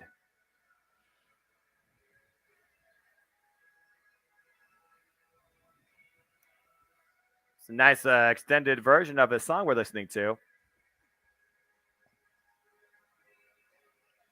And in fact, this is before Roman Reigns. Yeah. You wonder if there's some symbolism with that. And you look at the lights in the audience there, the crowd with their cell phones. Fireflies out tonight. It's such a sight to behold. It's a sight to be a part of, even at a SmackDown event. But on that type of scale, I can only imagine how crazy that is. Yeah.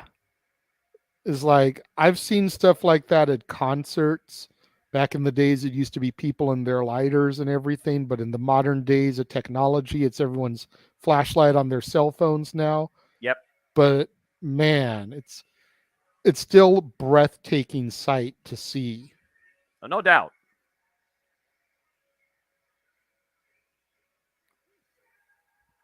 The only thing that can come close to something like that, I think, would be like at WrestleMania. Imagine seeing this type of thing at WrestleMania. Just saying. I haven't seen that since WrestleMania 30. What's 30? I think it was 30. Yeah, it was 30. Anyway, let's see what Bray Wyatt has to say here. The amount of innovative creativity that this man has. Beyond brilliant. Good move, Triple H. Good move. Long overdue. Vince, you're a fucking moron. All right, let's hear what Bray has to say. Yep.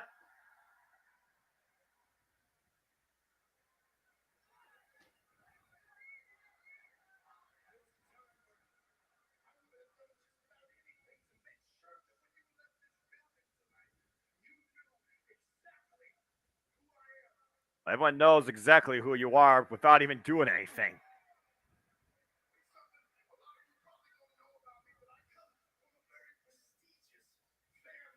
Prestigious family. Yeah, you do. A bloodline?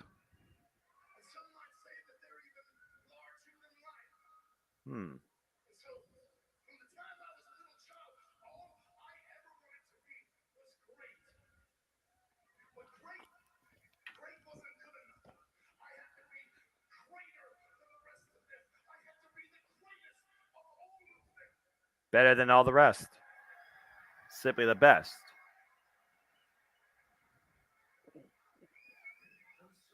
It's a mission statement here. And the fans already believe that he is.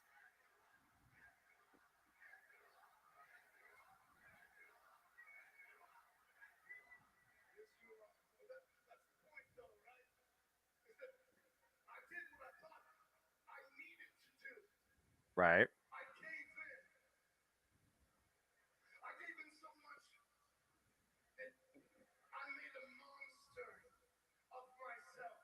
You made a monster of yourself.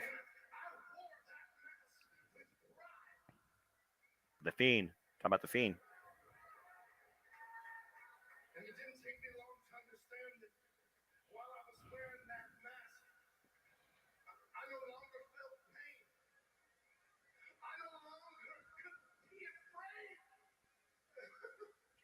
The hiding your fear.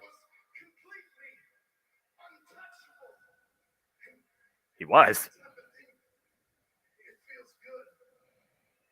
Symbolism. That's what that word is, symbolism.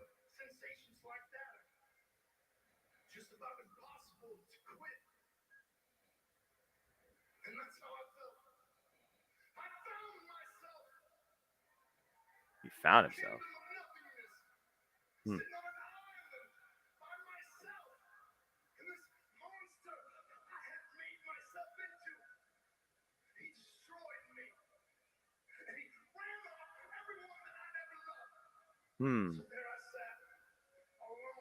Alone. Nowhere to hide. Being alone is not a bad thing. It works for me a lot. But anyway. I walk alone. I choose to be alone. Anyway.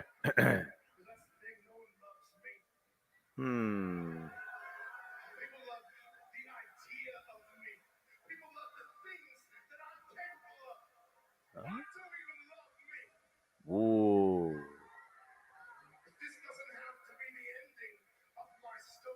Love ideas, do not love the person.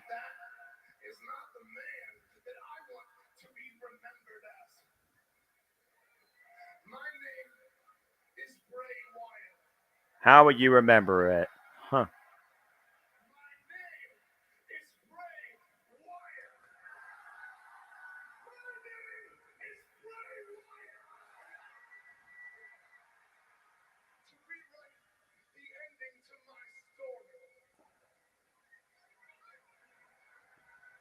Whoa. Wait a minute. Wait, what?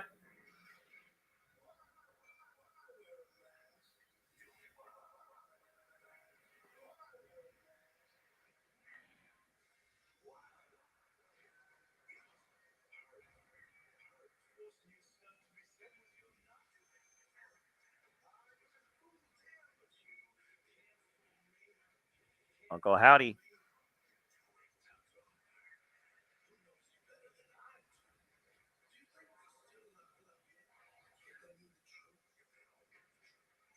Talk about blurring the idea of what love is.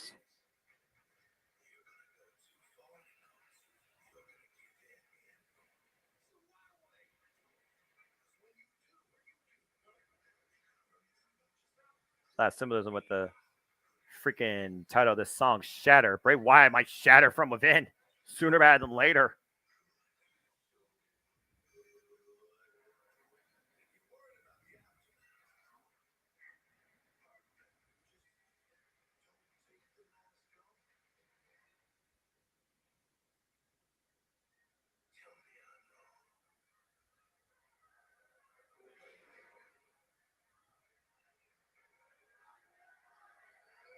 Whoa.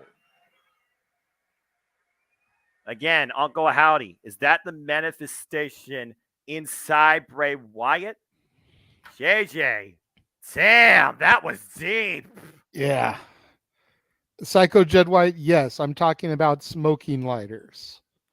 People would bring those into concerts, events, and they would ignite them, flick them, and hold them up in the air, generally from like a slow jam type of song. Hide behind, wear a mask or not. This is interesting. Anyway, as we move on from there, folks, I'm sure there'll be a lot more to talk about. But again, up next for WWE, it will be Survivor Series War Games. There will be 10 competitors. That means we'll be dealing with War Games 5-on-5 battles. Emanating from Boston, Massachusetts, Saturday, November 26th. So be prepared for coverage for that right here on the Jeff Meacham Network Multiverse of Media. JJ, again, the reinventing a WCW concept. Triple H brought first forward in NXT. Now we're going to see what they do on the mainstream in WWE. But again, before we get there, with everything that's been going on tonight, talking about War Games, talking about battle lines, bloodlines, families, will we see the unthinkable tonight? Will one lucky punch be shown? And will it lead to Logan Paul dethroning the Tribal Chief? It is time for the Undisputed WWE Universal Championship match.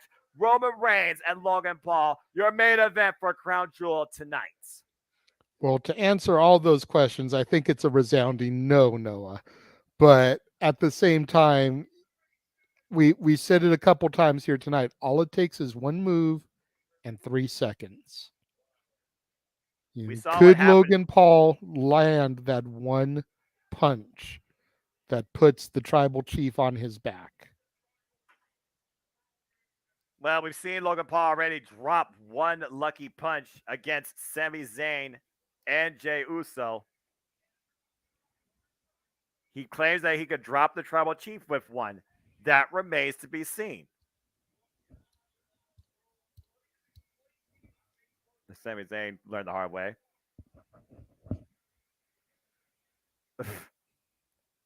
Again, this guy being billed as a face in WWE, you kidding me? It's crazy, but it is what it is. You know, the way that Bray was talking about family and the way he came made me almost wonder what if, and there's huge question marks all over this because of whether people are ready to come back or are healthy enough to come back, etc.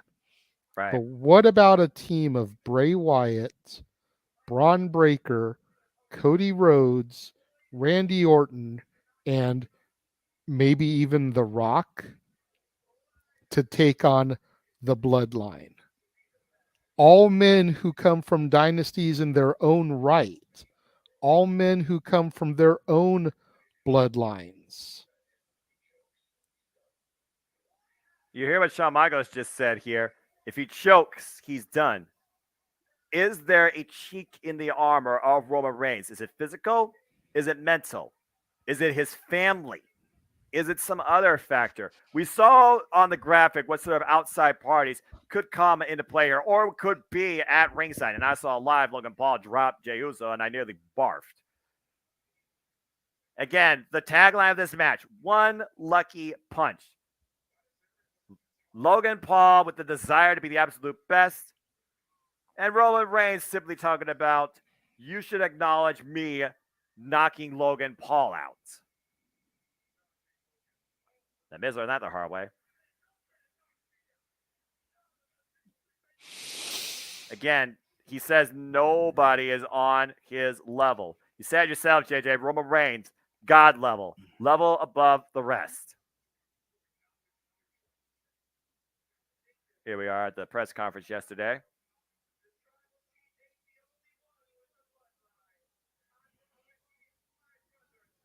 And we got to consider this outside factor, this extremist, Jake Paul.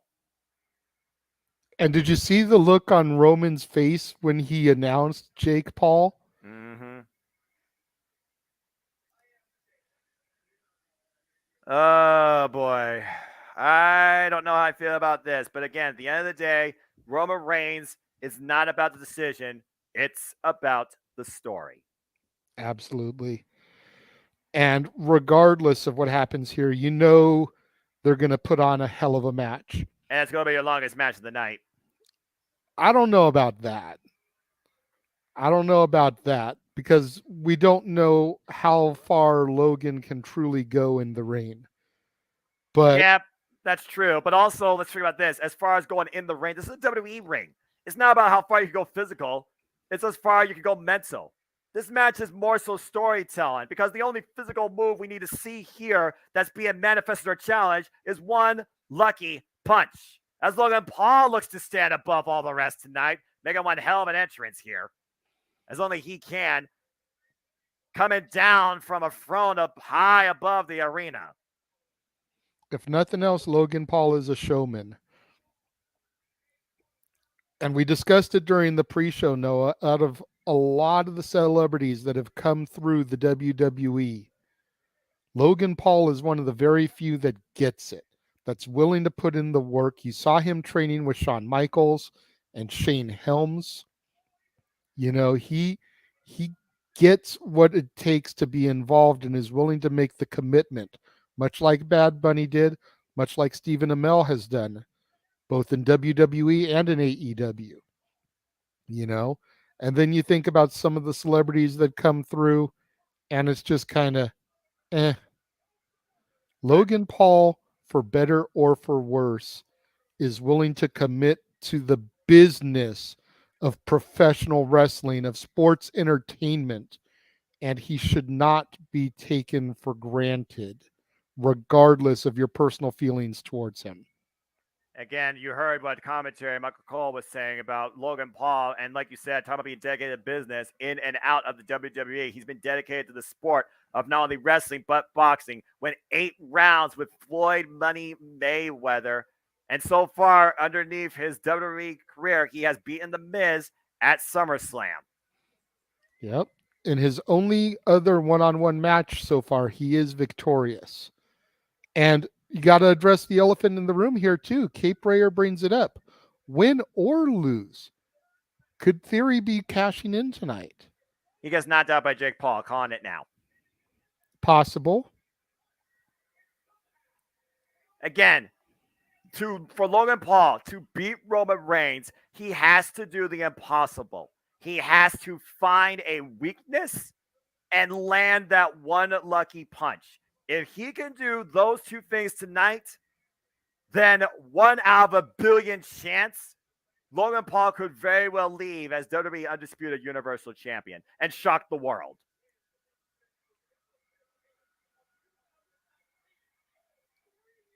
But again, as we had Saudi Arabia, WWE Crown Jewel, the entire professional wrestling sports entertainment industry for nearly 3 years have acknowledged the head of the table, greatness on a different level, the tribal chief, the undisputed WWE Universal Champion, Roman Reigns.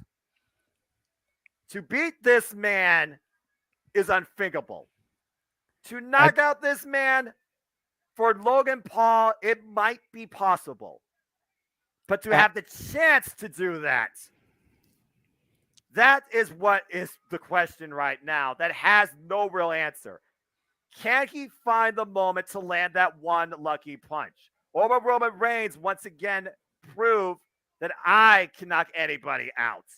And will that be acknowledged as we see Roman Reigns and the Wise Men coming in together tonight? Not since SummerSlam, where Roman Reigns survived Brock Lesnar in a last man standing match, with Roman Reigns only having literally one other defense of the WWE Undisputed Universal Championship underneath his triumphant reign since WrestleMania, claiming both these belts, beating Drew McIntyre at Clash of the Castle.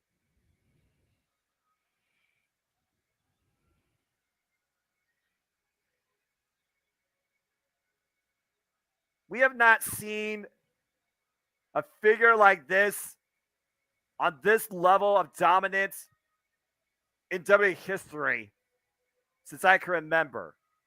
This guy's title run is being held up there with the likes of the all-time greats. Mm-hmm. And you can definitely allude to that, JJ, with how long we've seen this industry. You think about people that have been on top of this sport for as long as they have, for the stint that they have, and the spot that they have. You think about people that are in the argument for Mount Rushmore status. You think about Bruno Sammartino and Hulk Hogan and John Cena even. And Roman Reigns is right up there with them with his dominance in this championship reign.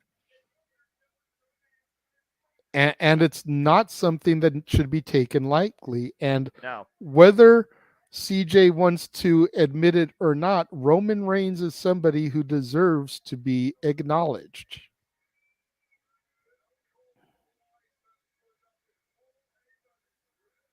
Again, Roman Reigns talks about this outsider that came into the WWE, because that's what Logan Paul truly is. He wasn't born in this business. Roman Reigns is. The bloodline is a literal term where he holds the entire Onai family and their legacy.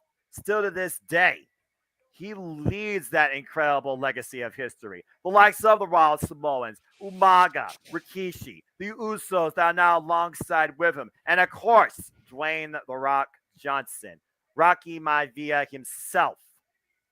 Yokozuna, may he rest in peace. You think about, though, if Roman Reigns is looking past Logan Paul, though. Again, he talks about how he's not going to acknowledge Logan Paul for what he's done, for what he is. He doesn't believe he has to. He believes, again, he is above all the rest. Is there a bigger target in sight for Roman Reigns? We talk about the elephant in the room. You talk about Dwayne "The Rock" Johnson. You talk about WrestleMania going to Hollywood. At this point, there's only that obstacle left for Roman Reigns to conquer to solidly cement himself as the greatest of all time. He's already beaten Goldberg. He's already beaten John Cena. He beat Seth freaking Rollins. He's beaten Bryan Danielson. He's beaten Edge. Anybody that's been put in front of Roman Reigns. Lesnar? Yes. They have been acknowledged to realize that he is above them. Yeah. And you figure, last year at WrestleMania, we had a phenomenal out of nowhere confrontation and match with Stone Cold Steve Austin and Kevin Owens. And this year, it could very easily be Roman Reigns and The Rock. And if it's not The Rock, to address the elephant in the room because of insurance reasons or whatever, who is it? Who is it? And it has to be one of two people if it's not Dwayne Johnson, the way the storyline is going. It either needs to be the return to main event Jey Uso, or it needs to be Sami Zayn. There is no other end game that makes sense right now with the way that this storyline is progressing, other than those two if they can't get Dwayne. Period, point blank. I don't care who the Royal Rumble winner is, if it's Cody Rhodes or whoever, Randy Orton.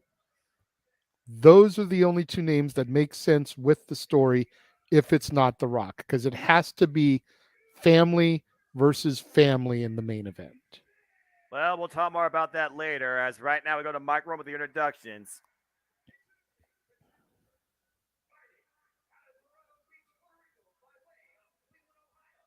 Oh, God. Had to mention he's from Ohio. Well, it's part of what brought him and The Miz together in the first place. I know. As much as I hate to acknowledge that.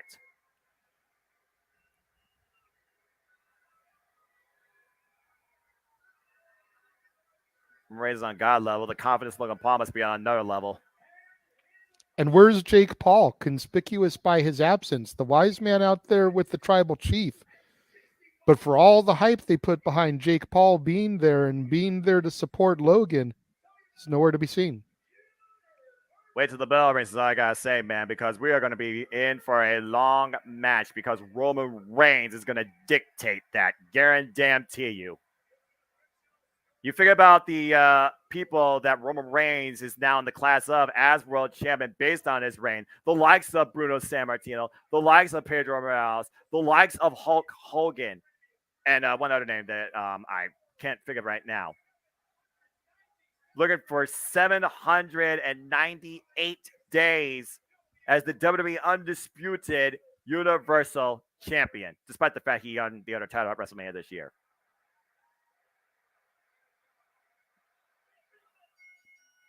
And here we go. The bell rings, and this match is underway. Very smug look. A whole different type of environment versus Clash of the Castle, where Roman Reigns was not necessarily heavily acknowledged by the crowd. It's a whole different ballgame here tonight.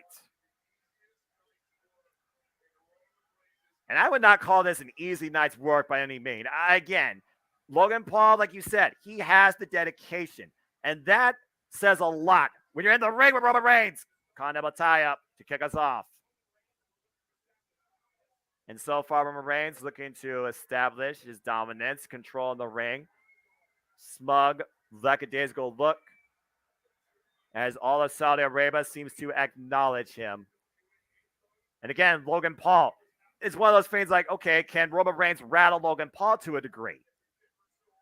We haven't really seen any frustration, any sort of desperation, any sort of chink in the armor per se out of Logan Paul either. So I gotta wonder, what is the biggest weakness of either of these two men in this match?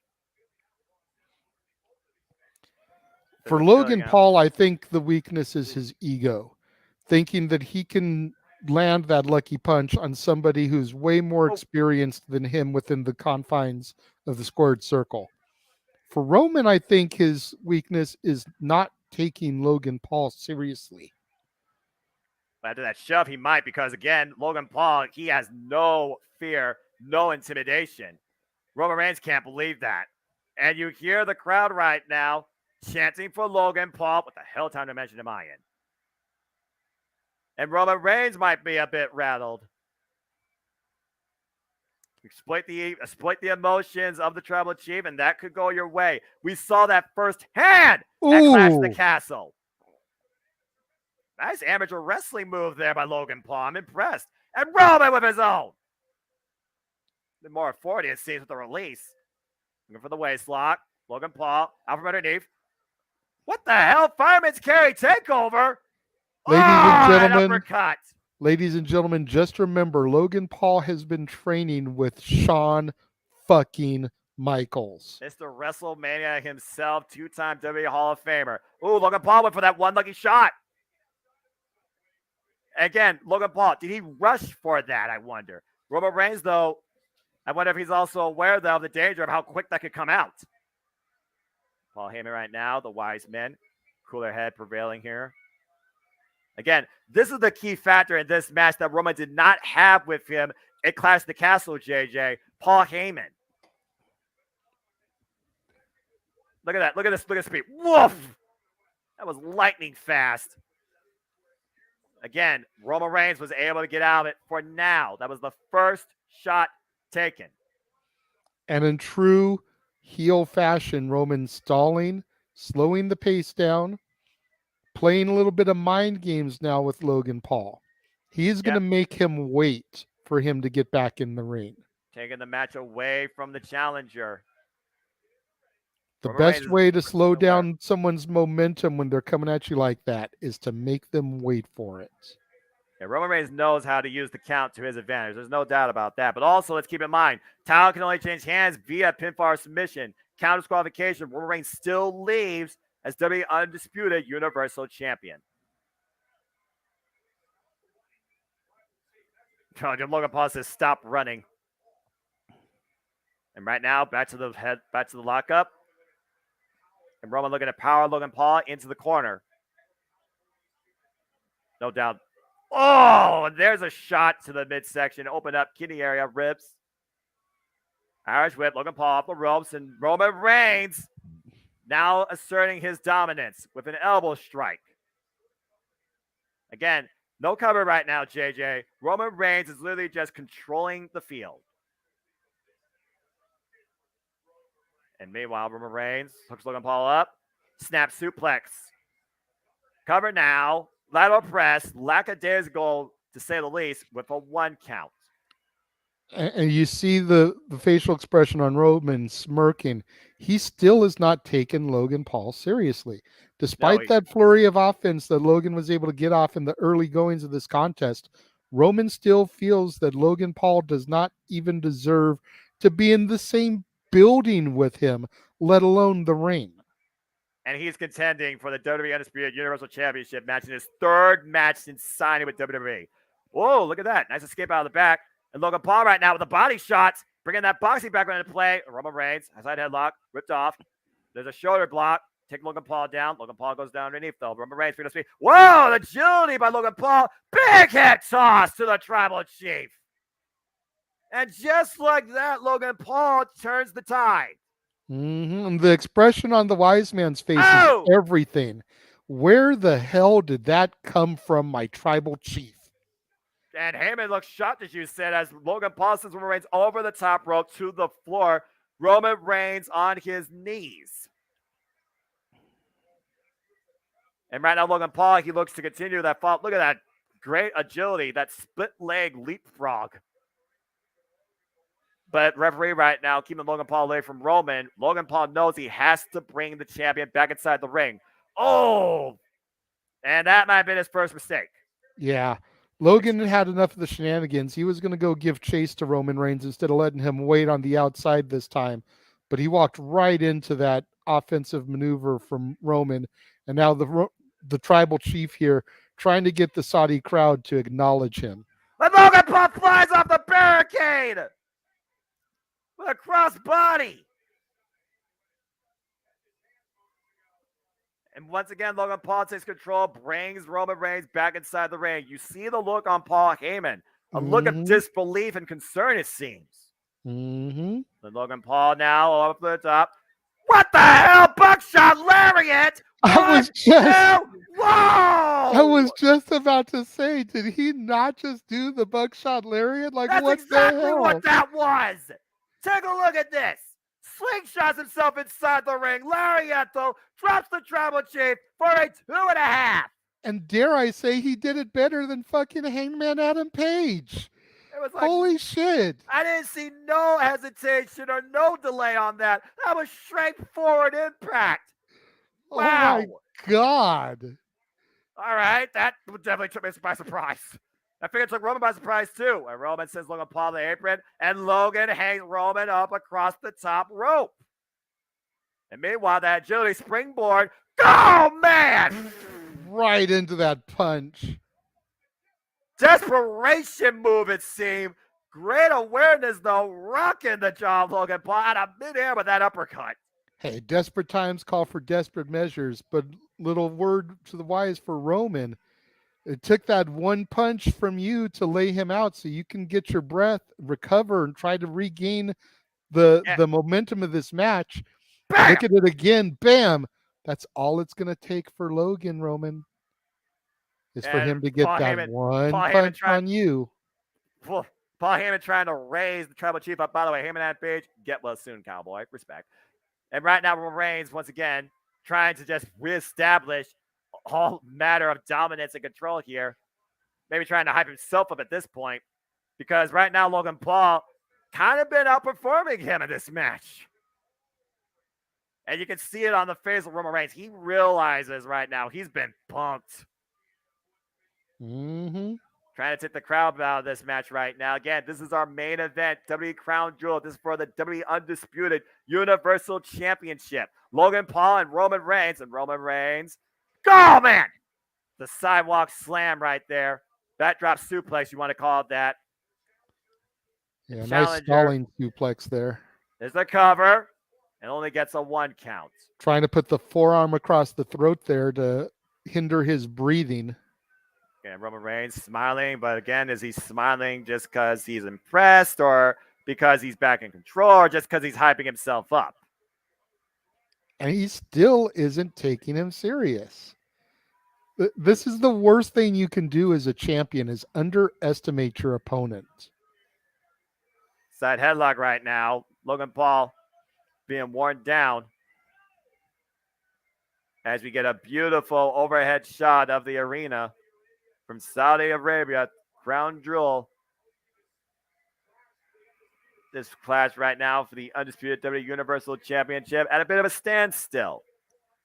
Logan Paul looking to pull the upset of the century against the tribal chief Roman Reigns, who at this point is just trying to continue his ongoing legacy and history of absolute dominance in the industry on his road to maybe facing The Rock at WrestleMania.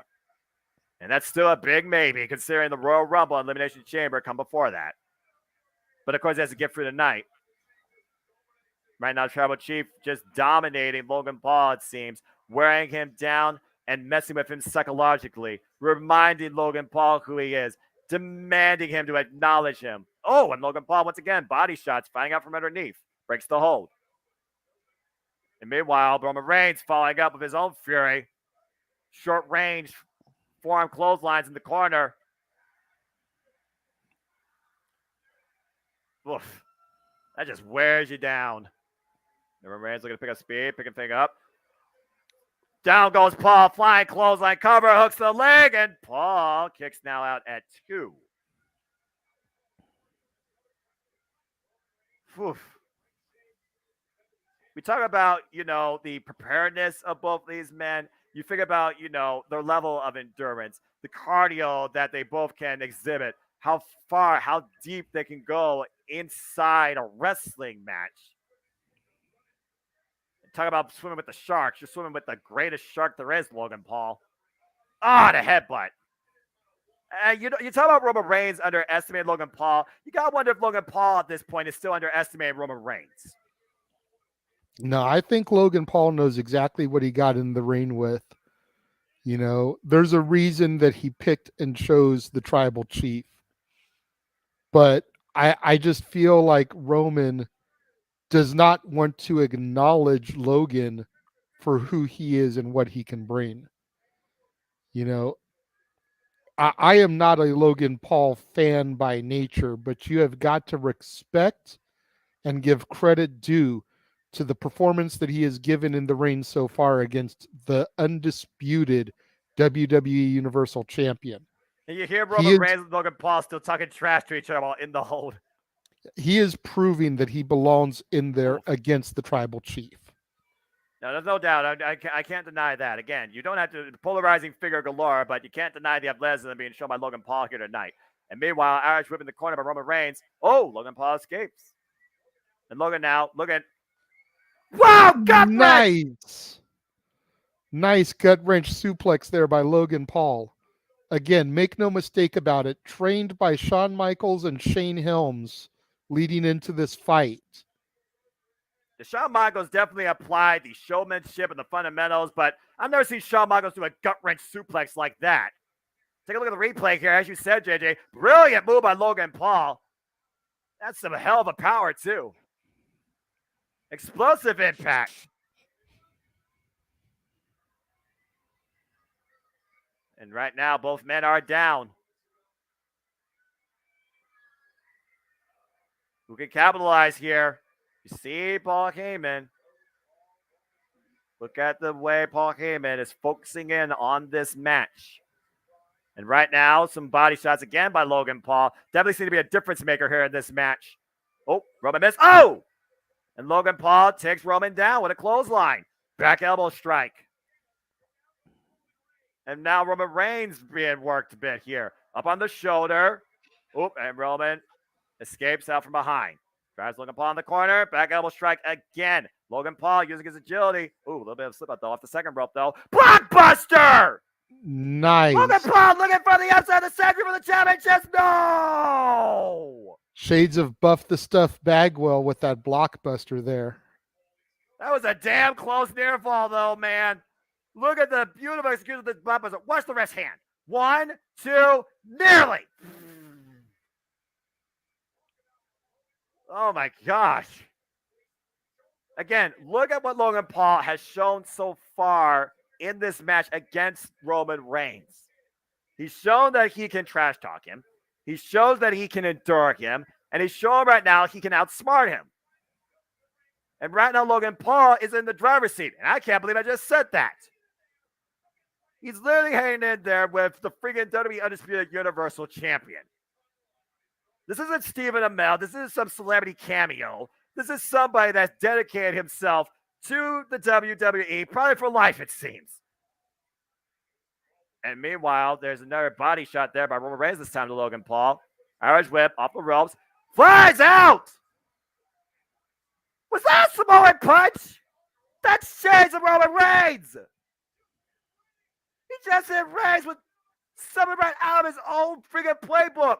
Shades of his own Superman punch. Not all of it, but still. And a kip up by Logan Paul. You said Shawn Michaels earlier, JJ. Look at this. That was a short-range Superman punch. What the hell am I watching? And Paul can't believe it. Paul looks disgusted. Logan Paul up to the top rope. High cross nice body. flying crossbody, yes. Standing moonsault. The cover. Turn for the championship. Oh!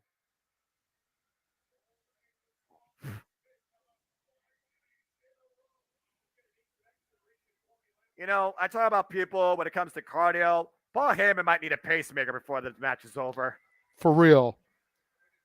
Look at that crossbody. Follow up standing moonsault execution. Logan Paul with his third near fall in this match. Again, the athleticism and the agility of Logan Paul. Put some respect on the man's name when it comes to WWE. Look, you don't sign with WWE unless you truly are dedicated to this industry. Logan Paul trying to get the crowd. You've got to be kidding me. Tuning up the band? No freaking way. Much like the man who's been training him. Switch it. Ooh, Roman blocked it. Uh-oh. Got him hooked. Rock bottom. You're not getting rock bottom. Coming to retain the title. No. We called it during the pre-show. Look for some kind of throw to the great one, the most electrifying man in all of Hollywood. And there it was. See the replay. Rock bottom. Almost got him the 3 count, but not quite. You're not whatever the hell you call it effective, but don't call it the end of the match. Not yet, anyways. Man, that was a showstopper almost, though, to say the least, by both men, and both men are down once again. Again, this is our main event, WWE Crown Jewel for the undisputed WWE Universal Championship. The champion Roman Reigns versus, I kid you not, Logan Paul. And right now, I feel like there's a sense of disbelief on Roman Reigns' face. Uh-oh. You're talking about one lucky shot. I feel like Roman Reigns is ready to take his shot. And Logan Paul, though, locked up on his and loaded. Feet. And meanwhile, cement punch, miss. There's a body shot to midsection. There it is! Oh. There it is! Oh, my God! The one lucky shot! He hit it! He hit it!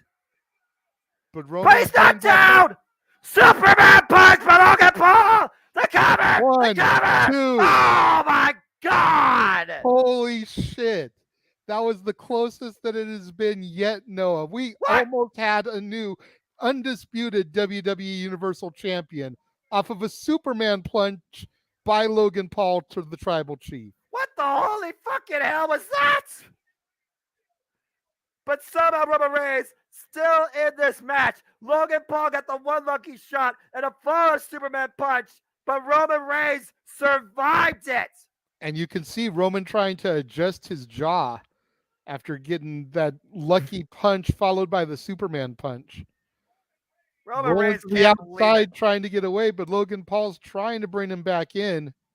Logan able to get that little bit of an escape, that little bit of a breather, that distance that is needed for him to get his whereabouts and his bearings back. Yeah, no kidding. But again, here's the problem, though. Roman Reigns is on the outside. To win the championship, you have to pin or submit the man inside the ring. Uh-oh. Well, we have not seen an announce table come into play tonight. I'm not sure if this is wise. Roman Reigns right now just trying to freaking stop staring up at the lights. Might as well be virtually dead weight at this point. And Logan Paul has laid the Tribal Chief out across the Arabian announce table, if I can call it that to a degree, acknowledging his crew that he came in with. Because again, Logan Paul came in with his own crew, not just his brother, JJ. And Logan Paul, with a phone in hand, might be looking for a highlight reel for YouTube. Yeah, he's running a video. All right. This is the perfect time to run a video, right? Oh, my gosh. What the hell? Logan Cam. But Logan Paul to the top rope. You got to be kidding me. Roman Reigns, vulnerable state, phone in hand. Smile if you want to. Roman Reigns need to get the hell out of the way. This is no way. Oh, my God! Crossbody through the table! Hell of a splash there from Logan to Roman, breaking the announce table. Holy tea! Look at that! What a ridiculous splash! With a phone in hand to capture the moment through the announce table, and the Usos are finally coming to ringside on behalf of the Tribal Chief. After Logan Paul crashes through Roman Reigns through the announce table. Oh! Well, so much for Logan's entourage. The bloodline looking to rough them up. Again, you don't come into Roman Reigns' world and try and embarrass him. Uh-oh. And Jey Uso. Super kick! And meanwhile, Jimmy Uso now comes into the ring. Logan Paul's entourage getting worked over by the ones down since one day-ish. Oh, and a super kick by Jimmy. And keep in mind, folks, these guys are not trained. So this is just abuse for the sake of abuse. Yeah, there's bodies everywhere, though. And the two actual What the hell? Oh, no. Here comes Jake. He's got his own entrance. Brother and brother, Jake Paul is here. He'd be crazy to go after the Usos 2-on-1. UFC fighter. I don't know, JJ. This looks like a death wish. But Jake Paul, of course, no fear, no intimidation. Always likes to be the center of attention. Controversy follows this man wherever he goes. It's like if there's an individual that is more polarizing than Logan, it is his brother Jake. And he just knocked out both the Usos.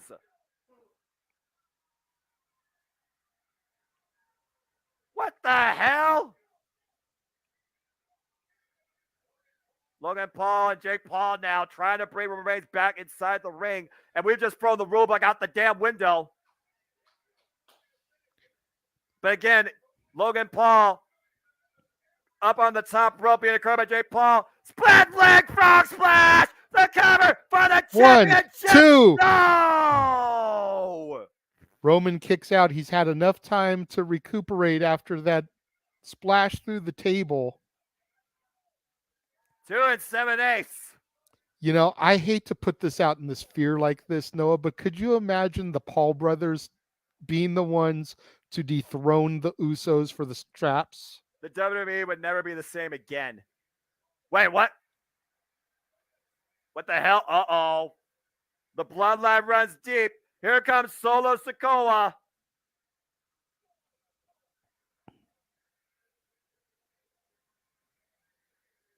Everybody coming out to protect their tribal chief. And right now, Jake Paul looking to intercept Solo at the entranceway. These two right here. Uh-oh. Oh, boy. They're about to go at it. They're about to go freaking at it. Wait a minute. Wait a minute. Wait a minute. The officials trying to separate these two. Before they can even get started, there's Petey Williams, there's Adam Pearce, there's Jamie Nobleboy. Yeah, and the Usos are there too. And meanwhile, wait a minute, Logan Paul on the top. Good God! Taking out the Usos. Logan Paul flies, wiping out the bloodline. Logan is fired up here tonight. Next time you need to go to Saudi Arabia, take Air Paul. Then meanwhile, Logan Paul going back inside the ring. Roman Reigns, Superman punch! He caught him! He caught him! Looking for the knockout! The roar cry! And Roman Reigns! Spear! The cover! One, two, Roman Reigns retains! It wasn't one lucky shot. It was one emphatic spear when the tribal chief came out on top.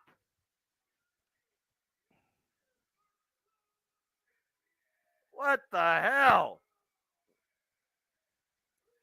Say what you will about Logan Paul and his polarizing personality across YouTube. He hung in there and left everybody edge of their seats tonight, nearly dethroning the tribal chief of the W Universal Undisputed Championship too. And it took family, it took every shot possible, but Roman Reigns is still your tribal chief and still your undisputed Universal WWE Champion. But the absolute incredible aerial athleticism shown by Logan Paul tonight, that was unbelievable. Absolutely. Just insanity in this match. And you said it best. I mean, say what you will about Logan Paul. I hope that our viewers, the WWE Universe, the No DQ Galaxy, anybody out there within the sound of my voice, now will give Logan Paul the respect he deserves, at the very least, as a WWE contracted performer.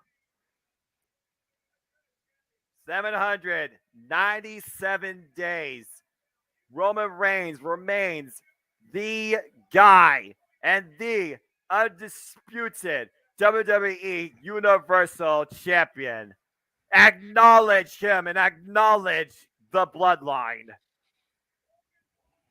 Logan Paul, with a hell of an effort and a showcase across the world from Saudi Arabia tonight at Crown Jewel.